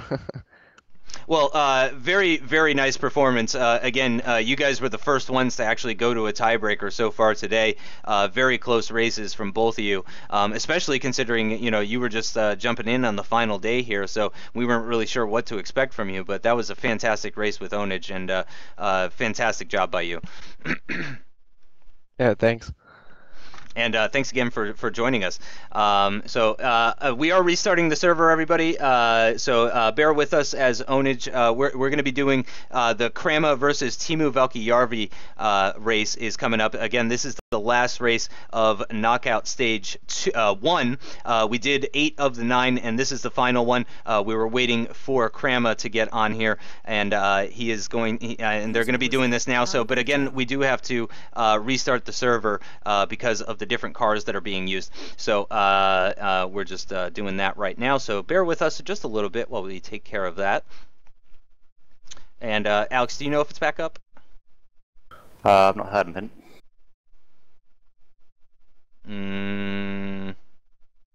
It does take a little minute, so probably not any minute now. I'd imagine too much longer. Yep, no, I'm still seeing the Lotus 211. So, sorry guys, again, thanks for bearing with us. Should just be a minute or so. Oh, it's back up. Okay, back up. Okay, I'm here. Oh, are you? Can you tell us a little bit about the race? Yeah, he was a good competitor. He was really, really strong. I thought he was going to beat me, to be honest. And in the last race, I only had about 2 laps with the Lotus 211, and I didn't like it, so I quit. But I needed that practice right now. But yeah, I'm glad I won. But I thought I lost when I touched the barrier. But luckily the gap was over 2 seconds. But yeah, he was a very strong competitor. So yeah, just to give you some insight, Moritz telling us that actually he's got quite a bit of experience with the Z4 GT3, so he felt very comfortable in that car. And we were just talking about how it's really not a car that suits a track that's that tight and twisty and stuff. Well, I liked it. For me, it's a good suit, to be honest. Good combination. Agreed. It's really, really nice car on this track. Well, huge congratulations, of course, on the win and moving on. Although I'm sure at this point you were maybe even hoping to be relieved of racing duties so you can focus on everything else. But everybody in chat really excited to see you move on. Okay, very good. Have fun, guys. Thank you so much, and we will hopefully talk to Ownage again very shortly here as we are getting back going into the server now and loading up with the Knockout Stage 1 cars. Just to give you guys a heads up, the server is going to need to restart again, though, after this race on account of, again, because we're going back to Knockout Stage 1 for this single race, and then we're going straight back into Knockout Stage 2, and actually we're going to be seeing Rival versus Alex Gillon in that race. I'm scared. That's going to be. I honestly, I predict I'm going to go out. I don't expect to win that race. I'm hoping to be closest in the first BMW, like I said, purely because I feel like I've mastered that car now, which is a tricky car to drive. But particularly the Lotus, the final car I'm going to lose in if it gets that far. But yeah, I think the middle car, he's just such a strong competitor. Seeing his times in the KTM, I mean, you know, beat my race time by 1.5 seconds, or I think 1.8, wasn't it? So I've not got a great deal of confidence, but I'll certainly give it my all and see what I can do. Yep, and everybody's just really looking forward to a fantastic competition, and I think we're in for a real treat. But again, this is the final race, or final races of Knockout Stage 1 here. We've got Krama versus Teemu Valkjärvi. Teemu Valkjärvi on the outside lane. Who do you have duties on, Alex? I'm usually outside lane, so I assume I'll be there. Okay, so you're going to be on Teemu. Okay, so I'm going to go ahead and take over watching Krama, who did beat me in our races on Wednesday. We've got 6 lights, and they're away. Both drivers away very nicely, and we're going to jump back into the pits, and we're going to get over to Krama as quickly as we can, and we are nicely having a look at Krama. So once again, this is the BMW 1M Stage 3, and this is Krama that we're having a look at. He is over the curbing a little bit there, but I don't believe he dipped a wheel into the gravel there, so there should be no penalties applied to Krama here. Teemu Valkjärvi with the advantage as it stands right now because he was on that outside lane. We're going to get our first split time as they come to the end of the first lap. And let's see, Teemu Valkjärvi has a 1.4 seconds, so actually not too far off between the two of them. Let's see what Krama can do from the outside lane. Have you seen any sort of infractions from Teemu so far, Alex? No, it's been a pretty clean race for him so far. He seems to be handling the car quite nicely, as you expect. He's obviously an experienced driver, one of the better drivers we had in the group stages, so looking pretty good for now, but it's looking pretty close though. Krama's right on the inside there. It's going to be very, very close as they come across the line here, I think. Yep, and here they come through the final corner. Apologies for the technical issues again, guys, but we're up now, and Krama is actually ahead after the 2-lap mark. 0.4 of a second, and I think that's contact for Krama with the barrier there. I'm not entirely sure, but it looks like he may have touched the wall. I'm really not sure about that. He's getting some oversteer now. I'm actually on board with Teemu, but of course I'm on chase cam, so I did actually see it, and it did look like contact from my angle there. Yep, it looked like a little bit of contact from Krama there, so even though he's up on Teemu right now by 0.4 of a second, he's on the back foot with a potential 2-second penalty there as we're coming across the line to finish lap 3. Krama is 1.2 seconds behind Teemu Valkjärvi. Lap 4 now, final lap of the race. What can Krama do from the outside lane? If he's got a 2-second penalty, he's going to have to try and find 3.5 seconds to try and beat Teemu Valkjärvi in this first race. This could be our one and only Knockout Stage 1 race that goes to a tiebreaker potentially here if we see, because Krama clearly has the pace. It's really nothing between them as we come to cross the line here, and it is Krama that finishes by 0.02 of a second ahead of Teemu Valkjärvi. That is an incredibly close race between these competitors, but again, Krama with a likely 2-second penalty looks like he is going to lose that first race against Teemu Valkjärvi, and it's going to all come down to whether or not Krama can win in the Ferrari 458 in this next race. What a race. How close was that? Shame about the penalty, but I think I'm right in saying that's our closest race yet. 0.02 of a second as they cross the line after 4 laps, after what is effectively 2 minutes, and that is so close, and I expect you to see more of that as we get through the stage of this competition. Yeah, that was absolutely incredible. I think that's the new closest race. I think Mikko and Tom 97 was the closest one, 0.4 separating the two of them. But again, Krama with a possible penalty, but still 0.02 of a second as they cross the line. Absolutely amazing. I think the previous closest was actually Ownage and Rival, which was about 800s, wasn't it, at the finish? Right. And I'm talking penalties in that. I was just mentioning for today though specifically. Oh, just for today. Yeah, I think Tom 97 and Smuffler was the closest race at that point. But certainly 0.02 of a second, that's going to be very difficult to beat as we are waiting for the drivers to begin their practice laps in the Ferrari 458. And I can hear somebody coming out onto the track now.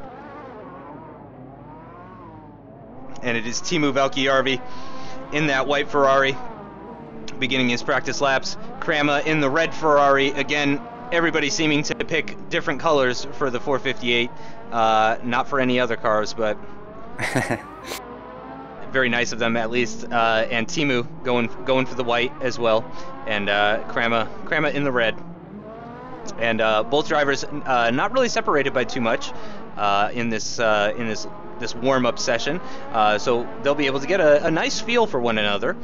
As again, really not separated by too much. They're on the same lane as it stands right now, and maybe we'll have a peek at the lap time as they finish this lap and just see exactly how close it is going to be between these guys.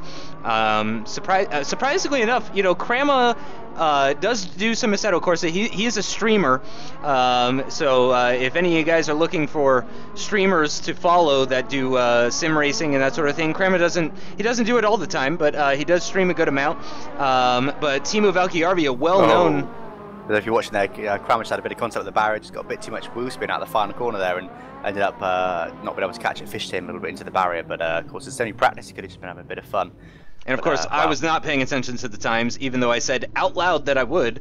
But we're on the grid now, so Krama on the back foot here. He's got the inside lane, and he's down a race as well. If Krama cannot manage to pull out the win here, he's going to be going home a little bit earlier than Teemu Valkjärvi, who starts from that outside lane in the white Ferrari. Waiting for the lights now. We've got 4 lights, 5 lights, 6 lights. And they're away, and both drivers away very nicely. No bad starts from either of the drivers. And Alex, I believe you're going to be on Teemu Valkjärvi, so I'm going to go ahead and take Krama's point of view here, as we are watching him in the red 458, 458, however you want to say it, going through the hairpin here before coming up and over the bridge, where you will see some very interesting physics happen with the front wheels of that Ferrari as he comes over the bridge and lands nicely. Keeping it out of the barriers is Krama, focusing on a clean race here. Not much between them, just 1.33 seconds. Krama with a little bit of a lockup at turn 1 to start his second lap of the race. He's now on the outside lane. Krama really needs to focus here.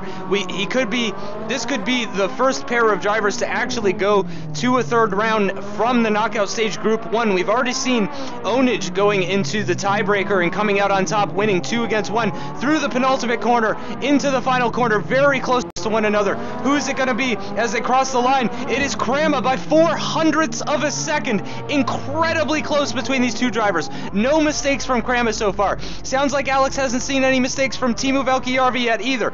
3rd lap of the race. Only 1 more lap left to go after this one. Extremely close between these guys. Maybe they should consider streaming together all the time, because this is absolutely fantastic. Through the penultimate corner. Again, Teemu Valkjärvi on the outside lane for that lap, so he's got the advantage as they cross the line. Krama's very close, 1.7 seconds this time though. Possibly an advantage to Teemu Valkjärvi. But again, Krama on that outside lane. Let's see what he can do. Not very many corners left in this race. Krama has got some fans in the chat rooting for him right now. Not a great entrance to that hairpin corner. Coming up to the penultimate corner now. Here comes Teemu Valkjärvi, though. It looks like Teemu's got the advantage. Contact with the barrier there. Oh no, Teemu with contact. Penultimate corner there. So contact with the barrier, and it doesn't matter. It doesn't matter. Krama wins by 0.3 of a second ahead of Teemu Valkjärvi. We're going to be seeing a 3rd race in the BMW E30 between Krama and Teemu Valkjärvi. Absolutely amazing. Best race of knockout stage 1, I gotta say. These two guys. What a race. Both of these races have been so close. Completely different cars, and they're still that close together, and that's amazing. And I must say, Teemu, not only with that penalty, but he also lost time there, so it would have been even closer if he didn't make that mistake. But I tell you, the pressure comes on though. When you come over that bridge and you see the other car so close, you think, this is going to be close. You know it's going to be within a couple of tenths, and it just puts that bit of extra pressure. You just try and push that little bit harder, and I think he just perhaps went a little bit deep in that penultimate corner and ended up in the barrier. Yep.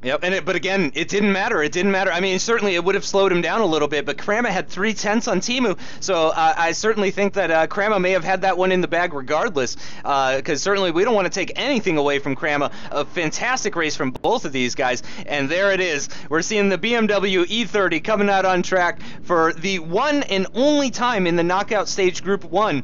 Again, these are the only 2 guys to tie 1-1. Interestingly enough, both of them, potentially because of contact with the barrier, were the losers. Again, we don't know exactly for sure. It's hard to tell whether Krama would have won that one or not without that contact, because it was just so close between them. But man, what a way to end knockout stage 1. Let's not forget as well, Krama was one of the drivers that had to do the shootout after the group stages. So Krama, for whatever reason, is massively close to the drivers he's against. I'm not entirely sure of the lap times, but he's for whatever reason he's a match for anyone he's come up to.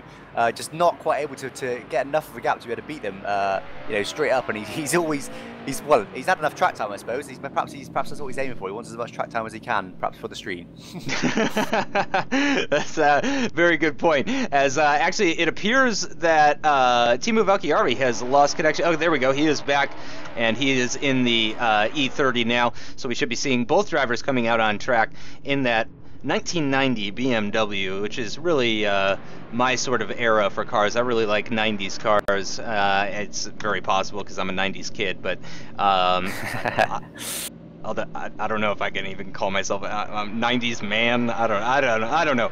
We'll ignore the semantics for right now as we prepare for this final race of Knockout Stage 1. Just a reminder for you guys, after this race, it is going to be Alex Gillon versus Rival. It is oh, don't remind me. The most subs versus the fastest lap time. So it should be an interesting one here. I imagine, Alex, you're going to have a lot of people cheering you on in the chat. Thankfully, you won't have me in your ear like when I was driving, doing commentary about you. But it should be a really good one. Really looking forward to that one, guys. Obviously, both strong competitors. Again, Rival has been a real surprise here. He's a Nebula driver. I was told before these streams even started, I was told by the leader of Nebula, Nort, who's in chat now, that Rival is very likely the fastest person in that entire league, and it sounds like he was pretty confident in that fact.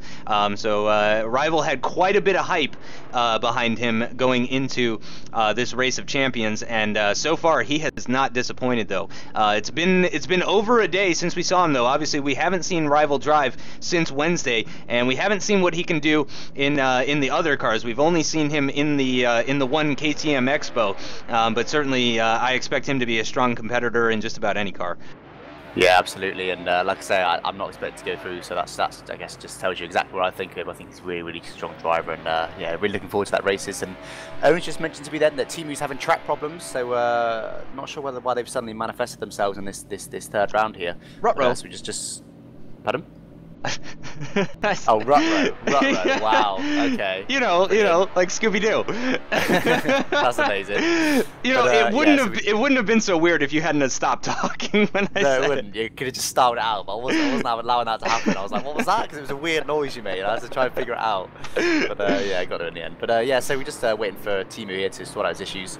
And Kramer mainly was paying around the pits there, and he actually flew into my car in the pits, my stationary car, and pushed it behind another car. So that was nice of him there. I don't think it was intentional, but as I mentioned before, this car's quite weird because it's got that much grip and not as much power as grip.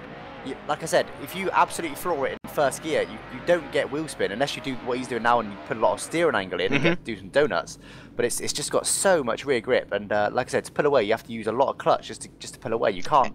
Like you can most cars, just dump the clutch and just get a lot of wheel spin. It just won't do it. It would just stall if the clutch didn't pull itself back in. So yeah, a bit of a strange car, but I'm quite looking forward to seeing these two battle out for their final promotional spot that through to Knockout Stage 2. Yeah, you could actually see in the donuts that he was doing there, he was getting understeer, interestingly enough. Like, I mean, the car really struggles even to do donuts, you know, so again, it's an interesting car here, and again, these are the only guys out of the entire Knockout Stage 1.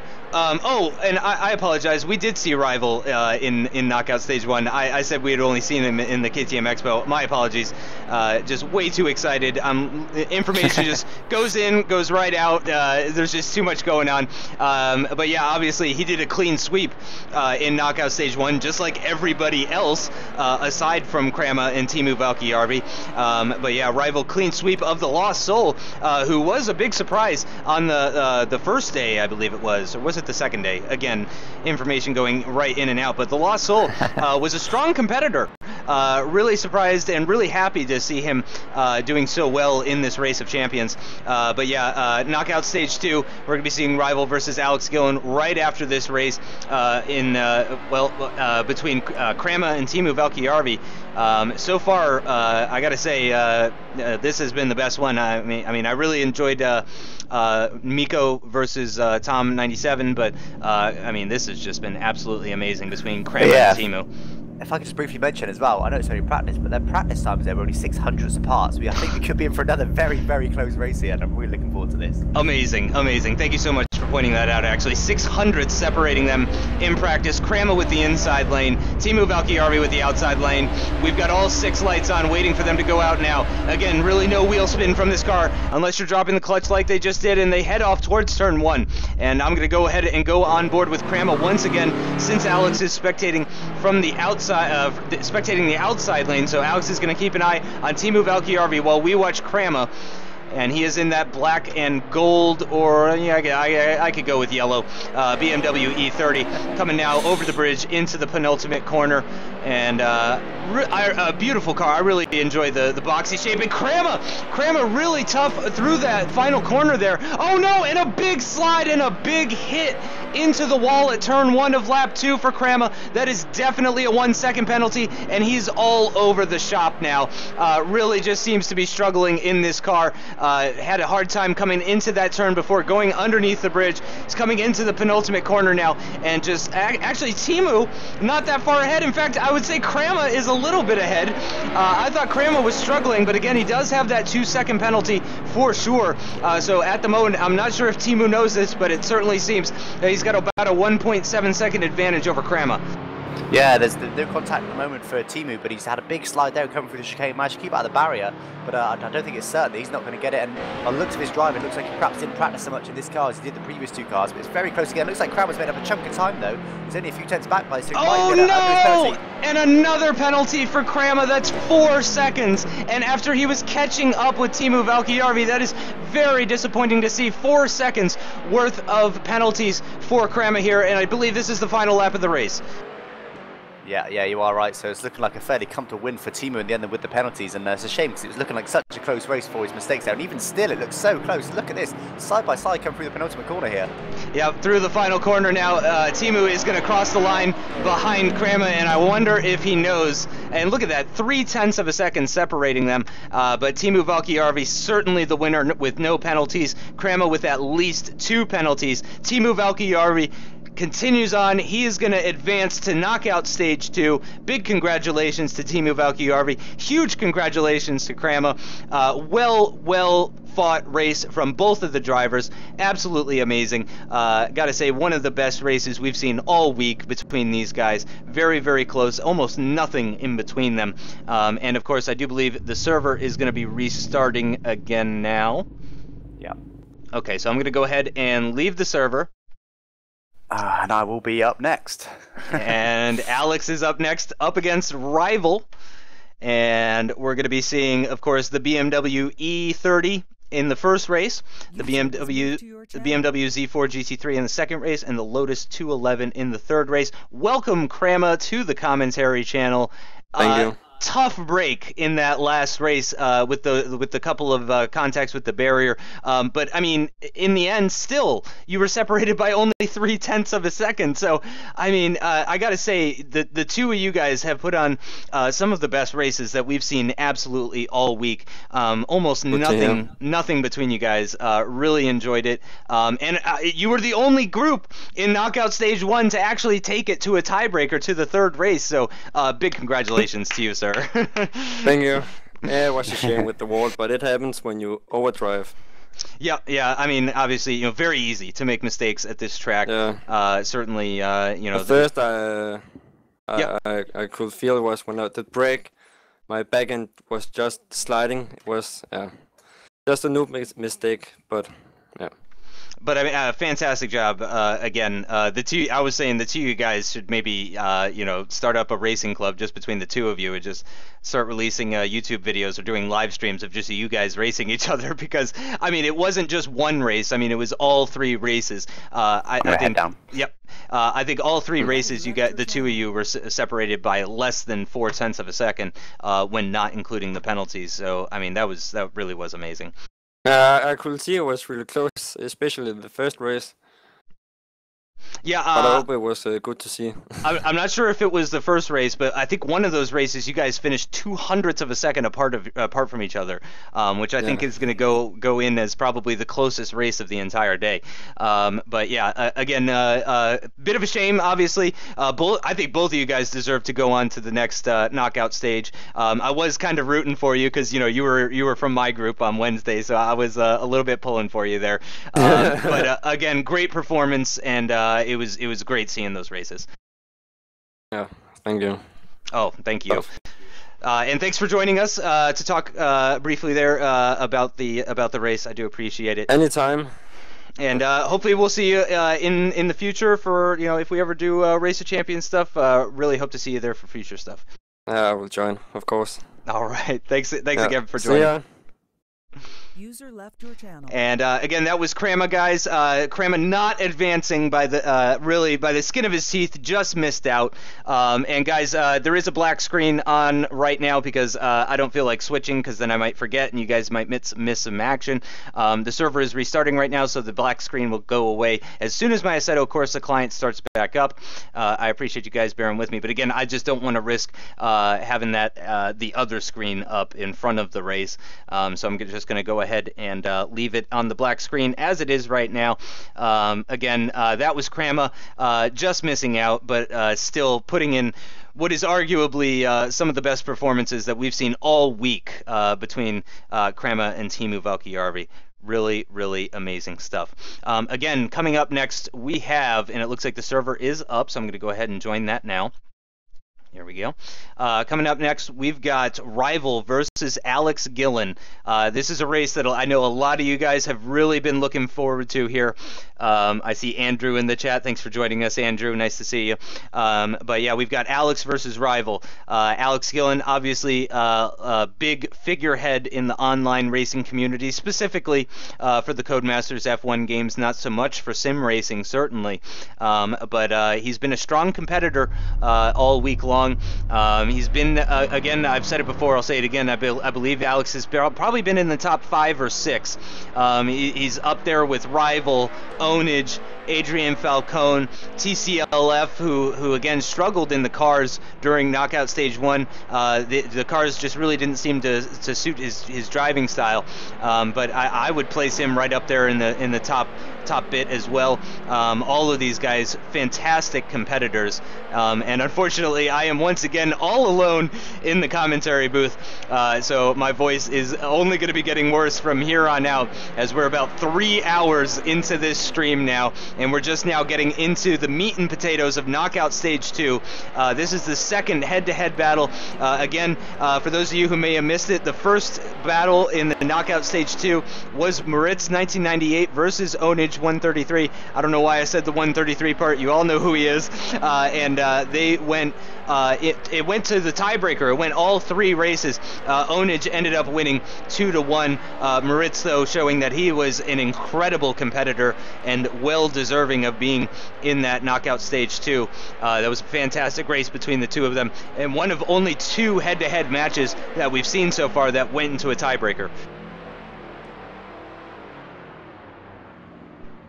And here we go, as they're done with their warm-up laps. And I'm going to go ahead and say, I think Ownage is just going to be spectating Rival here. So I'm going to go ahead and spectate Alex Gillon for this race. He's got the advantage for the first lap. He's in that outside lane as we're waiting for the lights to come on now.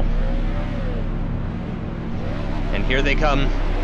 We've got 6 lights. The engines are revving, waiting for the lights to go out now. Alex Gillon on the outside lane. It's a nice start from both drivers. We're on board with Alex Gillon, having a look as he goes through that long, swooping first couple of corners, now down underneath the bridge, into this tight right-handed hairpin, immediately followed by a left-handed hairpin. The penultimate corner of the lap before going and starting lap 2, which he will be doing from the inside lane, and he will no longer have an advantage. Here comes Rival. Alex heavy on the curb. I'm not sure that was intentional. Only half a second separating the two of them. Alex is on the back foot as it stands right now, you gotta say. Rival with that outside lane advantage now. Alex through the double right-hander into this hairpin before going up and over the bridge towards that penultimate corner. We're going to finish up the second lap of the race, and we're going to get a real indication of that split time. Rival already through the penultimate corner. He's definitely got a gap to Alex Gillon. Here they come to cross the line. Alex 1.1 seconds after only half the race is completed. He's behind. I'm not sure if Rival has had any sort of contact with the wall, but as it stands right now, Rival could finish this race with an over 2-second advantage to Alex. Even if he gets a penalty, he could end up still winning this race, as they're through the penultimate corner now to finish lap 3, and they're practically side by side. Alex is definitely on the back foot now. He's got to go through the inside part of the circuit. It's going to be very difficult for him through the tight first corner, into the tight second corner, and then another right-hander immediately after it. Alex is definitely struggling, but no penalties for him so far. Again, we're not really seeing Rival. We're not sure what's going on with Rival exactly, so we're not sure if there's any penalties that are going to come into account through the penultimate corner into the final corner. Let's see if the final result is less than 2 seconds. It is 1.6 seconds. So Alex Gillon less than 2 seconds behind. If Rival had any sort of penalty, that does mean that Alex is going to be the winner. We're going to have to wait to see the final result from Ownage here, as we're going to be keeping an eye on that Google document. Let me go ahead and paste the document for you guys here now. That is the Google document if you want to go ahead and take a look for yourself. And we have confirmation. Rival wins the first race of Knockout Stage 2. I'm not gonna lie here, I'm not really biased, because of course if Alex wins, he's a good friend of mine, and I'd be very, very happy for him. But if Alex loses, that means he can join me once again in the commentary booth, and then I don't have to talk quite so much, and I could save my voice, because it is very difficult after 3 hours of streaming on day 3 here. The next race though, very, very different car here. It's another BMW, but it's an entirely different type of BMW. We have the Z4 GT3 coming up next. Once again, Rival won the first race. Rival won the first race by just under 2 seconds and no penalties. If he had gotten a penalty, though, Alex was there to grab that win. If Rival even touched the barrier a single time. Very, very close between them, less than 2 seconds, as it's been all day today. There's nothing between these competitors, as Krama and Teemu Valkjärvi proved not so long ago, finishing a race 0.02 of a second apart from one another. It's been absolutely amazing all day long, as we expected it to be.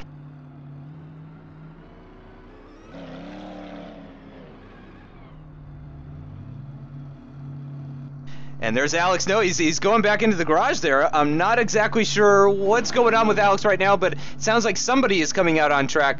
They could be just very, very polite for one another. And we can hear somebody's coming on track. Let me see if I can see what's going on here.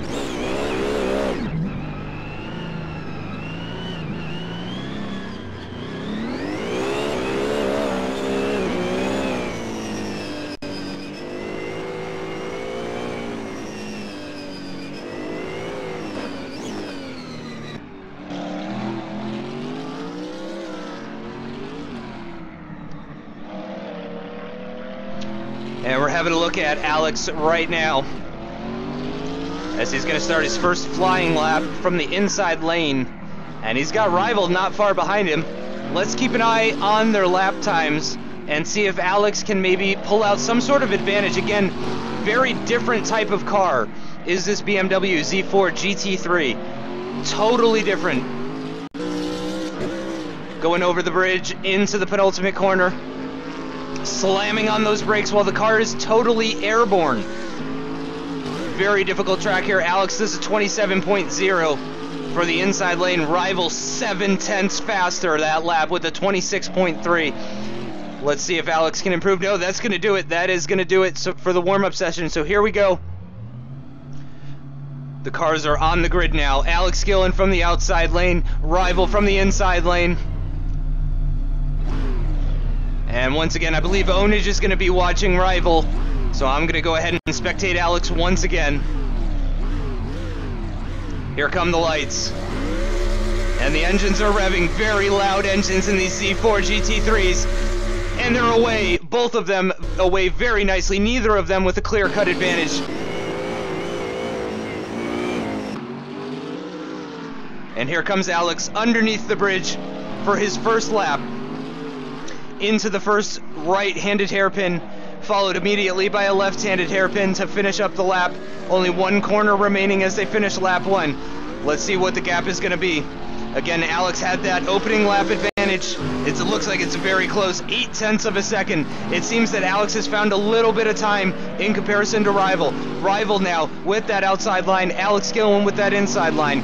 It's gonna be difficult for Alex, certainly. No one said it was gonna be easy for him going up against Rival. Again, Rival fastest of both the days, Wednesday and Thursday, fastest race lap time. As we come to the end of lap 2, Alex is definitely on the back foot. Rival does a 24.9. Alex is 1.4 seconds behind Rival. It's an even bigger gap than with the M3 E30 in the last race.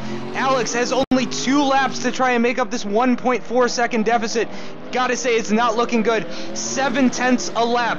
That was the deficit in practice. It appears that same deficit has carried over into the race as they come to the end of lap 3. They're gonna start lap 4, and already Rival is ahead by 0.6 of a second, and he's on the outside part of the track. Alex Gillon has everything to try and to do. This is going to be very difficult for him. I'm struggling to find the words. Alex Gillon, this is him. He's going to get knocked out if he can't pull it ahead, and there goes Rival already through the penultimate corner, and he's going to take the confident win over Alex Gillon. I think it's going to take at least 2 penalties for Alex to make up that 3.3 seconds after the 4-lap race, averaging about 0.8 of a second slower per lap than Rival on a lap that's less than 30 seconds. Amazing, amazing performance from Rival there, you have to say. He's really showed that he is an incredible competitor. Personally, I had never seen Rival. I'd never even heard of Rival until we started preparing for the Race of Champions, and he has proven that he is easily one of the fastest guys in sim racing. Absolutely fantastic competitor, and hopefully we'll be joined by Alex in the commentary booth any moment now, and we can hear how his race went. I don't think any penalties from either driver. Probably one of the closest or cleanest races of the two. And let's go ahead and let's start with Rival, actually. Fantastic performance there in that last race, averaging about 0.8 a second a lap faster. He was about 0.7 in practice and actually extended that even. Great job, Rival. Fantastic performance. Thank you. That was really great to see, and in fact, it seemed like in the Z4 GT3, the deficit was even larger versus the M3. Would you say you prefer that sort of like GT3 monster of a car versus the sort of road car that the E30 is? Well, to be honest, when I did practice with all the cars, probably my favorite was the Corvette, which is pretty much similar to the GT3 Z4. So yeah, I mean, I just find them fun since they are grippy like hell, but still they're fast like hell as well. So yeah, I find those cars fun, and I guess I'm also good at them. No offense to others, of course, but no, great performance from both of you guys. That was absolutely, and I don't think either one of you had a single incident. I don't know if you guys can confirm that. No, well, yeah, I guess not. Yeah. So, I mean, great performance from both you guys. That was really exciting. But, man, Alex, maybe you could tell us about how difficult it was trying to catch this guy. Yeah, like I said, exactly as I predicted. I just knew what good pace he had, and yeah, I mean, he's similar sort of pace advantage he had with the KTM, so I did expect it to carry over, especially as these cars are actually harder to drive again. So, yeah, no great surprise for me there. Yeah, but I'll be honest. Like I said before, I was scared when I realized I was facing you, so can't really say you were walking the park, so yeah. I was probably more scared of facing you, if I'm honest, though. I thought, that's it, I'm out, that's it, I'm done. You guys are just too polite. This is too much. Where's the name calling and everything? But thank you to both of you guys. That was fantastic. That was a hotly anticipated race. A lot of people were really looking forward to that. Great performance from both of you. Again, it was really nice to see a totally clean race as well. 8 laps from both of you and not a single incident. So thanks to both of you for putting on that great show. No problem. Good fun. And Rival, we'll be talking to you again after Knockout Stage 3, I'm sure. Okay, see you then. All right, thanks for joining us. So Alex, tough luck, but I mean, as you said, you're going up against. It's hard to even call him a man. I mean, that guy is extremely quick. Again, I don't really know him from other things, so maybe he's just really, really good at this Wembley Stadium circuit. Something tells me he probably isn't, but man, that was tough stuff. Yeah, no, I don't know from anywhere else either, but yeah, he's an absolute machine. And Marco actually said to me in Steam beforehand, "Oh, don't worry, I'm sure he'll make a mistake." And I said, "Well, hopefully he will," but didn't quite turn out like that. And like I said, I was just concentrating on keeping it clean, but also I was pushing, particularly towards the second half of that second BMW race. I thought, right, you got to really push it now, and I did. I pushed a lot harder, but just I had a really good race actually. Came close to the barriers, pushed it right to the limit. Yeah. And saw when I came over the bridge, I was like, oh, he's a long way ahead. Even if he's got a penalty, he's already won. So I just decided to do a bit of drifting in the last couple of corners. Yeah, I was 100% focused on you during the race, only because I think Ownage was stewarding Rival. He was, yeah. Yeah, so I was pretty sure that was the case. But here we go. We got Adrian Falcone versus Skits as they're on the grid, waiting for the lights to go out, and they're away. And we're in the BMW E30 once again for this first race between these two drivers. Adrian Falcone, one of the fastest drivers of the entire day. And Alex, who are you watching? Outside lane. Skits. You're watching the black car, right? Black car, yeah. Whoever Yeah, that that's is. Skits. Yeah. So Okay. I'll go ahead and I will keep an eye on Adrian Falcone, another FSR driver, much like, or I believe so anyway. I might need to pull up that document to confirm, but another FSR driver similar to Ownage. Oh, spin yep. Falcon on the inside there with Skits while you were watching. Yep, I could see it because of the proximity of the cars. I did see that actually. So advantage Adrian Falcone as it stands right now, because it looks like Skits lost an impressive amount of time and also is going to get a 2-second penalty. Yeah, absolutely. It's been a pretty clean race really from black cars to AOR Racing. Skits, yes I do now. And but yeah, just that half spin, unfortunately just lost in loads and loads of time. I don't think we'll actually get a penalty from it, it's still on the track, but yeah, I think this race is effectively lost now. And well, that was after 2 laps. That's a real gap, isn't it? 3.5 second gap, so a big gap Falcon's got now. Yep, and Adrian Falcone certainly looked like he's got this one in the bag. 3.4 seconds was the deficit, and that's not even counting the penalty, the very likely penalty, or the definite penalty that he'll be receiving, Skits that is, as we're coming towards the end of this race. And you can see that, yeah, anytime they drive across each other like that at the center of the circuit, you know that the guy on the outside lane has a definite advantage. I will say I'm just going to double check his ping, because I think...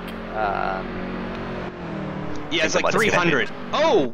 And that was the end of the race, right? He went through the map for me, so yep. I think I might have disconnected. Uh-oh. Was that him? No, I think that was... I don't know. Down at... Yeah, it's just me on my own in the server, so... Yep, yeah, the server seems to be unavailable is the message I just got. Ah, okay, everyone disconnected. I'm wondering what's going to happen with that one. I mean, Adrian really seemed to have that one in the bag, and I think that was even the final lap of the race. Yeah, I think it was. I think you're right.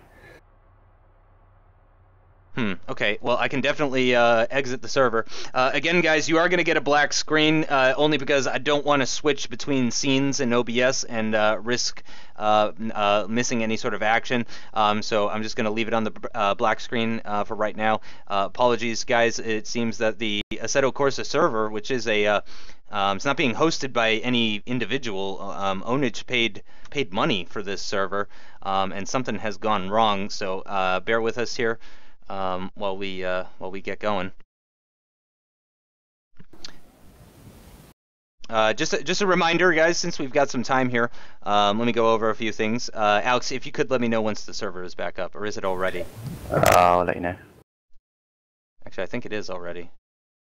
It says no one's in it, though, so I'll go ahead and wait for your confirmation. So I'm going to go over a couple of things with you guys here. So first of all, big thanks. We've been saying it all week, and I'm going to keep on saying it. Big thanks to TX3, RC, and Stazer92 for making this map in R Factor and getting it into Assetto Corsa. Obviously, huge thanks goes to Ownage as well for his work on the circuit as well. Obviously, Ownage has put in an unbelievable amount of effort to make this entire thing possible. And also, again, though, to those three guys, TX3, RC, and Stazer92. Also, the music by Perturbator. It's not an easy name to pronounce, but trust me, he is a worthwhile musician to check out. I've put his link in the chat there. You can check him out at perturbator.bandcamp.com. He did give us permission to use his music for all of these streams. He was a very good sport about it. Actually, just pretty much said right away, you know, have at it. The sound must be up. Thank you so much. And we should be joining the server very shortly here, and we'll be moving on with the rest of Knockout Stage 2. Oh, my poor voice. Joined your channel. And we got Ownage. Yeah, just an update. I don't know about you guys, but I certainly had a connection issue before the race was about to finish there. Okay, we all had. Adrian had it as well, but Adrian didn't have any penalties at that time, and Skids was a little way behind, so great sportsmanship from Skids to say that he doesn't really want to the race to be restarted, and so we are going to carry on with the BMW Z4. Okay, thank you so much for letting us know. Actually, Alex, can you send Ownage yeah, Ownage, I gotta restart my game. I was getting some crackling noises from my game, so if you could just delay a minute or two. Thank you so much. Yeah, we're gonna wait. Okay, guys, sorry about that. I'm sure the viewers probably heard that. There was a pretty heavy crackling sound that was coming through, so I'm actually gonna restart all of Assetto Corsa. So again, thank you guys for bearing with us, and we'll get going in a minute here. Alex, you want to talk us through maybe the next two races that are coming up after this one, and also maybe the cars that we're going to be seeing in Knockout Stage 3? Yeah, sure. So this is obviously Skits against Adrian, which is the third of 5 races for this round. After this, we've got Race Fanatic against Smuffler. So Race Fanatic, of course, the guy who didn't actually have, he actually got knocked out in the group stages, but then got a last-minute seat because Ryan pulling out because he was ill. And Smuffler, of course, of Box fame, along with Justin. Final race as well, we got Timu and, well, it says winner C. So don't know what happened. I think he might get a bye actually in that one, but I'm not sure. We'll get confirmation that later on. And yeah, so Knockout Stage 3, we're actually going to go up to 5 races. There is only going to be 3 rounds in that one, because of course we're knocking out drivers left, right and centre at the moment. There's actually going to be 5 races in that one. First up with the Corvette, then going to the Formula Bath, which is an absolute beast of a car. Then going to the Kutch, the Ginetta, and then the Lotus 211 again for the final round. So be more cars, even more cars to see. And I actually counted it up a few days ago or so, and I found out there was about 10 cars or so, 10 different cars for this entire tournament, and that's of course assuming that you get to the last round of all these knockout stages effectively, because some cars, of course, you might not race till the last round. So how are you getting on there, Justin? I just hit join, so it should be loading up now, so I should be good to go in about 30 seconds here. Okay, good. So we've got Adrian Falcon and Skits just doing a couple of laps in their BMW now. And yeah, so it's really an awesome car. I must admit, I do really enjoy driving it, despite being 0.8 of a lap slower than some of the better people in the car. But it's just such great fun to drive. And look, I've got quite a high ping again from Skits there, about over 300 or so. And Adrian Falcon as well has got 150, similar to Justin there. So not the greatest ping in this race. So hopefully we won't get any more connection issues though. And it looks like Justin's managed to join the server now. Yep, and I think my audio is okay. Am I on track right now? Is that my... Okay, there we go. There we go. Sorry, freaking out a little bit there. Okay. And I don't think the crackling is back, so I think we're all right. We will just have to deal with it if it is present during this race. But we're waiting now for the lights. Adrian Falcone on the inside lane, Skits on the outside lane. Looks like Alex is going to be watching Adrian Falcone. I'll be keeping an eye on Skits as lights go out and the cars are off, and it looks like a nice start from both drivers. No clear advantages from either of them as they begin their first lap. Much taken Skits, he's on the outside lane. Oh, okay. And let me go ahead and just switch over to Adrian Falcone. Bit of a mistake from Skits there. He actually went quite deep. I think he managed to keep out of the barrier, but he definitely went deep there and had to go really quite slow to avoid the barrier. So there you can see visually after the first lap, definitely Falcone's there got quite a big advantage on the outside lane. They're probably maybe up to a second, maybe not quite that much, and it's actually 2/10 across the line, but of course Falcone's got the advantage of the outside lane. Yep, yeah, so it looks like advantage Adrian Falcone at the moment, as I apologize. My mouse caused a little screen freeze there, but we're back on and running. And going through the hairpin and into the penultimate hairpin, or the penultimate corner, which happens to be a hairpin. And oh yeah, it's a quite clear advantage as we end lap 2. And we're going to see the gap between Adrian Falcone and Skits is nearly 2 seconds, 1.8 seconds. And I think I heard a little bit of a lockup actually from Skits there.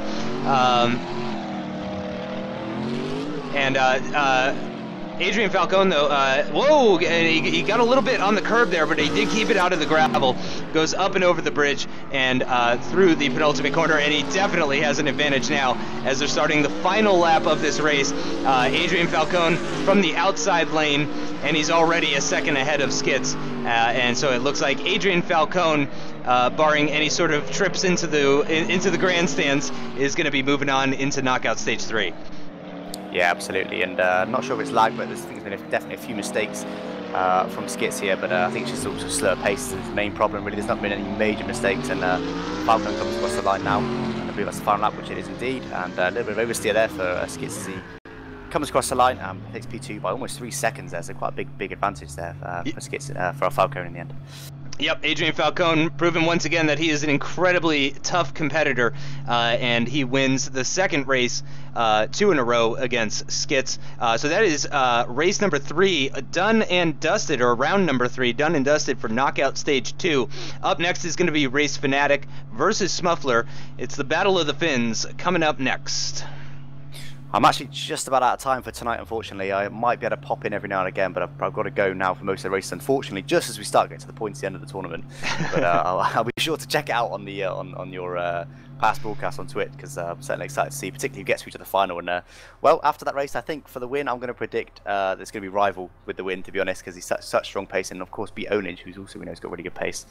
And just before I go, just in case no one else mentions it, I just want to say big thank you to you, Justin, for doing this commentary. And you know, even though I'm co-commentating with you, you know, I'm nothing compared to you in terms of commentary, and I often just sit back and enjoy your commentary during these races. I think everyone will agree, and I really don't know why someone like Sky or someone hasn't employed you yet, because really top-notch commentary. It really is. It's brilliant just to listen, and I'm sure people agree in the comments. I do appreciate that. Thank you so much. And yeah, it should be a good finale here. So yeah, you're definitely gonna want to check that out. And thanks for joining me, of course, because obviously without you and Ryan helping me out all this week, I'm pretty sure I'd be in hospital for my voice at this point. You possibly still will be, yeah. You still talk most of the time, I mean, so fair play. We'll see how it goes, but yeah, thanks again. Yeah, no worries. Yeah, cheers again. Thank you again to everyone that's made this happen, particularly Ownage as well, and obviously you.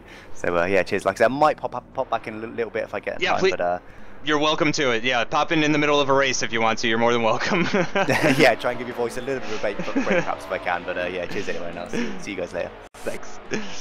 So, Mikko is already out on track in that BMW E30 at the moment, and he's gone for black this time rather than for white, so I'm not sure if that was a conscious decision from him, or if he's just changing it up a little bit, or if that's just the default color, I'm sorry, I meant to say.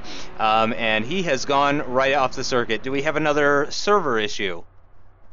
It appears we have another server issue. I'm gonna go ahead and blame Alex for this. I'm gonna say that is somehow Alex's fault.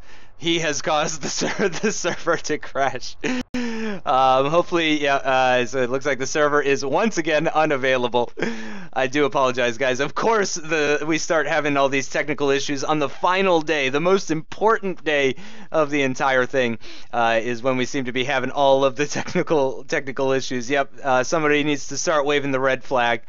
Hopefully, Ownage will be popping in any minute now to confirm. Let me go ahead and just send him a message. Again, guys, I don't know what I'm doing wrong here, but I've gone into the TeamSpeak settings and I have told it in every which way that I don't want it to make any sort of noises. Just no noise whatsoever. I would prefer if it didn't talk at me, that bling sound you just heard. I would prefer it did not do that during the stream, because obviously there's no benefit for you guys to hear that sort of thing. So certainly I wish I could get that off. I mean, if somebody really wants to see it, I will screenshot my TeamSpeak settings to anybody that's interested later on. I swear to God, I've unchecked every single box that could possibly be related to the noises in TeamSpeak 3, and the settings just, it doesn't care. TeamSpeak has no mask. master. It's like, you know, forget you, man. I do what I want. So we are waiting for the server to restart. I did get confirmation from Ownage, sent him a message in TeamSpeak. Yep, Ownage is restarting. I do see the server is up at the moment, but I am waiting for somebody to join it. Yep, and they are in it. Okay, so I'm loading it up now. Again, thanks to you guys for bearing with us as we take care of all of the technical problems. Not sure what's going on with the server.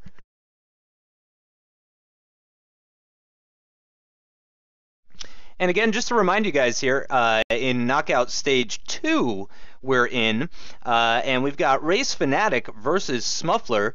Race Fanatic knocked out, technically. In the group stages was Race Fanatic. He was technically knocked out, but because of Ryan L83's illnesses, or, I mean, I guess I could pluralize it because he sounds quite under the weather, but because of Ryan L83's illness,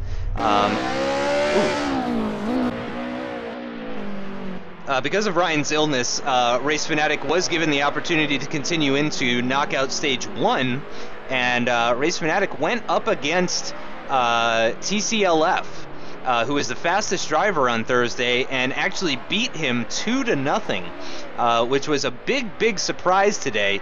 For any of you guys that missed Thursday, TCLF, again, had the fastest race lap time out of everybody. Race Fanatic went head-to-head against him today, and he shouldn't have even been here, and he beat TCLF, so that was a huge talking point earlier in the stream, was Race Fanatic's win over TCLF, as it does look like we are going to get going here for the races. We are lined up for the grid once again, and again, Mikko versus Race Fanatic. Mikko with the inside line, Race Fanatic for the outside line. Everybody knows my bias at this point for Mikko.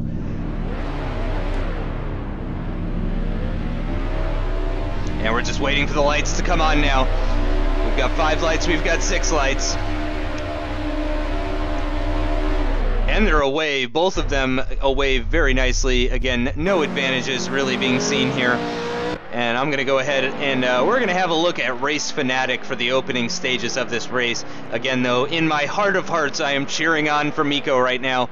I'm really hoping that Smuffler can pull out the win, head into Knockout Stage 3, because he is the really talented driver in Box Gaming. I am merely the voice and nothing else. Mikko is the talent, and he crosses the line 1.1 seconds behind Race Fanatic, but of course now he's got that benefit of the outside lane. Race Fanatic with no mistakes so far, no contact with the barriers, nicely through all of the corners, keeping all 4 wheels planted. No rally style drifting for either of these Finnish drivers as they're coming through the penultimate corner, and Mikko definitely has an advantage. Through the final corner now, coming across the start-finish line. Mikko's got the advantage. 2 laps remaining. Still no contact with the barrier from either driver as far as I could tell. Now the double right-hander. Nicely through there, into the hairpin before going up and over the bridge. 3rd lap of this race, just 1 lap remaining as they cross the line. Race Fanatic with the advantage with that outside lane as they come through the final lane, final corner now. Crosses the line. Mikko now just 9/10 of a second behind him. Looking like Mikko's got this one in the bag as long as he can keep it out of the barriers. Certainly not going to be easy for him, but he is going to be trying his hardest to try and beat Race Fanatic here and continue to knock out Stage 3. Unbelievable performance from Mikko. Ryan L83 said in commentary, I don't even know who this Smuffler guy is. And here he is in Knockout Stage 2, and he takes the first win ahead of Race Fanatic, but just barely by 7/10 of a second. Fantastic performance from both of these guys.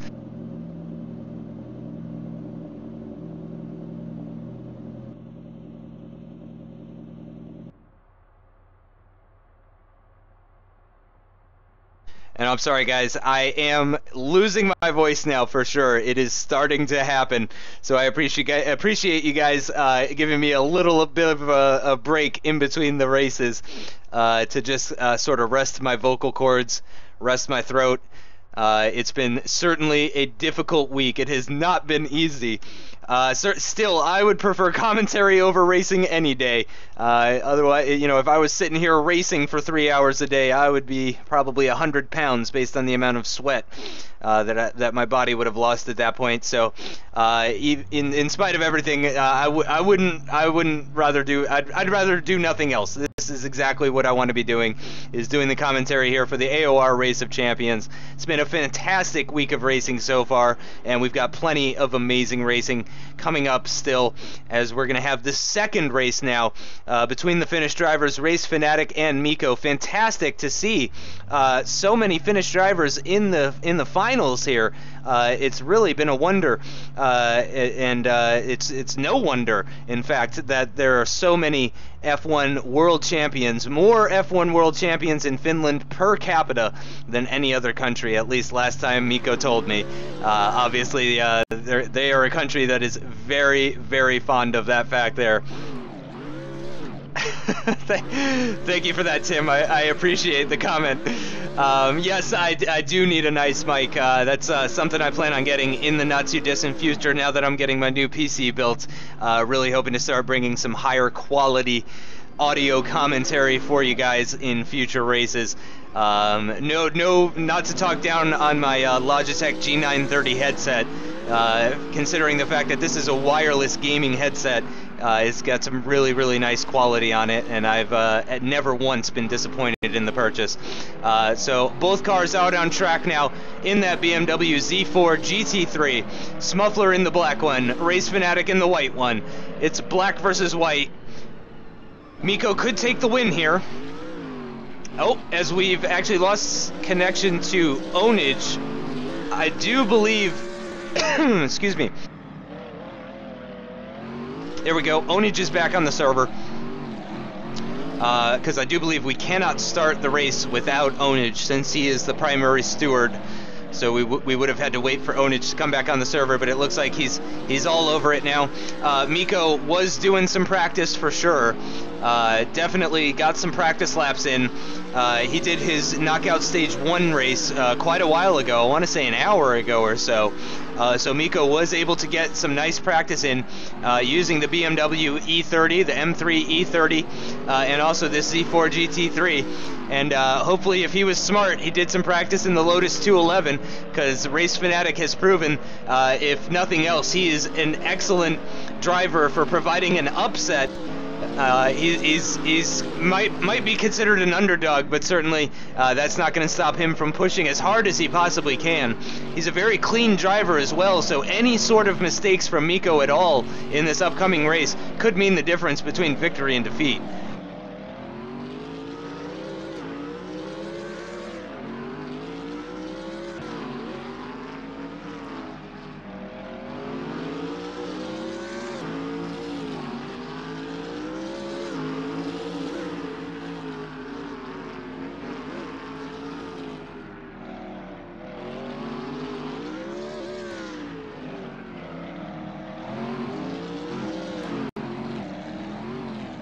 And thank you again, as I just typed to you guys rather than speaking. Again, it helps quite a bit actually just to stop talking for a few seconds. And it's nice though listening to the sounds of these Z4 GT3s. There is not many cars that I would rather listen to as they go around a circuit, at least not in Assetto Corsa. Beautiful sounding vehicles are these, and I do believe we are still waiting for Ownage actually. I did see him rejoin the server. But I'm not seeing his name down at the bottom left, so let's go on board with Mikko, and I'm gonna go ahead and rest my voice for just a little bit longer. Oh, hey Justin. Yes. Yes, I am not able to connect to the server myself, but I have faith in Race Fanatic and Smuffler that they will be honest. So I also would like you to steward a little bit if you can, and at the end of the race, right when the screen goes fading, before that, so after both drivers are finished, go out of the server and then save the replay.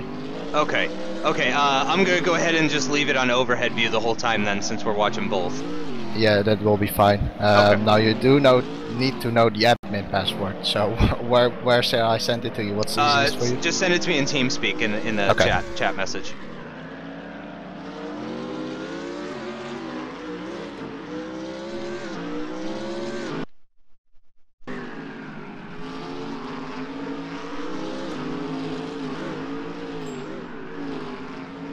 Okay, guys, bear with us just a moment.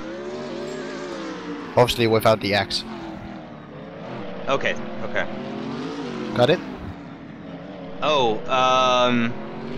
okay, I'm gonna have to, like, hide the stream. Oh, yeah. hold on, I can do it, It's fine, it's fine. I didn't think about that. Okay, I hid it so people can't see what I'm typing. So just type the first one, then the second one? Yeah. There we go.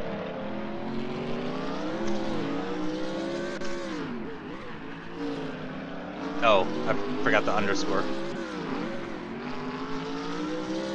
Let me know when the screen goes fading. It's fading. Okay, good luck. Thank you. User left your channel. Alright guys, so we are getting started now. Again, I am going to have to leave it on this overhead view. Because you guys, you're gonna have to help me sort of steward this race. So you guys that are watching, you're gonna have to stick with me here as we're waiting for the lights to come on now. Race Fanatic with the inside line, Mikko with the outside line. Definitely pulling for Mikko here as the lights are ready to go out now. And they're out, and both cars are away. And I'm gonna go back into the pits. And they're away very nicely there as Race Fanatic through turn 1. Mikko through turn 1, going underneath the bridge now. Neither driver hitting anything as far as I could tell. Both of them have been very, very clean drivers all week long. No issues really to speak of from either one of them. As they come through the penultimate corner now, Mikko with that outside lane advantage is going to cross the line first. Let's see what the split is between him and Race Fanatic. It's 1.28 seconds. Mikko coming close to the barrier, but no contact as far as I could tell. Race Fanatic coming close to the barrier as well, but again, no contact as far as I can tell. Smuffler into the hairpin now, as he's going to come across over the bridge, and we're going to see exactly how close these two competitors are. And it looks like Race Fanatic has a little bit of an advantage right now, but Mikko carrying a little bit more speed. It's going to be very close between them as they cross the line. Less than 0.2 of a second separating these two Finnish drivers as they begin lap 3. Going through the inside lane is Race Fanatic. The outside lane for Mikko, who is going to have the advantage. Going into the tight right-handed hairpin now. Race Fanatic into the left-handed hairpin. Now Mikko into the left-handed hairpin. Race Fanatic over the bridge. Here they come through the penultimate corner. Now into the final corner. Mikko's got the advantage as it stands right now. Let's see what the split is as they cross. It's 1.5 seconds. Can Race Fanatic make up that 1.5 second deficit to beat Mikko? It's going to be difficult. It's certainly going to be very, very difficult for Race Fanatic. Haven't seen any sort of contact between the two of them as they're coming to the end towards the final penultimate corner. Race Fanatic's got the inside line. Mikko's going to be able to carry a little bit more speed. It's going to be incredibly close between the two of them. Race Fanatic looks like he might have it. Race Fanatic, it says +000, and I've got to hit exit. Yes, exit. Exit. I'm hitting exit. Oh, what a shame I missed it. I think it says 000. Hold on. Can I find out? There's no name next to it. There's no name next to the time. Just make sure you hit. I'm hitting save replay. Okay, sorry guys. I'm not sure what happened there. So am I gonna need to transfer this replay over to you, like right now? You can do it later. Okay, but I mean, was there a driver on top? Both names, it's blank. I will go ahead and talk to the drivers. This might need to get restarted. I'm not sure. We'll see whether we can have an agreement. I could take a quick Gaiazo for you. Have a look at this. This is what this is what it says. It says driver 1 and driver 2. I know that the difference between them was 0.006 of a second at the end of the race, but it doesn't say which driver won. Okay. I'm gonna go in there. They will tell me. Okay, I hit save replay already. Yeah, thank you very much. Yeah, no problem. User left your channel. Holy cow, guys. Holy cow. Unbelievable. I'm not even sure how to react yet because we don't know. Race Fanatic won. Race Fanatic wins by 0.006 of a second. We're going to go to a tiebreaker between the two Finnish drivers. Absolutely amazing.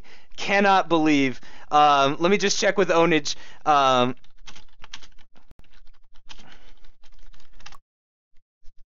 I gotta check. So I'm sorry again, guys. You have to bear with us because, as you can understand, those are some extreme circumstances that we're dealing with at the moment. Here, if you guys want to have a look for yourself, here's the Gaiazzo image that I sent to Ownage. 0.006 of a second separating the two of them. That is the picture that I just took. You can see there, there is no name underneath the drivers. But Race Fanatic is being confirmed as the winner by 0.006 of a second after the 4-lap race. Absolutely amazing. And I talked about it before the race began. Race Fanatic seems to be an absolute master at providing the upset. And I was really, really pulling for Mikko in that one, but Race Fanatic with the upset. Well-deserved, though. Very, very well-deserved win from Race Fanatic there. Absolutely amazing, these two competitors. Can't believe it. And I'm getting confirmation from Ownage now that the server is back up. I can't believe it. Mikko's saying 0.009 seconds, but as I said, the picture I took said 0.006 seconds. But either way, Race Fanatic with the win.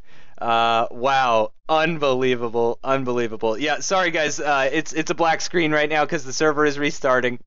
But I'm joining back right now, so it'll be coming up any second now. For you guys that maybe missed it, again, just have a look at that Gaiazzo picture.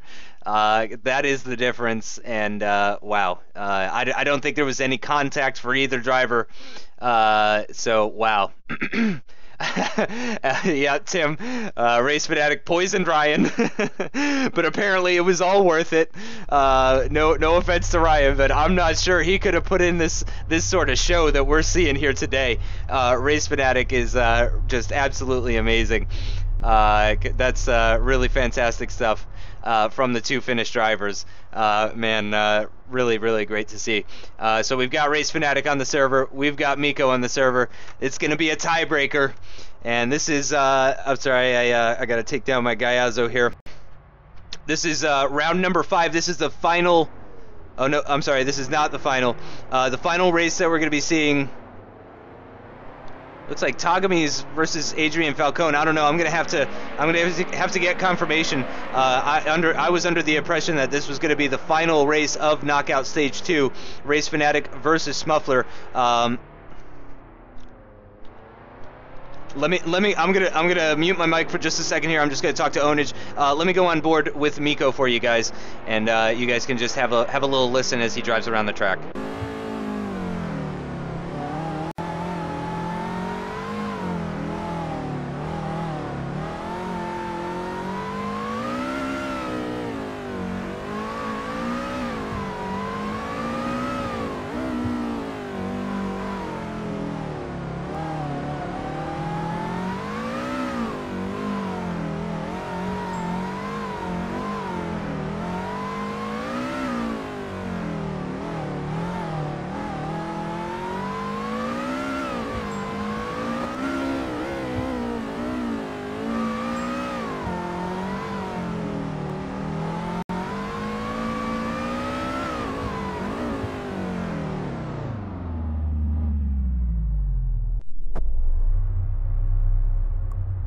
Alright guys, we are ready to start this race.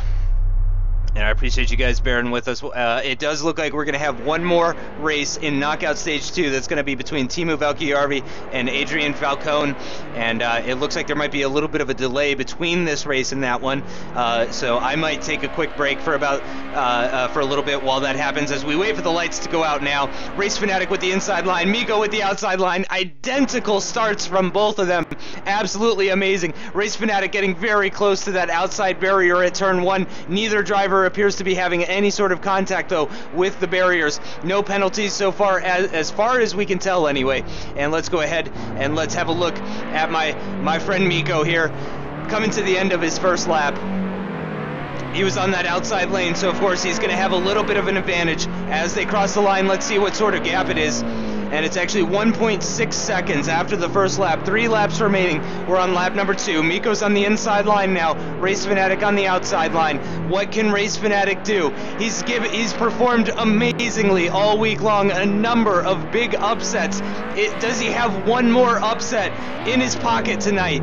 Is he going to be able, as they come through the penultimate corner, Race Fanatic might have a little bit of an advantage as they finish lap 2. What is the gap between these guys? Just a 1/10 of a second. Race Fanatic is ahead at the moment. After 2 laps, Race Fanatic is leading this race by a 1/10 of a second. Mikko is going to have to pick up the pace. We're on the 3rd lap now, coming towards the end of this lap already. Very short laps here at the Wembley Stadium circuit. Into the penultimate corner. Here comes Race Fanatic, not far behind. It was about 1.6 seconds at the end of lap 1. What's it going to be at the end of lap 3? Mikko's across the line. Race Fanatic only 1.2 seconds. It looks like Mikko might be in some serious trouble here. Race Fanatic's got some serious pace. He just needs to be 1.2 seconds faster than Mikko on this lap from the outside lane. There goes Race Fanatic underneath the bridge. Here comes Mikko around the hairpin, up and over the bridge towards the penultimate corner. And I've got to go into the overtop view. And what's going to happen here? Race Fanatic with the inside line. Mikko with the outside line. Who's going to finish first? And it looks like Race Fanatic by 400ths of a second. Race Fanatic wins by 400ths of a second ahead of my buddy Mikko. Unbelievable upset. Race Fanatic, who wasn't even supposed to be in the knockout stages, is continuing to knock out stage 3. Unbelievable. Absolutely amazing performance from both of those guys. I didn't think we could see a better race than some of the races we've been seeing here today, but oh my god, I have been proven wrong.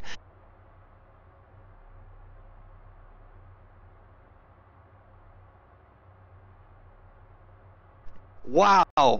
Wow. Wow. Wow. Wow. I can't, I'm having trouble even just processing the sort of scenes that we're seeing here today. It's absolutely amazing. I cannot believe him. I think Mikko actually might be having a hard time. Holy crap, guys. Holy crap. Could you save me the trouble of having to scream during the entire race? Please. Wow, that was absolutely amazing. I was talking just before the race started that Race Fanatic seems to have a speciality at providing upsets, and wow, I was rooting for you the whole time, Mikko. But Race Fanatic, let me start with you. That was absolutely amazing. The chat is going insane right now, just cheering for you. That was intense. Yeah, it was very incredible. You guys have put on one of the best shows that we've seen all week long, to be absolutely honest. Mikko, I'm curious, how did you feel going into the race? Were you feeling pretty good, or did you know it was going to be this close between you guys? Well, like after the first race, I was pretty confident, but I knew that he's got some real pace and he's going to give me a run for my money. So, I mean, that was just great. I mean, that's as good as it gets. Yeah, I mean, I think that's going to be the closest finish of the entire week. I know, Mikko, you came into chat, you said 9,000ths of a second. The screenshot I took in Assetto Corsa said 6,000ths of a second that separated you guys in the BMW Z4 GT3. But Race Fanatic, I got to say to you quickly before we go, I mean, you weren't even supposed to be here today, and here you are going into knockout stage 3. I mean, that's got to feel pretty good. Yeah, it feels very good to be here and get the second chance. Well, congratulations to both of you, even though you didn't win, Mikko. Huge congratulations to both of you, because, I mean, you guys may be responsible for my throat bleeding later on, because I couldn't stop talking the entire race. But yeah, I mean, huge thanks to both of you guys, because that really was amazing. Yeah, I mean, the main thing is that the Finnish guys in the quarterfinals, so no hard feelings, all the best to the quarterfinals. Thank you very much. Yeah, and thank you both for joining me. But we've got the next race coming up now. But again, thanks to you both. That was absolutely amazing. 10 out of 10. 10 out of 10.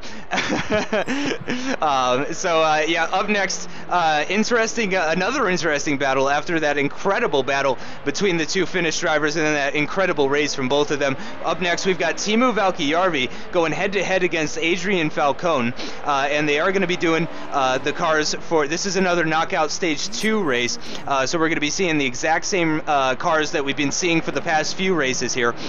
Interesting to point out, these are two FSR drivers. Both of these guys race in Formula Sim racing, so this is going to be a really interesting battle here between Adrian Falcone and Teemu Valkjärvi. Mikko, I don't suppose I can get you to maybe fill in for a little bit of commentary duties now that you're done racing? I might, yeah. Okay, yeah, because if I can even throw to you for, 5 to 10 seconds at a time, that would be super helpful. So yeah, if you want to go ahead and join the server, or actually no, hold off on this one because the race is starting.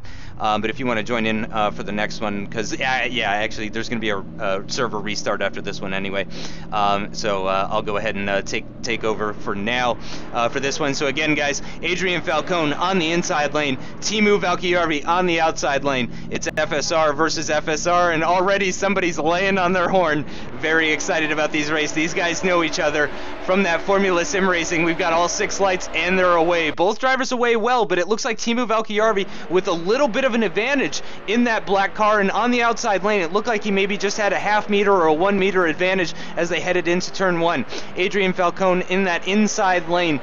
He is certainly going to be on the back foot as they come to finish the start, or to finish the first lap, as Teemu had that outside lane advantage.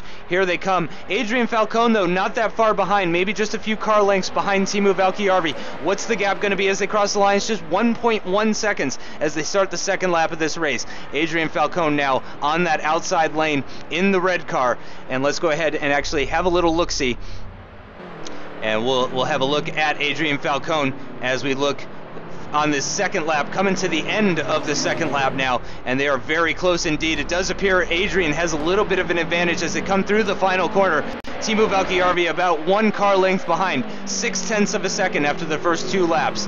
And Teemu Valkjärvi, he's going to have to pick up the pace a little bit, or he's going to have to hope for a mistake. He's not far behind. Even a single mistake from Adrian Falcone could mean the difference between victory and defeat here. It's very easy to hit the barriers, and this is a tricky car, is this BMW E30. It's a very different sort of beast versus some of the other cars we've seen, and I think Teemu Valkjärvi had a pretty slow lap there as we come to the end of lap 3, and he's only ahead of Adrian Falcone by a quarter of a second or so. Adrian coming now. This is the final lap of the race underneath the bridge, through this right-handed hairpin into the left-handed hairpin, and just 1 more corner remaining. We can hear Teemu Valkjärvi closing in, but it's not going to be enough as they go through the final corner. It looks like Adrian Falcone is going to take the win, and it's by about 1.8 seconds for the first race between these two guys. So Adrian Falcone takes the first win in this battle of the FSR drivers, going head-to-head here at the Race of Champions. And Adrian Falcone with the early advantage by 1.8 seconds.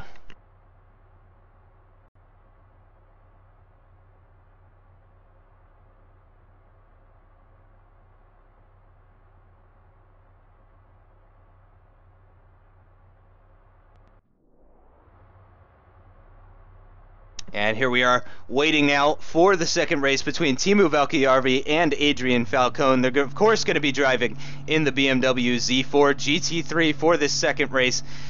Adrian with the early win, he can end this session a little bit early by taking another win here in the Z4 GT3.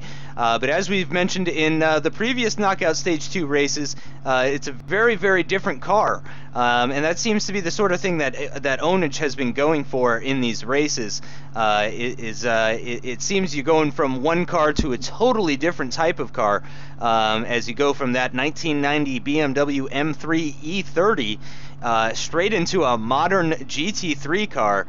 Very different types of cars there. They're both BMW, they're both rear-wheel drive, but that's about where the similarities end, as the Z4's got the rear wing, it's got the slick tires. Actually, I believe they both have slick tires, so that is another similarity between those two. But again, the Z4 with just so much more power. And I'm going to go ahead and rest my voice for just a second, and we'll go on board with Adrian Falcone as he does some warm-up laps. Do you think I can join and participate in? If you join real quick, yes.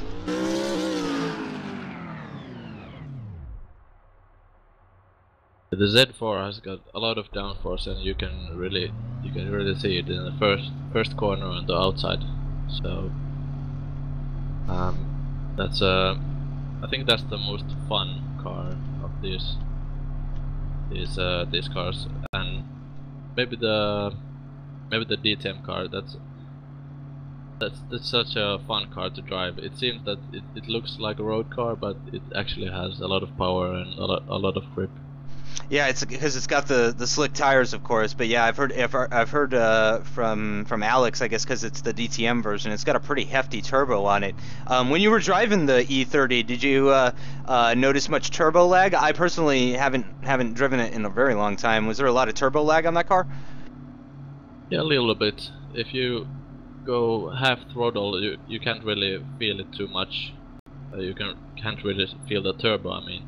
But once you go full throttle, you can hear the turbo kicking in, and then it gives you the full power in maybe a few tenths. But yeah, obviously some similarities, but yeah, totally different. Personally, just speaking personally and as a spectator, just watching how that Z4 GT3 handles on this very, very tiny track, I mean, I think that's a car track combination that would not suit me at all. I mean, it just seems like the corners are just coming at you fast and furious, to use an overused term. Yeah. By the way, how do I actually watch the? So you hit the drive button up at the top left, hit the steering wheel, and then you use Control, and then the number 1 on the numpad, and that'll change the car, the person that you're viewing. And then you want to use F1 to go to onboard shots, and F3 to go exterior shots. All right. So again, guys, we are in the warm-up session for this second race between the FSR drivers Teemu Valkijärvi and Adrian Falcone. It's not going to be very long here before we see these guys going head-to-head. Again, Adrian Falcone with that early win in the E30, so Teemu Valkijärvi's on the back foot, which could mean we might see him taking some risks and pushing a little bit harder to see what he can do as we're getting the race started now. And Mikko, do you want to pick a driver to watch for incidents? I can do with Adrian. Okay, so I'll go ahead and I'll focus on, and then as soon as the race starts, as soon as the lights go out, hit escape and then hit return to pits. Yeah. And here we are, the lights are on. Adrian Falcone on the inside. Nice start from both drivers. Teemu Valkijärvi on the outside. He's got that early advantage in the opening stages of this race. Here he goes underneath the bridge now, going towards the hairpin, and we're going to get a sort of... we've got more server problems. So I'm actually going to just rest my throat for a minute while we restart the server here. Mikko, do you have the Google documents? Yeah. Okay. Okay. Actually, why don't you talk about knockout stage 3, round 1 and 2, because those drivers are already decided. Although actually, it looks like the wrong one is in race 2. It doesn't look like. I'm not actually sure because I've been looking at it, but yeah, the one we know is of course Rival versus Race Fanatic, so that's gonna be one to watch. And oh right. And I'm really surprised now that I'm in the commentary booth that what happened to TCLF, but you have to say that the KTM really was something that suited his driving style, but those two road cars, they're not really suited for drifting that much. I'm curious. Do you think if TCLF had made it to knockout stage 2, do you actually think his driving style would have been more suited to the E30 and the Z4? Maybe not the Z4 GT3, but maybe at least the E30 and the Lotus 211. Maybe to the E30, but definitely not the Z4, and not so sure about. Yeah, maybe the Lotus that could have suited him more, but that's just speculation. So we'll just have to see. You did get disconnected too, right? Yeah.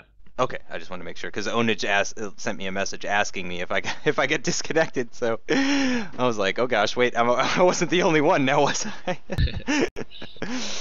But yeah, we are getting right into the end of the day here, of the week, really, guys. So I appreciate all you guys. I know it's getting pretty late in Europe, especially those of you guys that are in like Germany and Finland and those sorts of places. It's getting really late at night. It's not even 4 o'clock in the afternoon here in Texas. Of course, streams have been going now for about 4 hours though, and we've still got knockout stage 3 and also the finals still to go.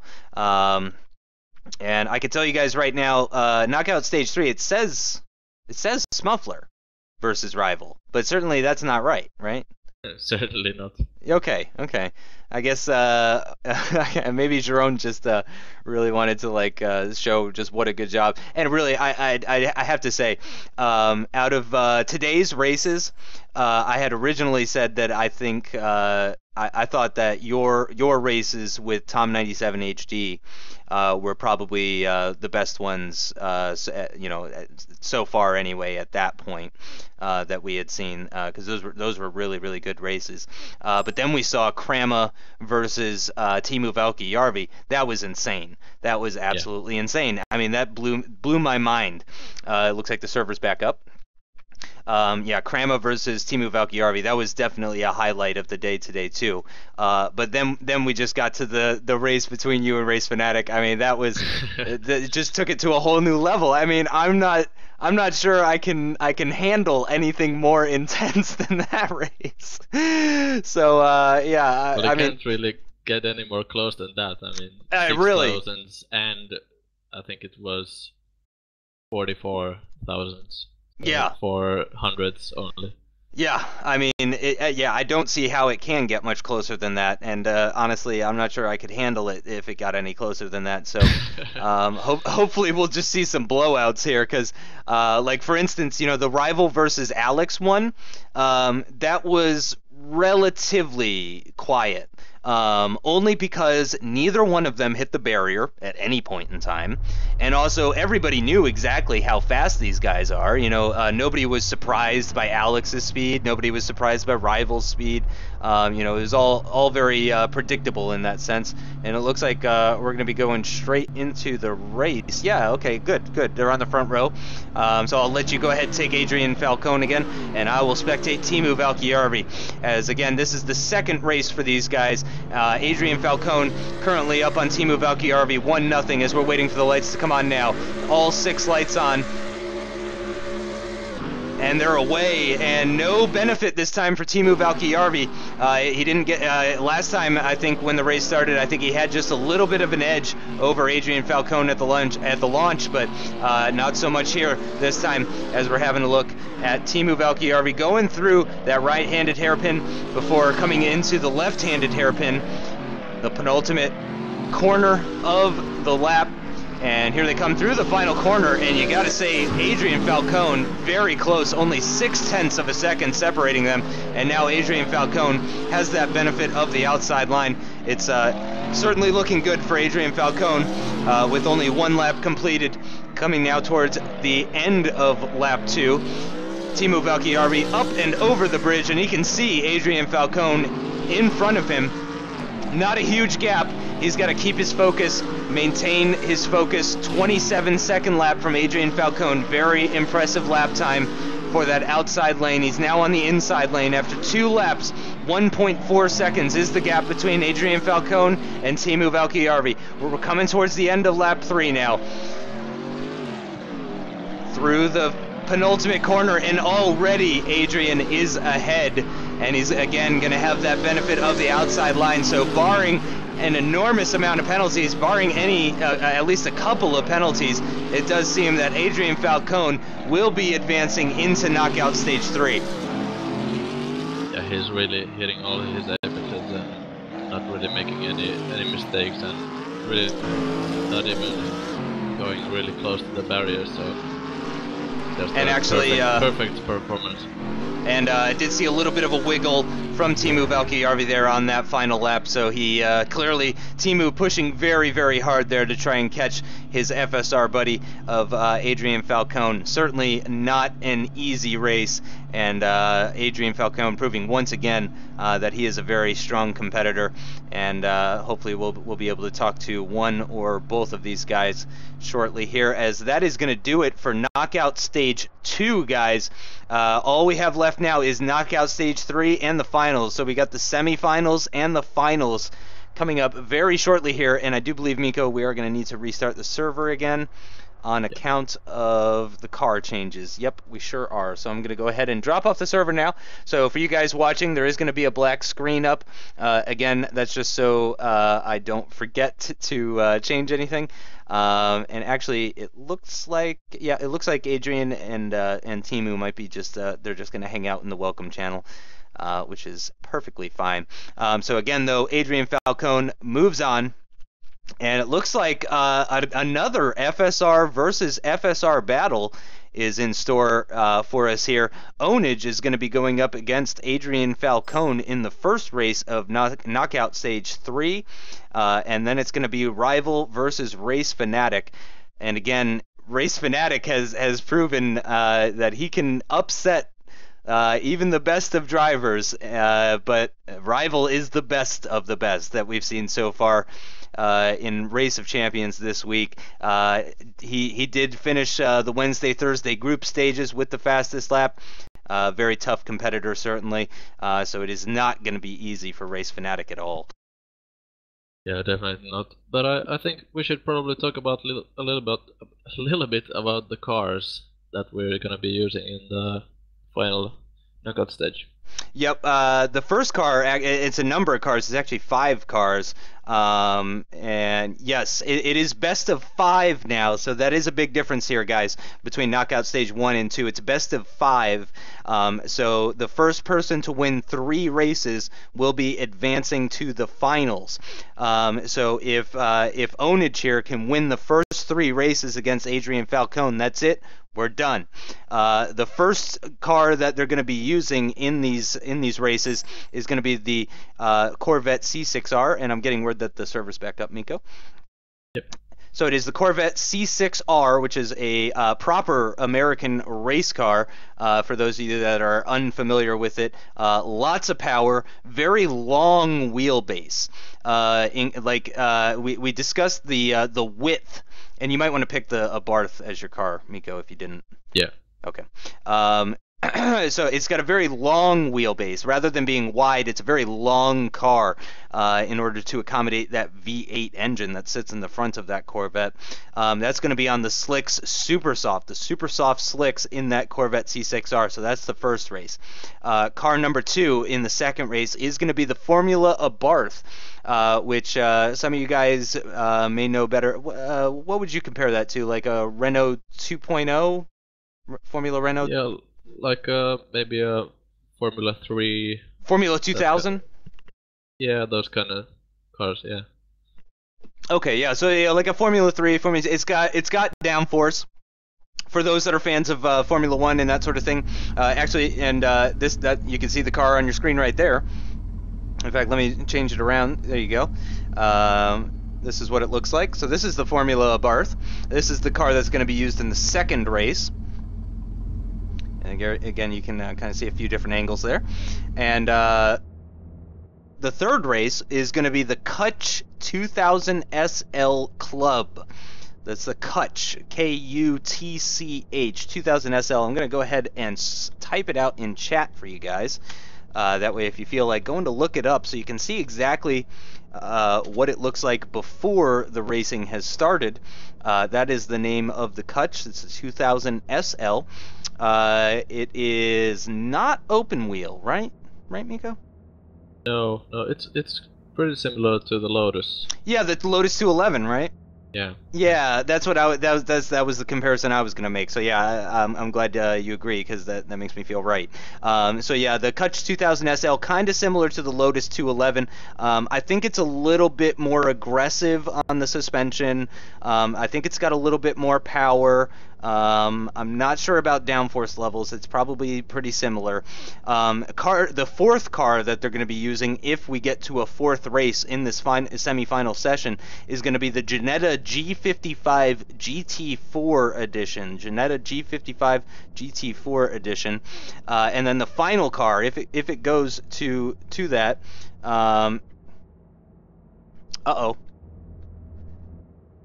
Well, here's something interesting. I'm getting no engine sound from the Corvette. That's weird, but I am, so... You are? Yeah. Okay. Yep, this is very strange. Yep. And actually, now I'm remembering that I had this problem in testing, and I don't think I ever fixed it. So apologies, viewers. I'm not sure what caused this. I downloaded all the cars similar to. Well, I mean, I got all the cars that were part of this, but it does appear that the Corvette C6R is having a problem on my machine specifically, not on Mikko's machine. So unfortunately, we're not going to be really getting any sort of engine audio, which is a real shame here, because it is a V8 engine. It's quite a powerful engine. Obviously, it's been tuned quite a bit. The good news is that I don't have to yell, though. Actually, because it is dead silent in the game right now. So this is actually kind of a nice change of pace here. I'm really excited about this, but holy crap, the speed that this car is going through these corners is absolutely amazing. I've personally never driven this car in Assetto Corsa, as Ownage does a 23.7 that's the outside lane, but still, that is an incredible time. Yeah, I think yeah. Best comparison would be probably the Z4. It's got a lot of downforce, long wheelbase, and I think the Ginetta is pretty much also pretty similar. So those are three pretty similar cars. Gotcha. So again, guys, I do apologize. Just call it an electric Corvette. Just pretend it's 100% electric, totally silent. Including the tires. Even the tires don't make noise. Just suspend your imagination. You know what, guys? Go find a YouTube video of a C6R driving around and just hit play while we're doing this. It'll be fine. So we've got all 6 lights now. Ownage is on the inside lane. Adrian Falcone on the outside lane. Looks like Adrian possibly with a slightly better start. I'm not entirely sure. There's a lot of lag going on with Adrian. It looked like he might have touched the barrier there, but I don't think he did. I'm pretty sure that's lag related. He's got a ping of 700 as it stands right now. So Adrian Falcone is not going to be the one to watch, certainly. So let's go ahead and let's have a look at Ownage as going over going over the bridge there, catching a little bit of air and seeing all 4 wheels dropping off of the car, actually. And now Ownage is on that outside lane. He's going to have the advantage as they're doing lap 2 now, and very, very deep into that corner before the bridge. I'm not sure if there was any sort of contact there or not, but he's continuing on, and it's very possible that there wasn't any sort of contact. This is the end of lap 2. These guys are FSR teammates. These guys are on the same team. Wow. 7/100ths of a second separating Adrian Falcone from Ownage, with Adrian Falcone currently in the lead, just 2 laps remaining in this race. Ownage now in the inside lane, so in the slower lane as it stands right now, going up and over the bridge now once again, and those wheels just dropping away from the car, and Adrian's coming across the line now. Let's see what the gap is as Ownage crosses the line. It's 1.3 seconds, 24.8 second lap for Ownage on that inside slower lap lane. He's pushing very hard right now, coming underneath the bridge towards the hairpin. There he goes around it. Extremely quick lap times in this Corvette. And through the penultimate corner. Where is Adrian Falcone? There he is, coming around the corner. Ownage has the advantage as it appears right now with the shorter run down towards the line, and it looks like he's going to take it by 0.3 of a second. Ownage beats Adrian Falcone. That is surprising, actually. That is really surprising. I thought Adrian Falcone had the advantage in that one. Yeah, that was really, really close after the first lap. I think it was 700ths or even less, so that was even the Ownage really pulled pulled something. Oh no! Oh no! Ownage did hit the barrier. He touched the barrier at some point, so Adrian Falcone takes that first win. Oh. Wow, big upset there. Sorry about that, guys. Obviously, Ownage crossing the line first, but with that 2-second penalty, Adrian takes the first win of the semifinals here in Knockout Stage 3, and he is one step closer to heading into the finals now, where he will possibly go up against Rival or Race Fanatic potentially. He's got to win 2 more races against Ownage, though, and up next we have that Formula Abarth, which we can hear. We can hear it. We can hear the car coming out on track, which is fantastic, as they're getting ready to go, and can hear somebody revving up. At least I could before. Did you do any practice with the Abarth, just in case if you made it to this stage? Yeah, I did a couple of laps, and what's maybe surprising about this car is that it's actually a stick shift, so no pedal shifts on this car, so the downshifts are pretty harsh sometimes. Interesting, wow. And Ownage is out on track first, and followed pretty quickly by Adrian Falcone. Now, I think, if I'm not mistaken, surprisingly enough, possibly because of the downforce levels combined with the super soft slick tires, or the soft slick tires, I think we might actually be seeing the fastest lap times of the day from this one, or is that from the Corvette? I think it's gonna be pretty hard to beat the Corvette, but it certainly has downforce, so we'll have to see. Yep, and we'll get a little indication here. And actually, I'm going to go ahead and go on board with one of these 2 drivers here. And Ownage was first, so...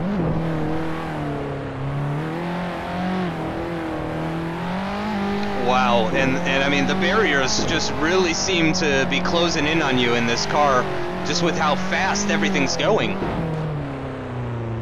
Yeah, if you look at the lap times on the inner lap, it's Onage's of the track, so I'm thinking we're probably gonna start pretty soon.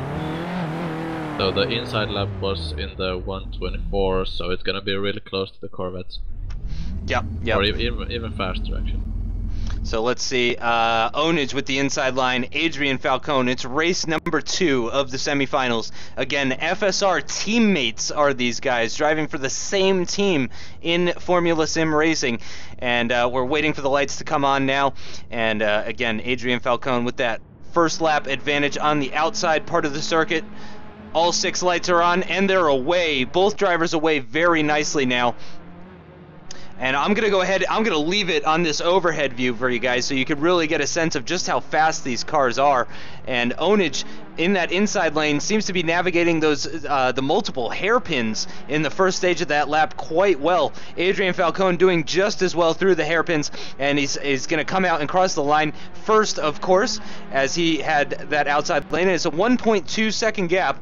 Now it's time to see what Ownage can do in that outside lane as he's coming now towards the left-hander before the bridge, getting nicely through there, accelerating down towards the hairpin corner, taking a double apex through there, letting the car run a little bit wide, doing the same thing for this left-handed hairpin, and it does appear that Ownage has the slight advantage at the moment as they come across the line. Ownage definitely with an advantage, 0.4 of a second separating them with 2 laps still remaining in this race. Ownage getting very, very close to the barriers, but it does appear that he has not touched anything just yet, so I think Ownage might have the advantage as it stands right now as he comes across and up and over the bridge, and you can see how little air the Formula Abarth is catching on that bridge in comparison to the rest of the cars, very likely because of those downforce levels, as Ownage does a 24.4 from the inside lane. Yeah, I gotta say... Very good lap from Adrian, very good.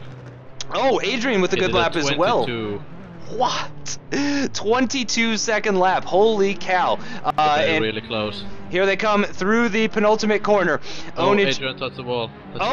And Adrian touches the wall. Ownage crosses the line. 0.6 of a second, 0.7 of a second separating them, and Adrian with a penalty, so they are now tied at 1 apiece. So we might not see the Lotus 211, but we're definitely going to be seeing the Ginetta G55 GT4, which, speaking with Ownage before this whole stream happened, for sure, Ownage really, really, really likes that G55 GT4. He said that is probably his favorite car to drive at this circuit. So if Ownage is going to be driving that one, I think it's very possible we could see this go all the way to the 5th race. Yeah, next up is of course the coach, which is that's a pretty crazy car, I have to say.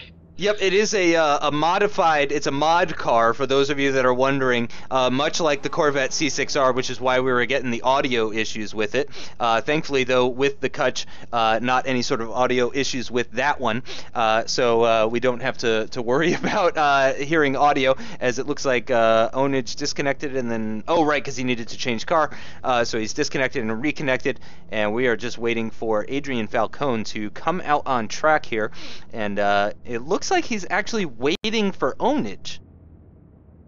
It's at the procedure before the race is to check if the track is reacting well with the car. Oh, I see. You have to hit a fence or a pillar to check if the server is working correctly for you. So that's what they're doing right now, and it's looking like Adrian is going to the track now.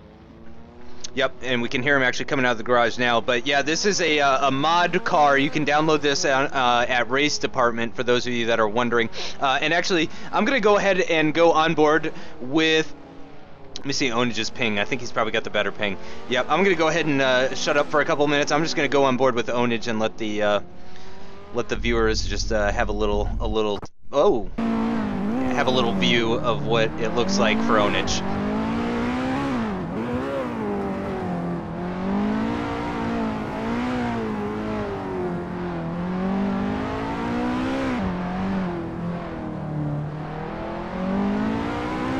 You can actually see all the engine parts from behind if you're looking at a camera.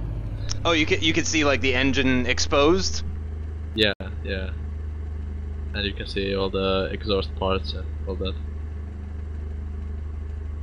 Pretty weird car.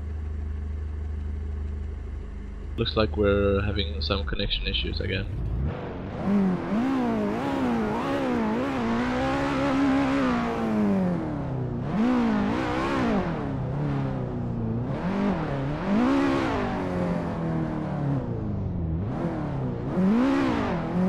And actually, just let me know when they're starting. I'm gonna grab a drink. Alright. And it's looking like Ownage is doing some donuts here. Just to give Adrian some time to get back on the track. This has a pretty fine donuts, I would say. Getting a little bit hungry here. So to talk a little bit about this car, it's in a way pretty similar to the crossbow and the loaders, but it has a lot more power, so it's a little bit harder to control, and a little bit more downforce, I'd say, and I wouldn't be surprised to see quite quick lap times from these guys.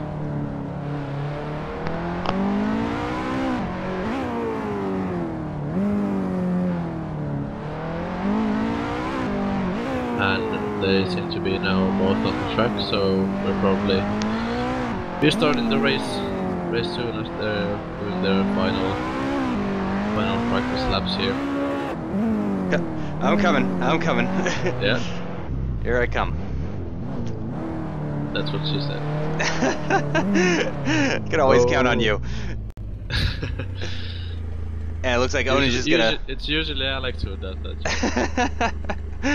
Well, you are kind of filling Alex's shoes here, and I gotta say, as we're reaching the finals here, we're in the semifinals already. As we're reaching the finals, it's looking very desolate in the team speak right now. Only Race Fanatic, Rival, Ownage, Adrian Falcone, Mikko, and myself, and Tom actually is still in here. But we're on the grid right now, waiting for the lights to come on and go out. Adrian Falcone with the inside line, Ownage with the outside line. They are tied at 1 apiece right now. Very interesting developments here in this third race of Knockout Stage 3, and they are away, both of them, very nicely. Really not seeing any sort of issues from either of them at the start of the race. And just going to have a quick look at Adrian Falcone in this in this truly beautiful Kutch S2000. I gotta say, or 2000 SL, excuse me. I really like the look of this car, and of course Ownage with the early lead on the opening lap with that outside line, 26.0, 27.8, about 1.8 seconds different. Adrian getting very close to that barrier at turn 1. He's got to be very careful with that. And Ownage now on the inside line. And what can he do as he comes across up and over the bridge? And let's see, as they come to the end of lap 2, what is going to happen? It looks like Ownage actually a little bit ahead, but a shorter run, and there is 1/10 of a second between them. Ownage getting very close to the wall. I'm not sure if that was contact with the wall or not. Certainly Ownage will let us know if there was any sort of contact there. So I'm going to hold off on saying any sort of results until I get confirmation from Ownage. That is, of course, assuming that Ownage crosses the line first. I'm not sure if Adrian Falcone has had any sort of issues, any moments of contact with the barrier, dipping his wheels in the grass. It's a 25.3 on the inside lane from Adrian Falcone. That's a very impressive lap time. Final lap of this race. Only 2 races left for these guys. Potentially. For Adrian, big oversteer moment. It's gonna be really close. And here they come through the penultimate corner. It looks like Ownage has a little bit of advantage. Just a shorter run for Adrian. And Ownage crosses the line first. 0.3 of a second separating them. But we're going to have to get confirmation from Ownage about whether or not there was any sort of contact or penalty there. Unbelievably close racing from these 2 drivers here. Yeah, again, just so it's after 3 races, it's advantage to Ownage. Wow. It might be Ownage had 2 penalties. 2 penalties. Oh. So Adrian wins that race despite being 0.3 of a second behind. So now it is Adrian 2 points, Ownage 1 point. We're going to be going now to the Ginetta G55 GT4, which again, as I mentioned before, is Ownage's favorite car to drive at this track. At least that's what he told me when he was doing testing for these cars. He said he really, really enjoyed this G55 GT4. So we could see this going all the way to the 5th round. Hopefully. I mean, I'm sure there's lots of people in here really, really rooting for Ownage. Obviously, he put in a lot of effort to try and pull this whole thing off, and obviously his practice time has suffered as a result of all the preparation and work that Ownage has had to put into this entire thing.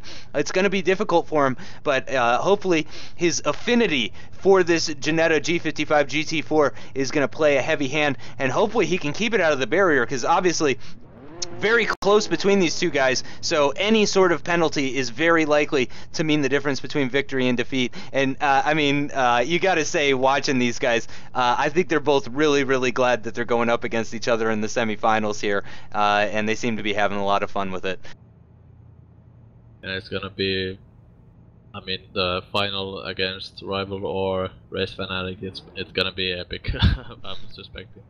Oh yeah, I am very, very excited for that one. It's going to be absolutely intense. Let me go ahead and bring up the finals information just for you guys. It is best of 7 in the final round. Best of 7. The first car is going to be driver A's choice. Driver A is going to be either Ownage or Adrian Falcone. So the first race of the finals, the car is going to be decided by either Ownage or Adrian Falcone, depending on who wins. The second car, in the car in the second race of the finals, that's going to be driver B's choice. So that's either going to be Rival or Race Fanatic.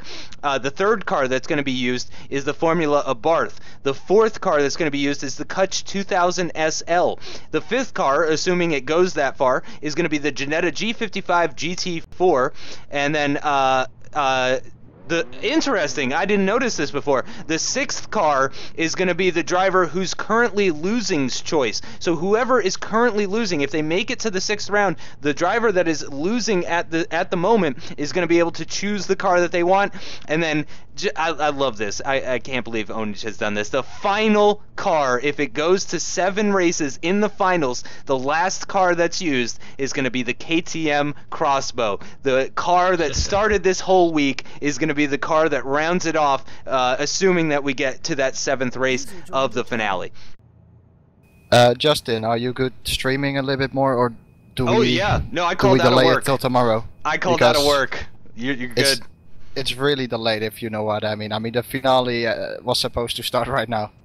It's up to you. I can do it tomorrow anytime between 6 p.m. GMT and 10 p.m. GMT. Yeah, but I mean, if you need to go to work, I mean, I would rather finish it off called today. out of work. I already called out. I'm not doing anything. Okay, then we are going on forever. That sounds good. Okay. So Ownage very politely coming in just to make sure that I don't have other obligations, but as I mentioned, and I'm sure you guys that have been with us for the entire stream already heard me say this, but I did in fact just call out today because I wanted to be able to cover everything without having any sort of issues. Normally I would have had to be back at work about 20 minutes ago, but this is far more important, and they'll get over it. I'm sure they'll be fine. Yeah, so only one. Actually, so Adrian Falcon has a chance to end it right here and go to the finals. So. Yep, this could potentially be the final race between Ownage and Adrian Falcone. Again, it's going to be the Ginetta G55. Ownage on the back foot right now with only 1 point to Adrian Falcone's 2 points. And here they come out on track now in that Ginetta GT4 car. Ownage really anxious to get out there. He's in that outside lane, getting that warm-up and practice in. And certainly... Ownage needs a win here, because if he does not win, that's gonna be it, and Adrian Falcone will be moving on to the finals, and he will be going up against either Rival or Race Fanatic. Either one. It's gonna be an epic finale either way. Again, a wide variety of cars, and in the finale there's gonna be a choice of cars for the drivers. I don't know, I haven't checked with Ownage. I think they're restricted to the cars that have been used so far, so I don't think they can pick a car that hasn't been used. For example, I don't think they can pick the McLaren GT3 car. I don't think they can pick any car that's not already been used in some form or another. But it looks like we're going to be coming to the end of this warm-up session here, and we're going to be getting underway here. Again, Ownage on the back foot needs to pull out the win.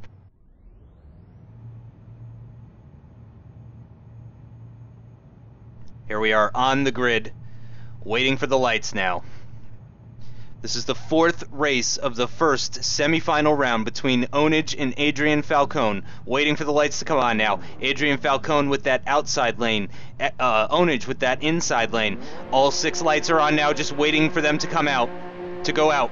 And they're out, and both drivers are away nicely, and it sounded like a little bit of the RPMs dropped there. That must have something to do with the car, because it seemed to happen to both of the drivers. And we're going to go ahead and just leave it in this overhead view, because this is a crucial race, and I don't want you guys to miss a single thing that's going on with either of the drivers. Adrian Falcone with the early advantage, of course, with the benefit of that outside lane. Here comes Ownage not far behind him as they cross the line. What's the gap going to be? It's about 1.3 seconds. Certainly this race is not over yet as they're starting lap 2. Ownage coming now towards the left-hander before going underneath the bridge. Adrian Falcone, the second right-hander of that double right-hander section, and then left around the hairpin up and over the bridge, where he will come across and meet Ownage, and they are side by side through the penultimate corner.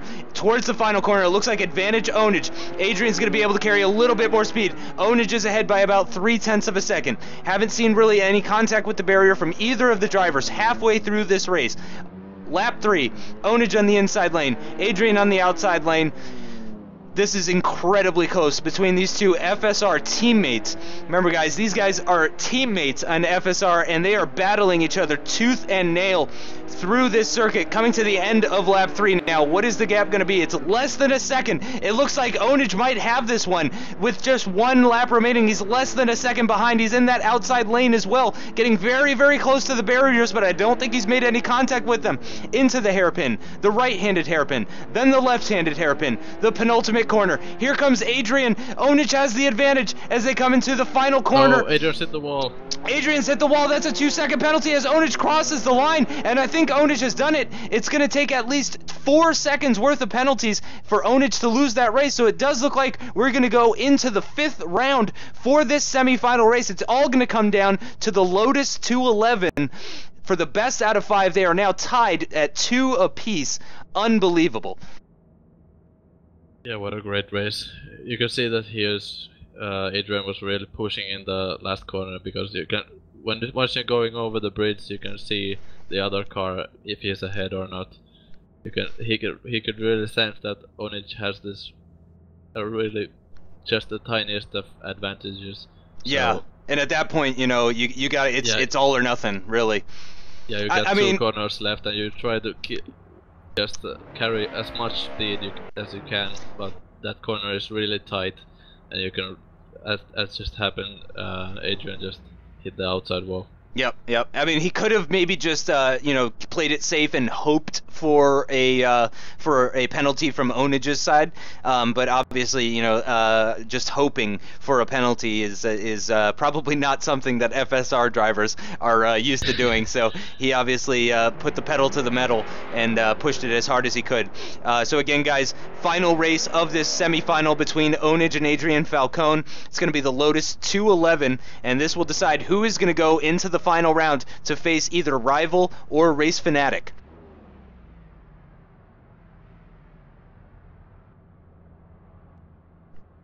Yeah, we can see in the practice that, or actually, did Ownage already use this car in one round? I think he did. I should be able to find out. Let me just double check. Yes. Ownage used this car in the final race against Moritz 1998, whereas Adrian Falcone looks like, he did not use this car. He went 2-0 against Skits, and he went 2-0 against Timo Valkjärvi. So actually Ownage, with a little bit of that race experience that Adrian Falcone is going to be lacking in this Lotus 211, and that could mean all the difference, as it looks like they're actually sitting at the pit exit there, possibly just being excessively polite to one another. And sorry, let me see if I can. There they go. Okay, so of course, right before I'm about to go on board with them, they go out, and Ownage is ahead for these practice laps. And what I've noticed from Ownage is that he doesn't even bother doing the second practice lap. He really just goes out, does the one lap, and then comes right back in, or pulls off to the side, possibly in an effort to hide his hand. He really doesn't want to show what he's capable of. I'm not sure the reasoning behind it, but let's see if he does the same thing here. For instance, in some of the warm-up sessions, I've seen Ownage come through this first corner of the inside lane, and then he'll just pull over to the left-hand side and go back to the pits. But no, he's actually going to stay out this time, going through the double right-hander now, and coming towards the hairpin before going up and over the bridge. And Adrian Falcone is all over his bumper. You can really see the differing lines that these guys are taking. Very interesting to watch. This is a car that you can drift if you want, so it's gonna be really interesting to see if either driver is going to drift through any of these corners. Yep. Yeah, Ownage hasn't really. He's been keeping all four wheels firmly planted for the most part. So I'm not sure how much from him, but certainly Adrian Falcone. So again, we are tied up 2-2 in this semifinal round. Ownage versus Adrian Falcone. I'm actually going to go ahead and leave it on this overhead angle for you guys, as you can see it. You can see them get away very nicely, and then I think we're going to go ahead and focus on Ownage for this final race of the semifinals, as we get a little car horn honking between FSR teammates. Ownage on the outside, Adrian Falcone on the inside. All 6 lights, and they're away, and it looks like Ownage has the advantage as they head off towards turn 1. And this is very interesting stuff here. What's going to happen between Ownage and Adrian Falcone? Who is going to be going to the finals? Who is going to be going up against Rival or Race Fanatic? Still to be determined in that semifinal match coming up next after this race. End of lap 1 now. Ownage, it seems, doing pretty well, keeping it out of the barrier as he comes across to finish lap 1, start lap 2. Here comes Adrian Falcone, 1.6 seconds the gap. Gotta say, it's looking pretty good for Ownage at the moment, but just narrowly. Certainly, he cannot afford to relax. He's gonna have to keep pushing hard, and he's gonna have to keep it out of the barriers. Through the hairpin, coming up and over the hill now. And we're going to see exactly how close these two are, and Ownage definitely with an advantage through the penultimate corner, about a car length between them. Through the final corner now as they cross the line, Ownage by 0.4 of a second, 4.47 seconds. Adrian Falcone with some oversteer there for turn 1 of that inside lane. Ownage could have an opportunity here to really pull out a gap as he's coming through the right-handed hairpin, and then it's followed immediately by the left-handed hairpin. And let's see what the gap is. It was about 1 seconds at the end of lap 1. Let's see what it is at the end of lap 3. Certainly looks like a bigger gap to me. Where's Adrian Falcone? He's 2.3 seconds behind. He's lost 0.7 of a second to Ownage. This is now Onnage's race to lose. He's just got to keep it out of the barriers, keep it focused, and try not to lose. About 1.5 seconds. If he can manage to do that, it looks like he is going to be the winner of this semifinal round. The man that organized this entire event, spent so much time putting it all together. He's going to the finals. Yes, Ownage, congratulations. Huge, huge, huge. That is absolutely amazing. Ownage with a fantastic drive. We might want to go ahead and wait for confirmation before we get too excited, but I don't think Ownage had any penalties in that race, and he's going to be going to the finals, where he is going to go up against either Rival or Race Fanatic. Coming up next, we're going to find out exactly which one of them is going to be racing against Ownage. You could really see that Ownage really had the experience, and somehow it felt I was on board with Adrian all the time, so it felt like he didn't get the back end really loose the way he wanted. And that car really has a tendency to just understeer. Even if you're sliding, it wants to understeer, so just Ownage must have just practiced with that car, or just did some magic, because that was almost a domination. Yeah, I mean, considering what we saw from the previous races, I gotta agree with you. That was probably the biggest gap between them. I don't know if it exactly time-wise, but yeah, it really seemed like Ownage just had that race under control. He had the early lead with that 1 second gap after the first lap. It felt like he certainly had it under control, and after that, it really just seemed like he extended that gap, kept it focused exactly like we were saying, and really just I mean, like you said, and I mean, not domination. You know, domination would be like 10-second difference, but yeah, it really seemed like he was never really under threat. So again, we're getting confirmation now on the Google document. Ownage is the winner of the semifinals, and he is going to be going into the finals now after a score of 3-2 with Adrian Falcone. I mean, and that's exactly what you want to be seeing in these semifinal races. You want to be seeing very, very close finishes, and you want to be seeing, you know, drivers trading wins, and that's exactly what we're seeing. And it's looking like we're gonna be waiting for Race Fanatic for a little while, because he's got some problem with the server. Oh. So it might be a few minutes, but nothing longer than that. Oh, okay, that's all right. Yep, Race Fanatic again. For those of you that may just be joining us, Race Fanatic is he's the guy that has continued to put in upsets. He really did not excel all that much. He won races in the or at least won a race in the group stage. In fact, let me go ahead, since we have time. I'm going to go ahead and pull up the group stages. I think he suffered from penalties in the group stages, so he just that is what it is. A couple of mistakes, yeah. Yeah, he had good pace. Yeah, he had like 4 penalties in one of his races, I want to say. I don't remember exactly.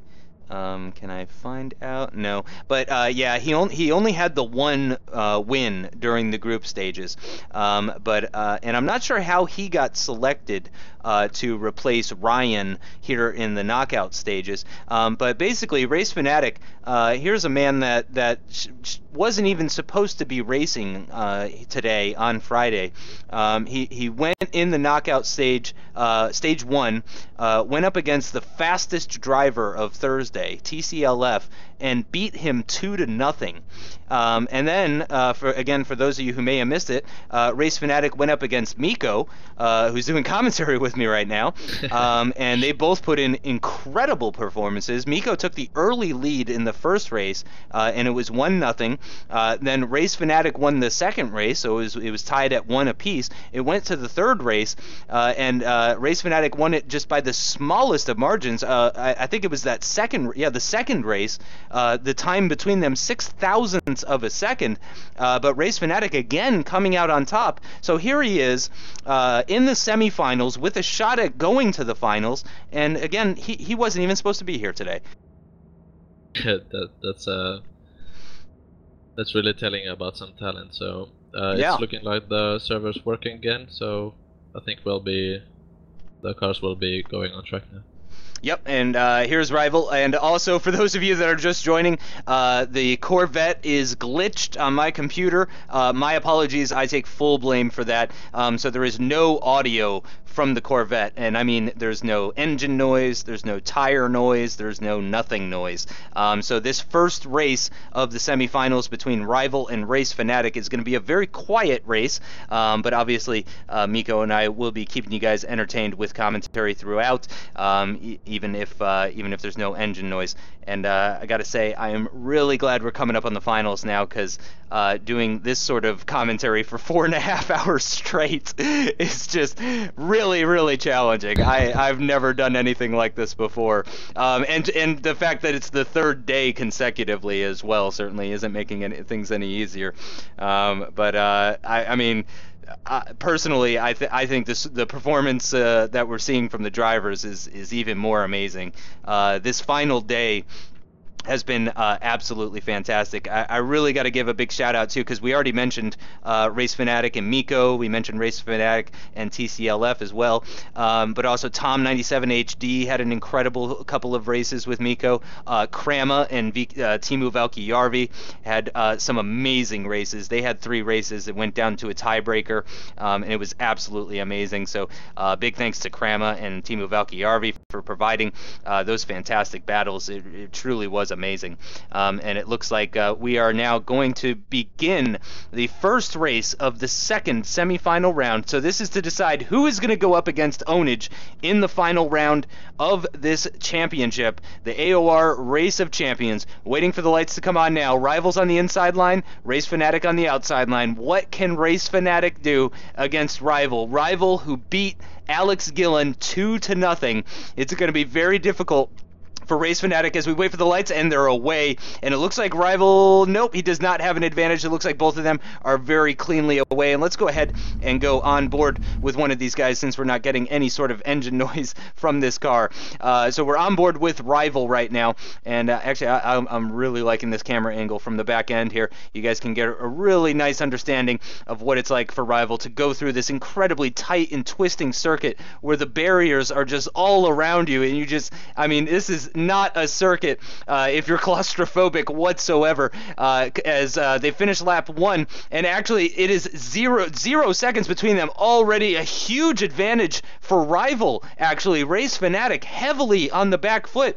Here comes Rival through the penultimate corner at the end of lap 2, now through the final corner, and that is a pretty big gap, as we're going to see Race Fanatic cross the finish line, and it is huge. 3.3 seconds after just 2 laps. What an incredibly dominant display from Rival here.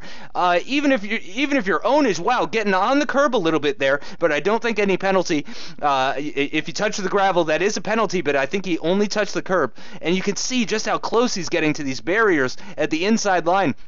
Again, really enjoying this camera angle from the rear left-hand side of Rival. It's now 3.1 seconds the gap after 3 laps. I mean, it's certainly Race Fanatic is having a difficult time in this race in the Corvette C6R, and I wonder if we're going to actually see a blowout. I mean, I don't want to jinx anything. I don't want to say it, but Rival's performance in today's races has been absolutely amazing as he puts in a 23.2, and he's already in the garage as Race Fanatic crosses the line 6.2 seconds behind. I think that's the biggest gap we've seen all day long. Yeah, those times were just magical. I think even Ownage didn't do those kind of lap times as Rival did. So, but the problem with Race Fanatic, as far as I could see on the onboards, was that he was all the way he was in second gear, but you really need to be in first gear for those tight corners, and that was pretty clear from those guys that Rival just has the upper hand now. Yeah, and now is the second race of this semifinals. Again, a really dominant display from Rival there as he wins by over 6 seconds from Race Fanatic. Again, this is a best of 5, so if Rival can manage to win the next 2 races in a row, that will mean he is going to the finals to race Ownage. Personally, I would not like to race either one of these guys because they are incredibly quick drivers. Rival especially has shown that he has quite a bit of skill at this circuit here at Wembley Stadium. It's absolutely amazing to see what he did with that Corvette just now, and certainly, I mean, that's going to provide a psychological factor as well. I mean, if you're Race Fanatic, here you are in the semifinals after putting in all those amazing races, and in your first race against Rival, he beat you by almost 7 seconds. You know, that's got to be tough to come back from. Oh, absolutely, and let's see about this warm-up laps if Race Fanatic is using first gear. That's I did see Race Fanatic in chat earlier talking about how he prefers like this sort of car and the 2000 SL, the Kutch. He prefers like sort of smaller, less powerful cars, and Rival really prefers sort of like GT3 cars. Excuse me, such as the BMW Z4 GT3 or the Corvette C6R. So we could see a bit of an upset here, which it wouldn't be Race Fanatic's first upset of the week, that's for sure. As this car is very different, the Formula Abarth, very different from the Corvette C6R. And Race Fanatic does a 25.2, and yeah, it's only 6/10 between the two of them. Certainly Rival. That's on the inside lap, so that's a pretty good lap. Yeah, and again, you know, that's not a huge difference. After 4 laps, that would put, you know, assuming they do those times and only those times, that would put Race Fanatic only 2.4 seconds behind at the end of the race. But again, it's going to remain to be seen here. Rival on the inside lane, Race Fanatic on the outside lane. Waiting for the lights now. I'm gonna ride on board with Race Fanatic, so. Okay, I'll go with Rival. And we've got lights coming on now. 4 lights, 5 lights, 6 lights. And they're away. Nice start for both drivers. Oops. Sorry. Excuse me, guys. There we go. On board with Rival now. I do apologize about that. Going through the hairpin before going up and over the bridge. Again, this Formula Abarth really not catching as much air as some of the other cars, possibly because of that downforce, likely because of that downforce. Through the final corner now, Race Fanatic does cross the line first, but it's only 0.8 of a second separating them. And now Rival has that benefit of the faster outside lane. It's time to see what he can do as they're going through lap 2 right now. We're going to get a nice idea of exactly how far apart they are as they approach the halfway point of this very short race. Less than 2 minutes long are these races. Going through the final corner now, it is definitely advantage Rival as he crosses the line. 1.5 the distance between them, 1.5 seconds. Lap 3 now. Rival again on the inside lane this time. What can he do? Race Might Fanatic. have been some contact for Race Fanatic. Oh no, and Race Fanatic obviously pushing very hard, and he's got to push hard obviously to go up against a competitor such as this one as they cross the line to end lap 3, and Rival is already ahead, and now he's got the benefit of that outside lane. So it's looking at the current stage, based on their current pace and everything, it's looking like Rival is in fact going to win this by about 2.5 seconds, which we did predict based on the practice times. Because of that, about 6/10 difference between the two of them. And here they come to cross the line. Rival wins the race, and I didn't see any penalties from him, and it was almost exactly 2.4 seconds like we predicted. So now Race Fanatic really on the back foot. He's down 2-0 in this semifinal round. He's going to have to win the next 3 races in a row if he's going to want to go into the finals against Ownage, and boy, would that be the biggest upset of the day.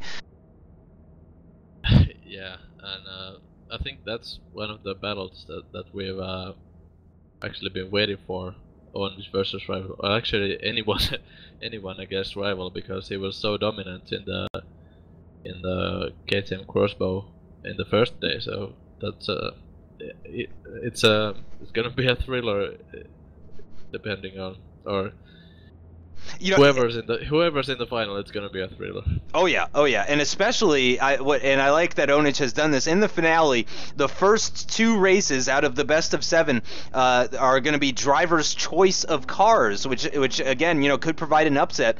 And then also the 6th race in the best of 7, whichever driver is currently losing will have choice of car for that race as well. The Ginetta G55, for example, is going to be in the final, and we saw how Ownage really likes that car, and he might have the opportunity, if he's down as they come into race 6, he might have the opportunity to select that as his car, and then all of a sudden you know, tie going into the final round. But then, of course, the final round is in the KTM Expo, which Rival was just so dominant in. So if Rival does make it to the finals, and he does make it to race number 7, you got to say he very likely has the advantage for that final race. Yeah, you could say Race Fanatic really pushing the limits in the practice here, so just trying to get a hold of this crazy car. Yep, so this is race number 3 that they're warming up for guys. Race Fanatic is down 2-0. Rival won the first 2. This is best of 5, so if Race Fanatic loses here, that is it for the semifinals, and we're going to be going into the finals, where Rival will be going up against Ownage.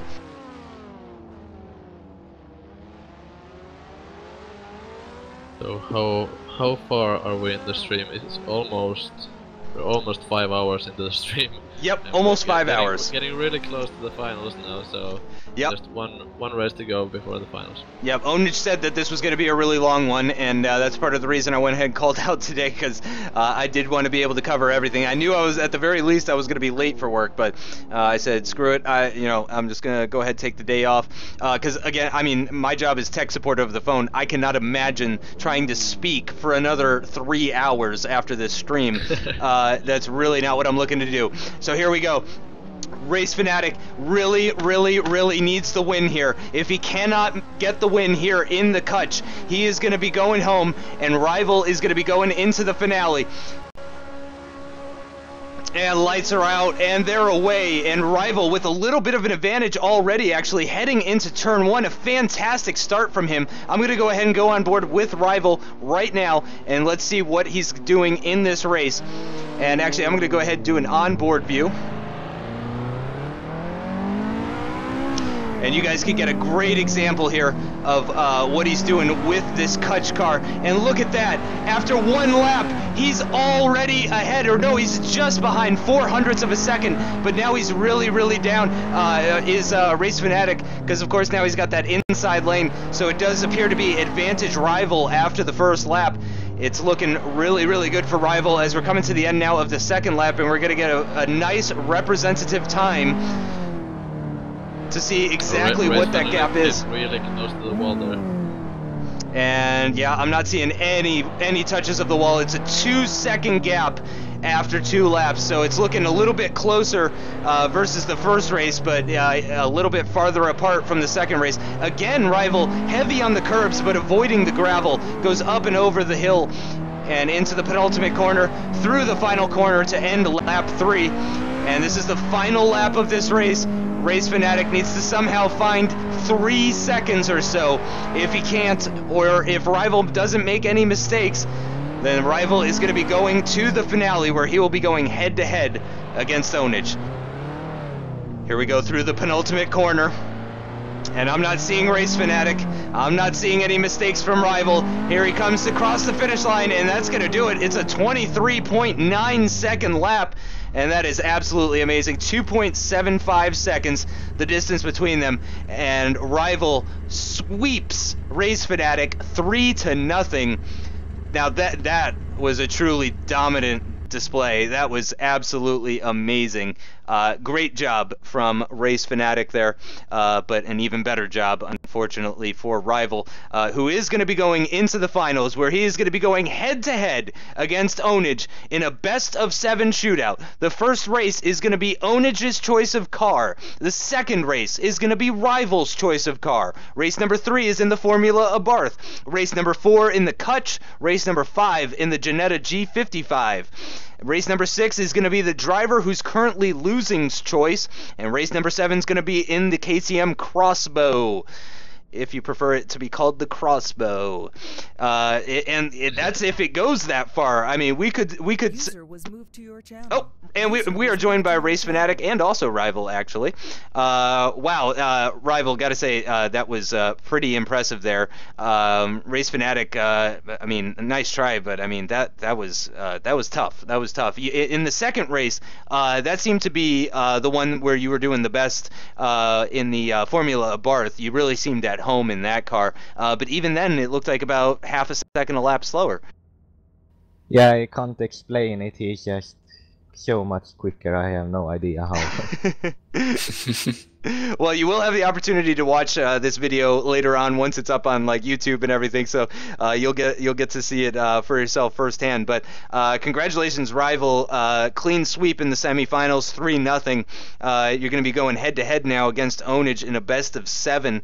I don't know if Ownage is watching, or maybe you want to give us a little insight. Do you already know what car you're going to be picking for the second race? I'm not sure yet, but I'll probably go with the Corvette. It's, like I said earlier, it's my favorite. It's just insanely fast, so yeah, probably go with that. Although I might pick the KTM, but I'm really not sure yet, so I'll try to decide quick. Interesting. And Ownage, do you have anything to add before you go into the finals against Rival? It's going to be tough. If I can confirm that. I mean, don't mean for him, but for me as well. Yeah, it's not going to be easy for anybody, certainly. I imagine you guys are going to be pushing each other very, very hard here. Did you already restart the server? Do I need to be leaving the server?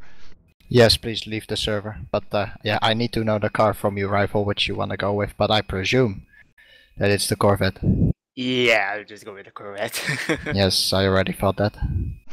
Right, here comes the 10-second loss for me in the first round. Well, isn't your car choice first, Ownage? I don't know. Let me just confirm. Yeah, because you're winner A. Yeah, oh, yeah. So it's your choice first, and then Rival's second. Yep. So I guess you need to tell Rival what your choice is. Yes, but I'm still thinking a bit. Take your time, man. Now it's a whole strategy thing. Okay, it's the Z4 BMW. Interesting. Nice pick. I thought you were going to go with the Ginetta G55, if I'm being honest. I thought that you were... Yeah, but it's already in the final, and I cannot select double. Oh, you can't? Oh, okay. Because Rival was actually thinking about taking the Crossbow, but yeah, I guess good thing he chose the Corvette.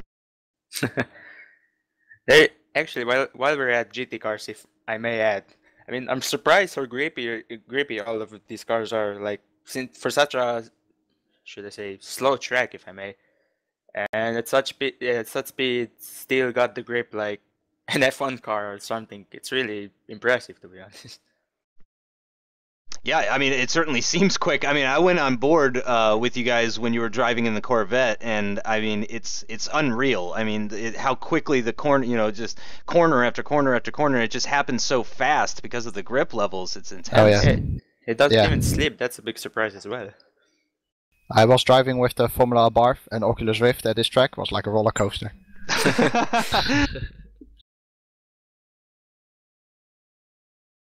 Well, as long as you don't go flying, it's probably okay. Right, yeah, I wouldn't want to hit the barrier and end up in the grandstands while wearing the Oculus Rift. You probably end up throwing up.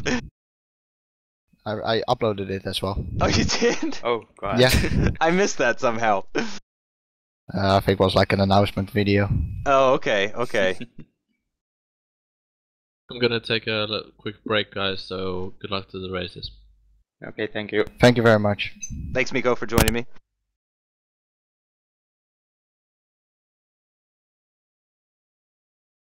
Gonna quickly set the server up. Does that mean you've decided on your car?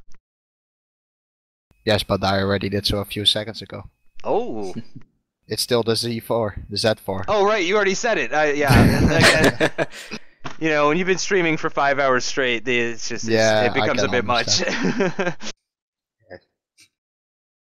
Also, I must give her props for talking for so long. I can't imagine doing that on my own. It's not been easy, but I think you guys actually have the harder job. But that's me personally, especially Ownage for putting everything together. And between races, you got to go in this Google document and you got to review and make sure people haven't touched barriers and stuff. I think Ownage had the really hard job.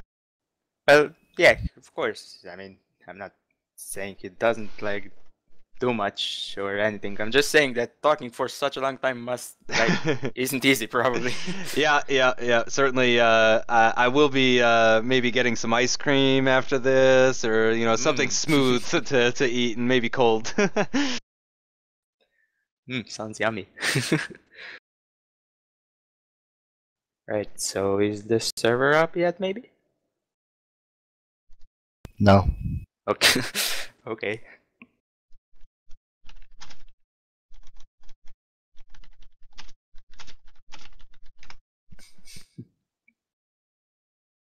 I'm gonna leave now, but good luck to both of you in the final. Okay, thank you very much, Adrian. Appreciate that. Yeah, thanks for coming. That was amazing. Fantastic job Race today. Fanatic. Yeah, bye. Okay, bye. Thank you very much. User disconnected from your channel. Almost done. Oh, no problem. Take your time. I'm just getting teased in chat. People are asking me what buttons they have on their TV. I blame you for not knowing. That was Kiku Sara that was asking me that. Thank you for that, Kiku. I appreciate that. Keeping my spirits high, at least.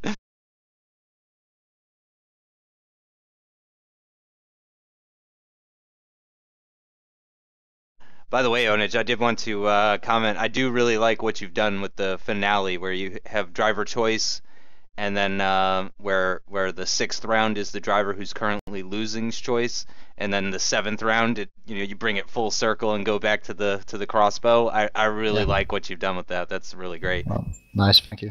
Yeah, really awesome. Also, a quick question: 6th round, I think, when the loser picks the car, is it the same car they chose on one of the first rounds, or a completely different one? Yeah, you can choose whatever car you want. Oh, okay. So it can even be the Ginetta or the Formula Barth or. Yes. Okay. Oh, okay then. Good to know.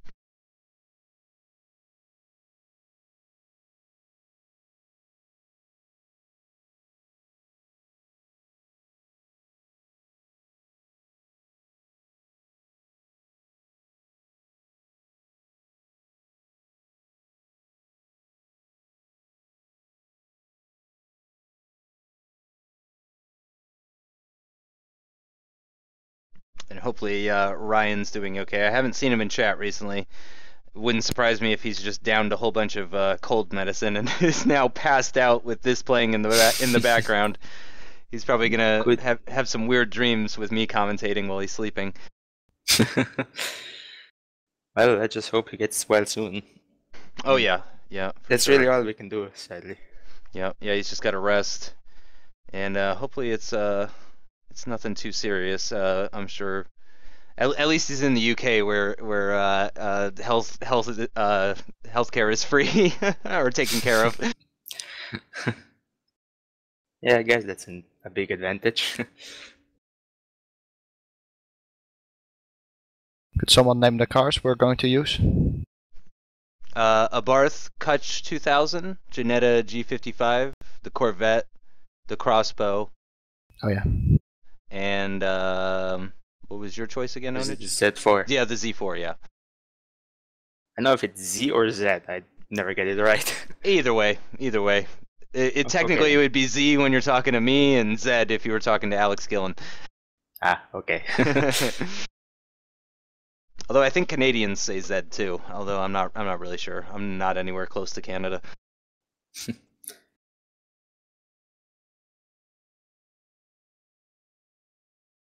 And actually, I'm gonna grab a quick snack, and I will be right back in just a minute. Okay.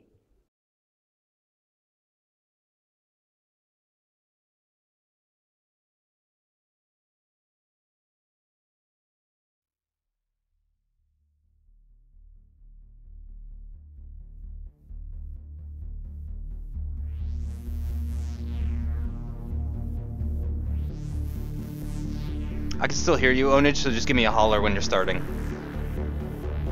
Yep, trying to set it up. No rush, because I'm eating now, so...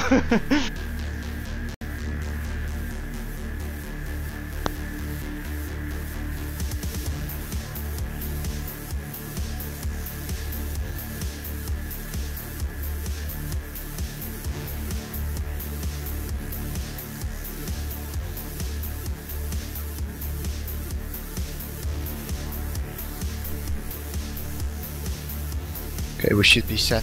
Servers up. Okay. I'll be there in about 30 seconds. So, go ahead and pick the Z4. Okay. Z4, whatever you want. It doesn't Right, matter. yeah, Alex is not here.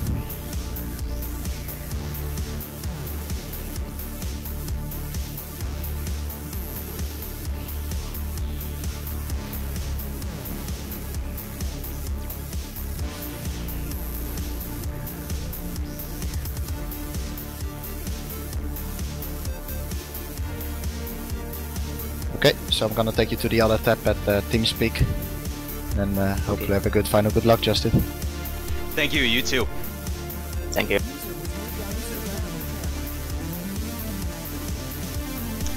Alright guys, the time is now. We are going to be starting this final round of the AOR Race of Champions. This is what it's all come down to. Ownage versus Rival. You know, it wouldn't surprise me if any of you guys had predicted this to be the final. But I'm loading up the server now, and we're going to get going any minute now. And the first race is going to be with the BMW Z4, which was chosen by Ownage.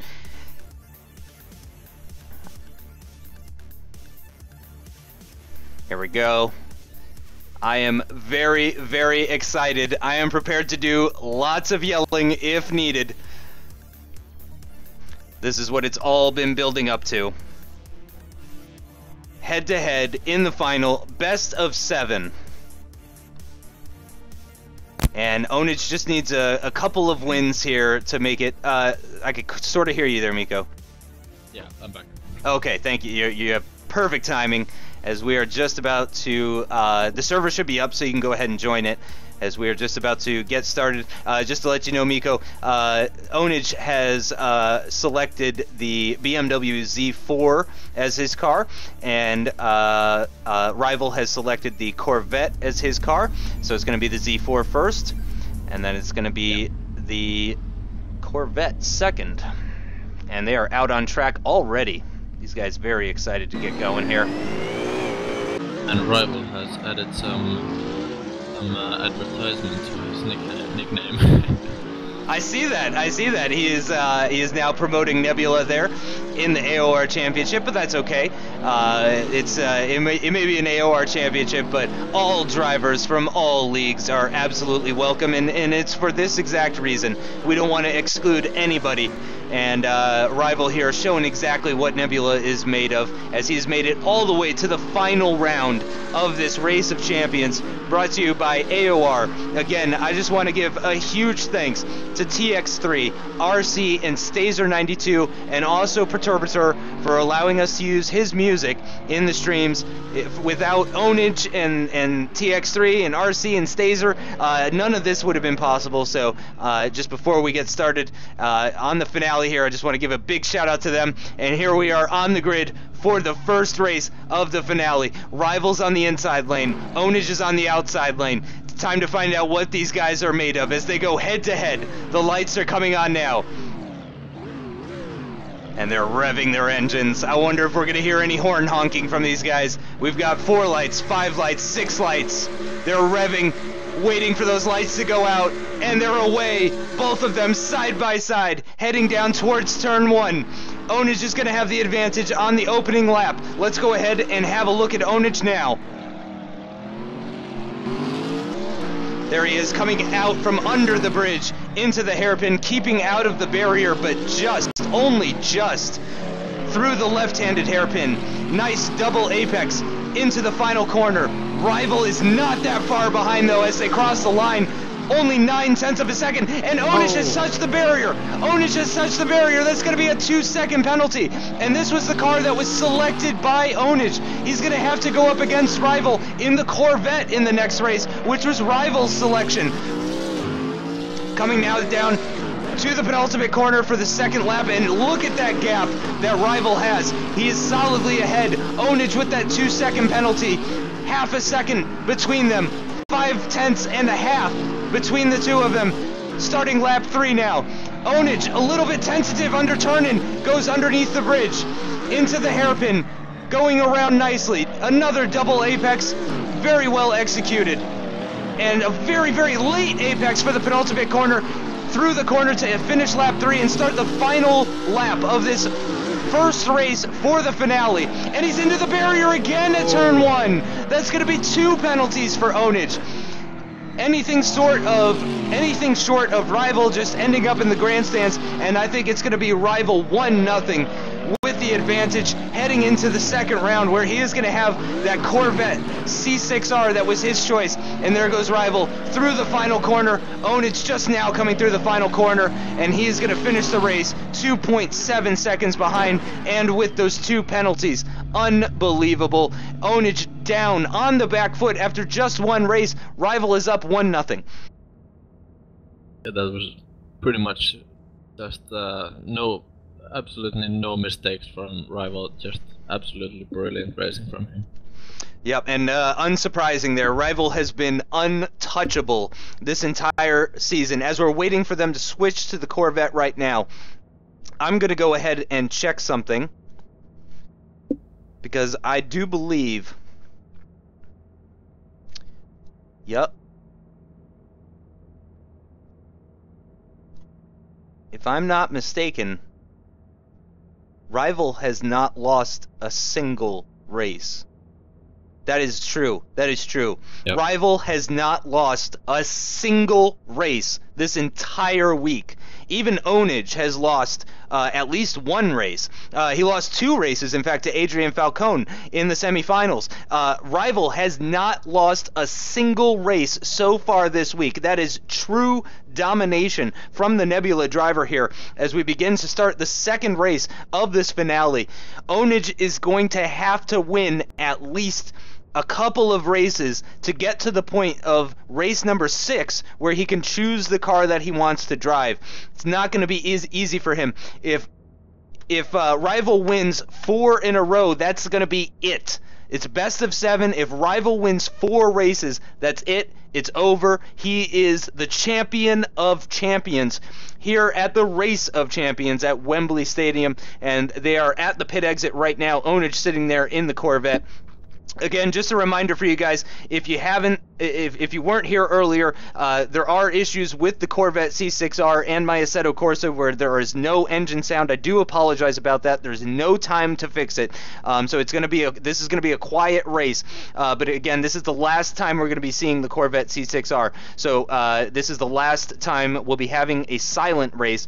Again, obviously though, I'll be keeping you guys posted as to what's going on. And again, if you really want that realistic feeling, just go open up an onboard of a Corvette C6R on YouTube and just play that in the background while the race is going on, and I think that'll be just about close enough. Here they are going through the outside part of the circuit right now for their warm-up laps. Rival actually backing off a little bit to give himself a little bit of space. This again is Rival's selection of car, is the Corvette C6R. Very interesting choice.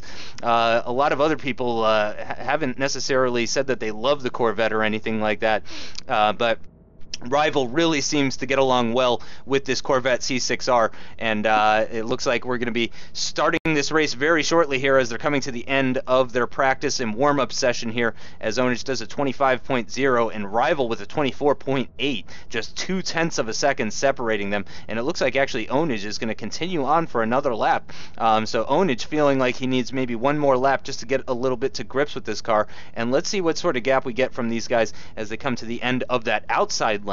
And nope, Ownage is going to pull off, and he's going to start the race here, and we're going to get going with race number 2 of the finale. If you guys are having any sort of lag or anything like that, you will be able to rewatch all the races on BoxBoxBox Gaming at youtube.com/BoxBoxBox Gaming. I'm going to be uploading this entire stream to the channel as soon as I can, as soon as the race is over. We're on the grid now. Rival with the inside lane, Ownage with the outside lane.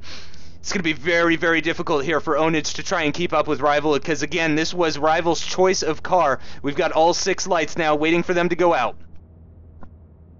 And they're away, and both cars away very nicely. No issues for either of them. And again, Ownage on that outside lane. I'm going to go ahead and spectate Rival if you want to take a look at Ownage, Mikko, and let me know if you see any sort of penalties or anything like that.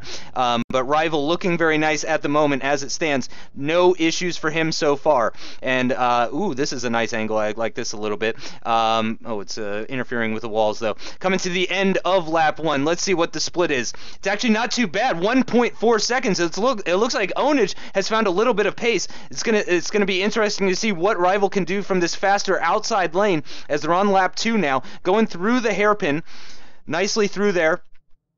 And into the left-handed hairpin, and now we're going to find out just how close they are. Oh, and they are very, very close. There's Ownage. They're side by side, coming across the start-finish line.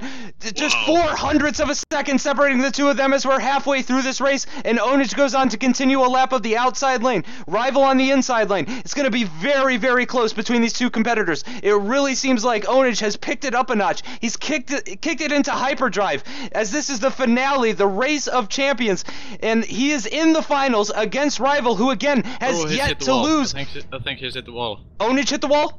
Yeah. Oh no, and that would be. I'm not sure if it's that. We'll have to look at that later. Yeah, at the moment we're on lap number 4 though. This is the final lap of the race, and there's a possible penalty involved, so we are gonna have to wait and see. As it looks like Rival has, he's definitely got the run on him though, and it does look like he's gonna beat Ownage by 0.08 of a second. And don't get too excited yet, viewers. Though we're gonna have to wait and see if there were any penalties for either of the drivers and find out exactly what happened there to find out who won that race. If in fact Ownage did win that race because of a penalty for Rival, that would be the first race of the entire week that Rival has not won, which would be absolutely amazing that he would come this far without losing a single race. But it's looking like Ownage is ready to make a decision now. I think it may have been Ownage that actually had the penalty there, and I think we might be seeing Rival up 2-0 in this best of 7 finale here. Up next, the third car is going to be the Formula Abarth, and let's see if maybe we can get some confirmation from Ownage here. Ownage actually just retweeted something. I don't know how he has time to check his tweets right now. Oh my gosh, I don't know how he does. Maybe it's on his phone or something. But yeah, that's ridiculous. Yeah, Ownage did finish behind Rival by 0.08 of a second, and it looks like they are going to be moving on. I'm not sure exactly who won that.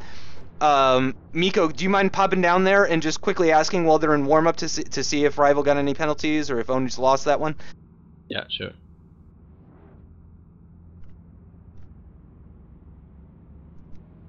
And I appreciate you guys bearing with us here as we confirm the results. But as it stands right now, it does appear that Rival is up 2-0 against Ownage in this finale here. Up next is race number 3 of the finale in the Formula Abarth. And this could be, Rival has said that he does prefer GT3 cars and similar cars like that. I actually didn't have permissions to the currently driving tab, so I could ask them. Oh, okay. I'll pop down real quick. Hold on just a sec. Yeah. Channel switched. Can you confirm Rival won that last one? Yes, Thank you. I had 2 penalties. Okay. Close lap times. Yep, so really, yeah. Ownage had 2 penalties, so that was Ownage actually that had the penalties there. So currently Rival is up 2-0 against Ownage in the Race of Champions finale here. Just a couple more wins and Rival will be crowned the champion of the first ever AOR Race of Champions. And they're out on track right now in that Formula Abarth. This is the 3rd race. If Rival can win this one, he only needs 1 more to win the championship. Again, has yet to lose a race all week long. And actually, let's go ahead and go on board with Rival right now and see how he's looking in this Formula Abarth. Mikko, if you can keep an eye on the lap times for me. Yeah.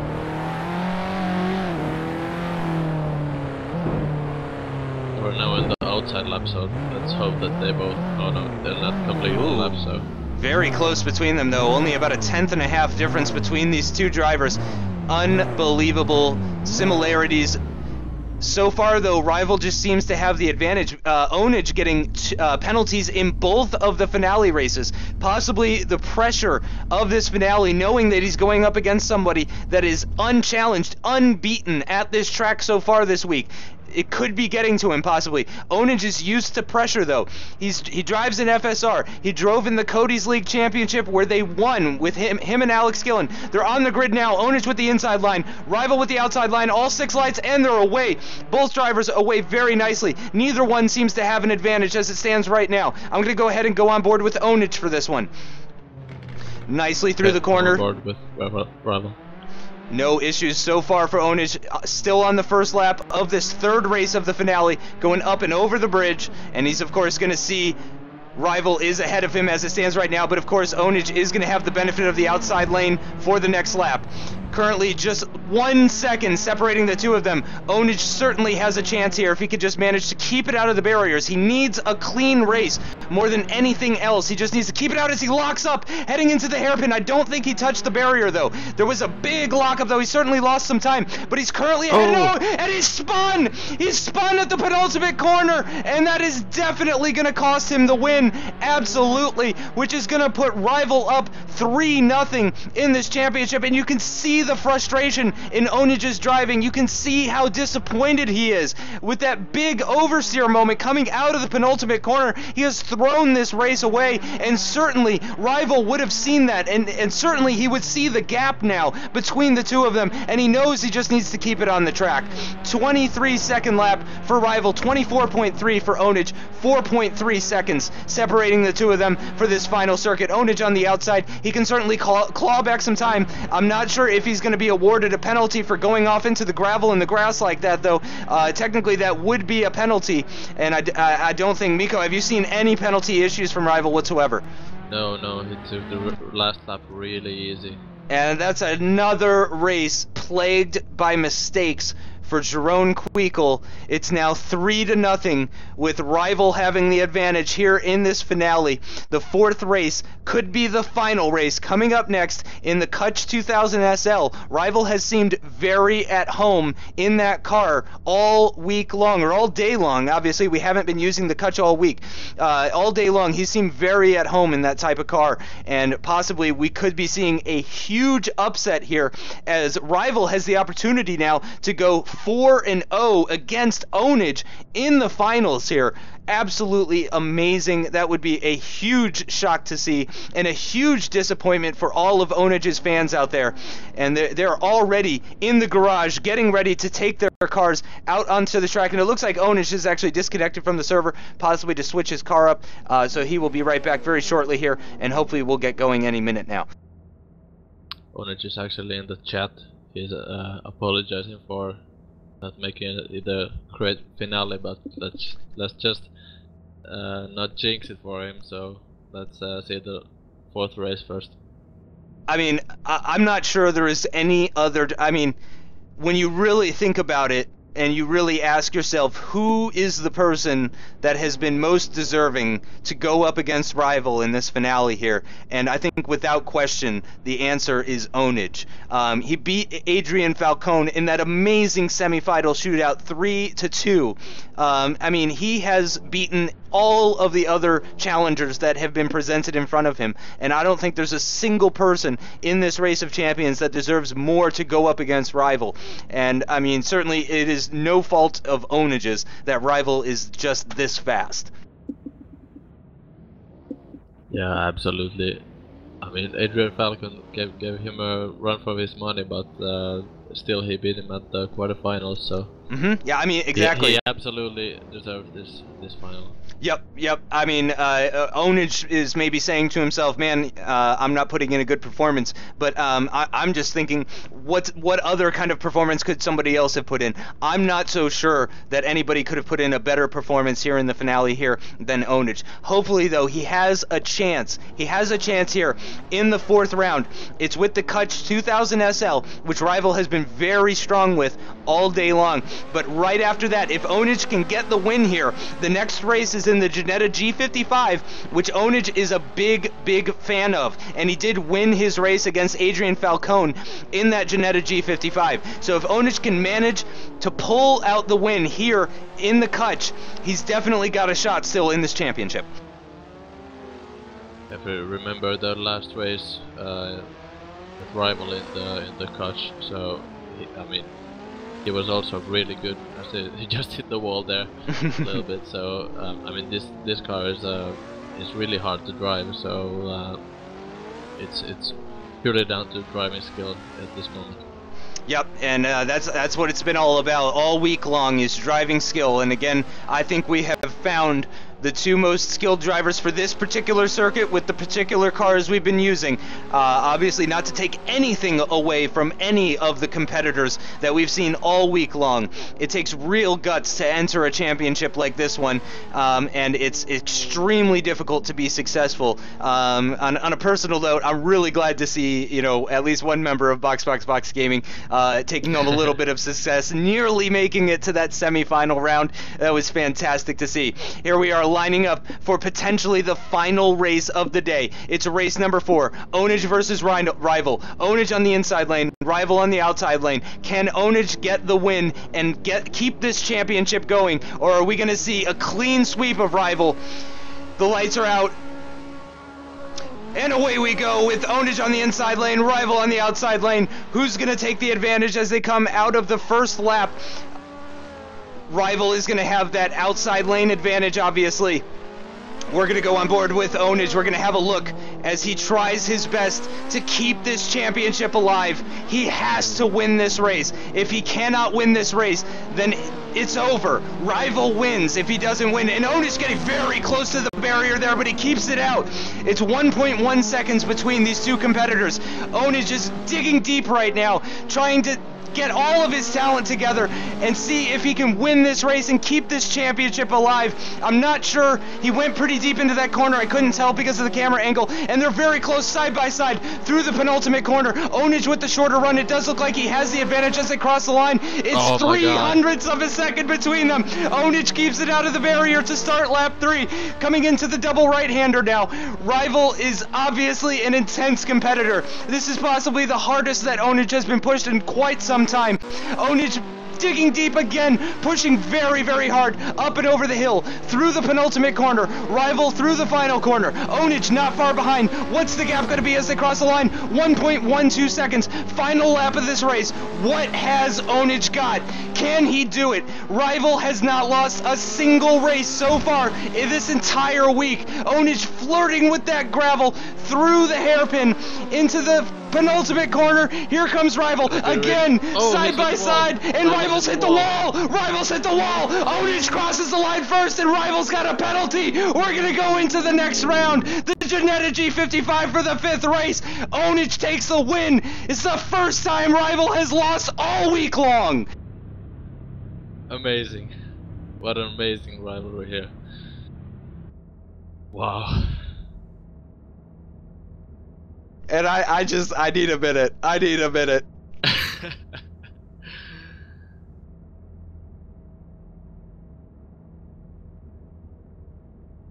Unbelievable. Even without the penalty, Ownage takes the win.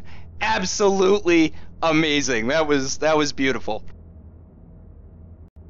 The chat is going crazy. Yeah, this is amazing.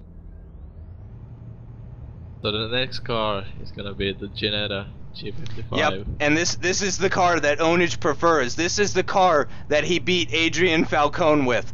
He has a chance here in the 5th round. Again, he's on the back foot, 3-1. Rival with the 3 wins. Ownage with just 1 win so far in this finale, but it is not over yet. It is far from over. We've got 4 more laps. If Rival wins in this Ginetta G55, it's going to be all over, but Ownage has a real shot here to keep this championship alive. Of course, after the G55 race, after the 5th race, the 6th race is going to be decided. The car will be decided by the losing participant, which will definitely be Ownage. So if Ownage can manage to win this race, we will definitely be going into the 6th round, and Ownage has a real shot at bringing it all the way to the very last race, which would truly be amazing. We could just as good sports commentators will do, what do you think? Because he will be, if he wins this round, he's gonna be the one that is on the back foot.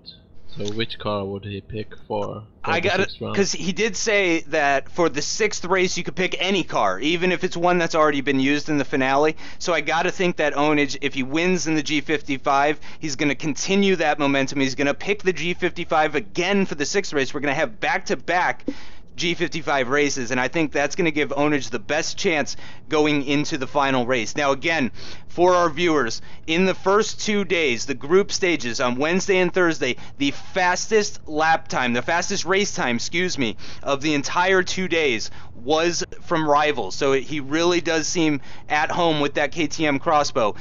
So he has an excellent shot of winning this thing, even if it does go to the final round.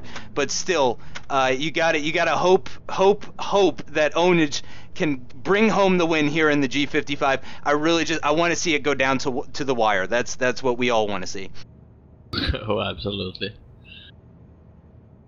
This has been a great tournament so far, and even without this accomplishment of getting into the finals, I mean, this tournament has been, I've never seen anything like this, so it's been a absolutely great event in itself, but the finale is just a cherry on top of the cake. Yeah, I agree, and to see a comeback as well, you know, that's what everybody wants to see. Everybody wants to see a comeback. Yeah, absolutely. And that's what Ownage has the chance of doing here. It's race number 5 of the finale. Again, it's the Ginetta G55, which Ownage really seems to have a preference for. And Ownage is out on track now in that G55. And it's time to see what these guys have got in this GT4 car. Rival, interestingly enough, he's going to do a practice start. Yep, and you could hear the revs drop down. I noticed that before in the G55. Right at the launch, the revs just seemed to bog down. And I think Rival there trying to find a way that he can maybe gain an advantage in that start, because when the racing is this close, if he can find even a 10th or 2 on that launch, he could have, I mean, that could carry him all the way to the win at the end of the race. So Rival there, I think, with a good decision there of practicing that race start, that launch, to see if there's any sort of time that can be found there. And we're coming to the end of this warm-up round, and this is for all the marbles here. Rival is up against Ownage 3-1. Ownage needs the win here, otherwise Rival will be crowned the champion of the Race of Champions. And Ownage has pulled to the side, which means we are going to be seeing this race starting very shortly here. And good spot from Linios. He just messaged me and said that that was actually the first race where Rival has had a penalty. Interesting. I didn't notice that. Yeah, that was his first loss and his first penalty. Again, though, he did cross the line behind Ownage. So, once again, I just got to remind everyone, even without the penalty, Ownage still would have won that race. So, really fantastic job by Ownage. As we're on the grid now, engines revving, 6 lights. And they're away. Rival with a slightly better start than Ownage. He's definitely got at least a half car length on Ownage in advantage as they're going through the first couple of corners. Ownage, though, with that outside line, he's got the advantage. Again, Ownage feels at home in this car. He feels fantastic. I'm gonna leave it here on this overhead view because I don't want you guys to miss a single thing from either of the drivers. Ownage running a little bit deep through that hairpin. I don't think there was any contact with the barrier, though. Comes across. And let's see the gap. It's 1.1 seconds between Ownage and Rival. Rival now with that advantage of the outside line. Ownage through the double right-hander, keeping it nicely out of the barrier, out of the gravel. Rival underneath the bridge. Here comes Ownage through the hairpin. He's going to go up and over the bridge, and the two of them are going to meet at the penultimate corner. And here they are, side by side. Rival with a little bit of an advantage as they cross the line at the end of lap 2. And Ownage loses a little bit of time through the final corner. Rival has a 4/10 advantage on Ownage. Ownage is going to have to dig even deeper than he dug before. He's gonna have to dig deeper than ever to try and claw back that 4/10 deficit here on lap 3. Not much left remaining in this race. Rival looking good to potentially get the win. Here comes Ownage through the penultimate corner. He's got that outside lane advantage. Here he comes to cross the line. What's the gap gonna be? 1.14 seconds. It's looking very, very close between them. Again, keeping it out of the barriers. It looks like both of them are doing just fine so far. No penalties as far as I can tell. Ownage has a hairpin left. Rival's got 2 hairpins left. Here they come. They're going to meet at the penultimate corner once again. It looks like Ownage carrying a little bit more speed, but Rival's got the advantage. Rival through the final corner. Rival's going to take it, and Rival wins. Rival wins by 0.3 of a second in the 5th round of the finale. Absolutely amazing win. Great to see that he is not invincible, though, as Ownage was able to beat him in that 4th round. But you got to give immense respect to Rival to partake in all of these races, to go up against people like Alex Gillon and Ownage, and to have only 1 loss out of all those races, and in fact 1 penalty. Absolutely amazing. Fantastic performance from both of these guys. And let's hope that these guys are done congratulating each other and will join us in the very well deserved win. Again, you know, it would have been great to see a comeback, to see an upset. Ownage obviously on the back foot, but Rival well deserved. Only 1 loss the entire week. You only lost 1 race. Huge congratulations on being the first AOR Race of Champions champion. Thank you. That was fantastic. I gotta say, Ownage, in that 4th race, though, I just about lost it. In fact, I probably did lose it, because I had to mute my microphone for a little bit. I know you came in and said, relax, it's just 1 race, but when you're going up against the guy that has not lost a single race, to put that chink in Rival's armor to show that he's not invincible, that was a huge moment. Yeah, but I don't think he was invincible before, because Yeah, I think I could have got him, but I made some very stupid mistakes, and obviously that's part of the race. Yeah, obviously the spin in the Abarth, that was a huge moment. You know, that was a big surprise to see that happen. But I mean, great performance from both of you. And the fact, honestly, Ownage, the fact that you made it into the finals, even while preparing all this and keeping it going and everything. I mean, I think that says a lot. Okay, thank you. I know you guys, neither of you guys seem to take compliments very well, but again. Well, what do you want me to say? I mean, I can. Yeah. What do I have to say? I want you to say yes. I am second best. Yeah, but you will never hear me saying that. But I mean, just great races all week long. Again, I have to give a shout out to TX3, RC, and Stager 92 for the track and everything. Big thank you to Ownage as well for putting everything together. And a big thank you to Ownage, and a big congratulations again to Rival. That was really fantastic. Great performance. Yep, yes. Thank you. Can I have a word, please? Yeah. Yes, Rival, the deserved winner. I mean, yeah, without any doubt, the strongest, that's for sure. So luckily we have the deserved winner. That is always good. Obviously, with the knockout, sometimes, you know, someone who's really strong can be beaten early on, but luckily it was not the case for Rival. I mean, this guy's obviously a talent. We can all see that. So yeah, congratulations to you, obviously. And as said before, well deserved. No way I could touch you. That Ginetta race went perfect for me, but it wasn't enough, and I think that says enough. Hello, I must say that you're an amazing driver, or should I say just racer as well. I mean, to be honest, I mean, I'm not trying to be, say anyone is bad or anything, but to be perfectly honest, I thought you were the only guy that could really beat me, like, even by a mile. But I beat you once, but not well, enough. Yeah, but still, it was so close sometimes. It was just unbelievable, I guess.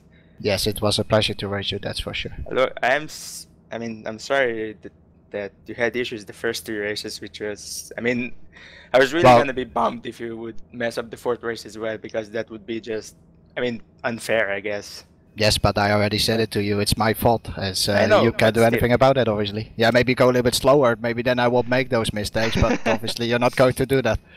True, but, I mean, I just thought I should say that. Yeah, I agree. Alright, so, well, Justin, I don't know how many times I need to say thank you to you. I mean, you have been here 3 days. This was a very long event. It got delayed quite heavily. Nonetheless, I hope you have enjoyed commentating, and thank you so much for streaming it. And we've had some good views, so I hope the viewers enjoyed it as well. I'm certainly that they did, otherwise we wouldn't have this amount of views. Yeah, yeah, you're more than welcome. I had a blast. It was a lot of fun doing all 3 days of commentary. I mean, the first day, you know, that first race with you, Ownage, just to kick things off like that was absolutely amazing, and to end it like this is truly fantastic. We've had a number of amazing races, really close stuff, strong competitors, everybody, and everybody's been really nice to each other. You know, no problems between drivers, and obviously, you know, drivers can have egos sometimes, but no issues like that at all. So certainly my big thanks goes to Ownage, also my co-commentators Alex, Ryan L83, and Mikko in the later stages as well, after he narrowly missed out on that semi-final race, and Race Fanatic took it. But I mean, we had everything. We had upsets, we had surprises, we had dominations, we had crashes. I mean, it couldn't have been much better than that. It truly was amazing. Yep, Spuffler, thank you. Ryan, thank you. Alex, thank you. Also, Alex, thank you for developing the track and doing the testing and giving advice here. Alex has done also quite a bit of work behind the scenes. So, yeah, thanks to all of you. And also, obviously, thanks to the participators. I mean, the participators were really good. Not in terms of, like, pace. Well, not all of them, of course, but the way they understood. Yes, and the way they understood the event. I mean, it went quite smooth and quite nice, and straight away from day one the participators were very understanding, and it was quite smooth. So obviously the participators, thank you. And yeah, the viewers. I mean, the viewers have been amazing. The views have been amazing, and the response also. So yeah, I can also tell you for sure that we are going to have another event like this in the summer. I plan on doing it twice a year, one in the winter, one in the summer, because the response has been this good. Wonderful, wonderful. That's was going to be my next question. One other thing I'd like to say. I mean, it's kind of similar to what Ownage just said, but really, I just want to thank you both for Ownage for this awesome event, and Justin for commentating this long. Like I said before, I can't imagine doing this for such a long time. But yeah, also credit to all the drivers. They were all amazing, even though, I mean, it was kind of flawless for me, but still, credit to everyone. They were amazing. Really, thank you for all of this. Yep, and I guess that's gonna do it, guys. So thanks everyone again. Without the viewers, really, it wouldn't be what it was.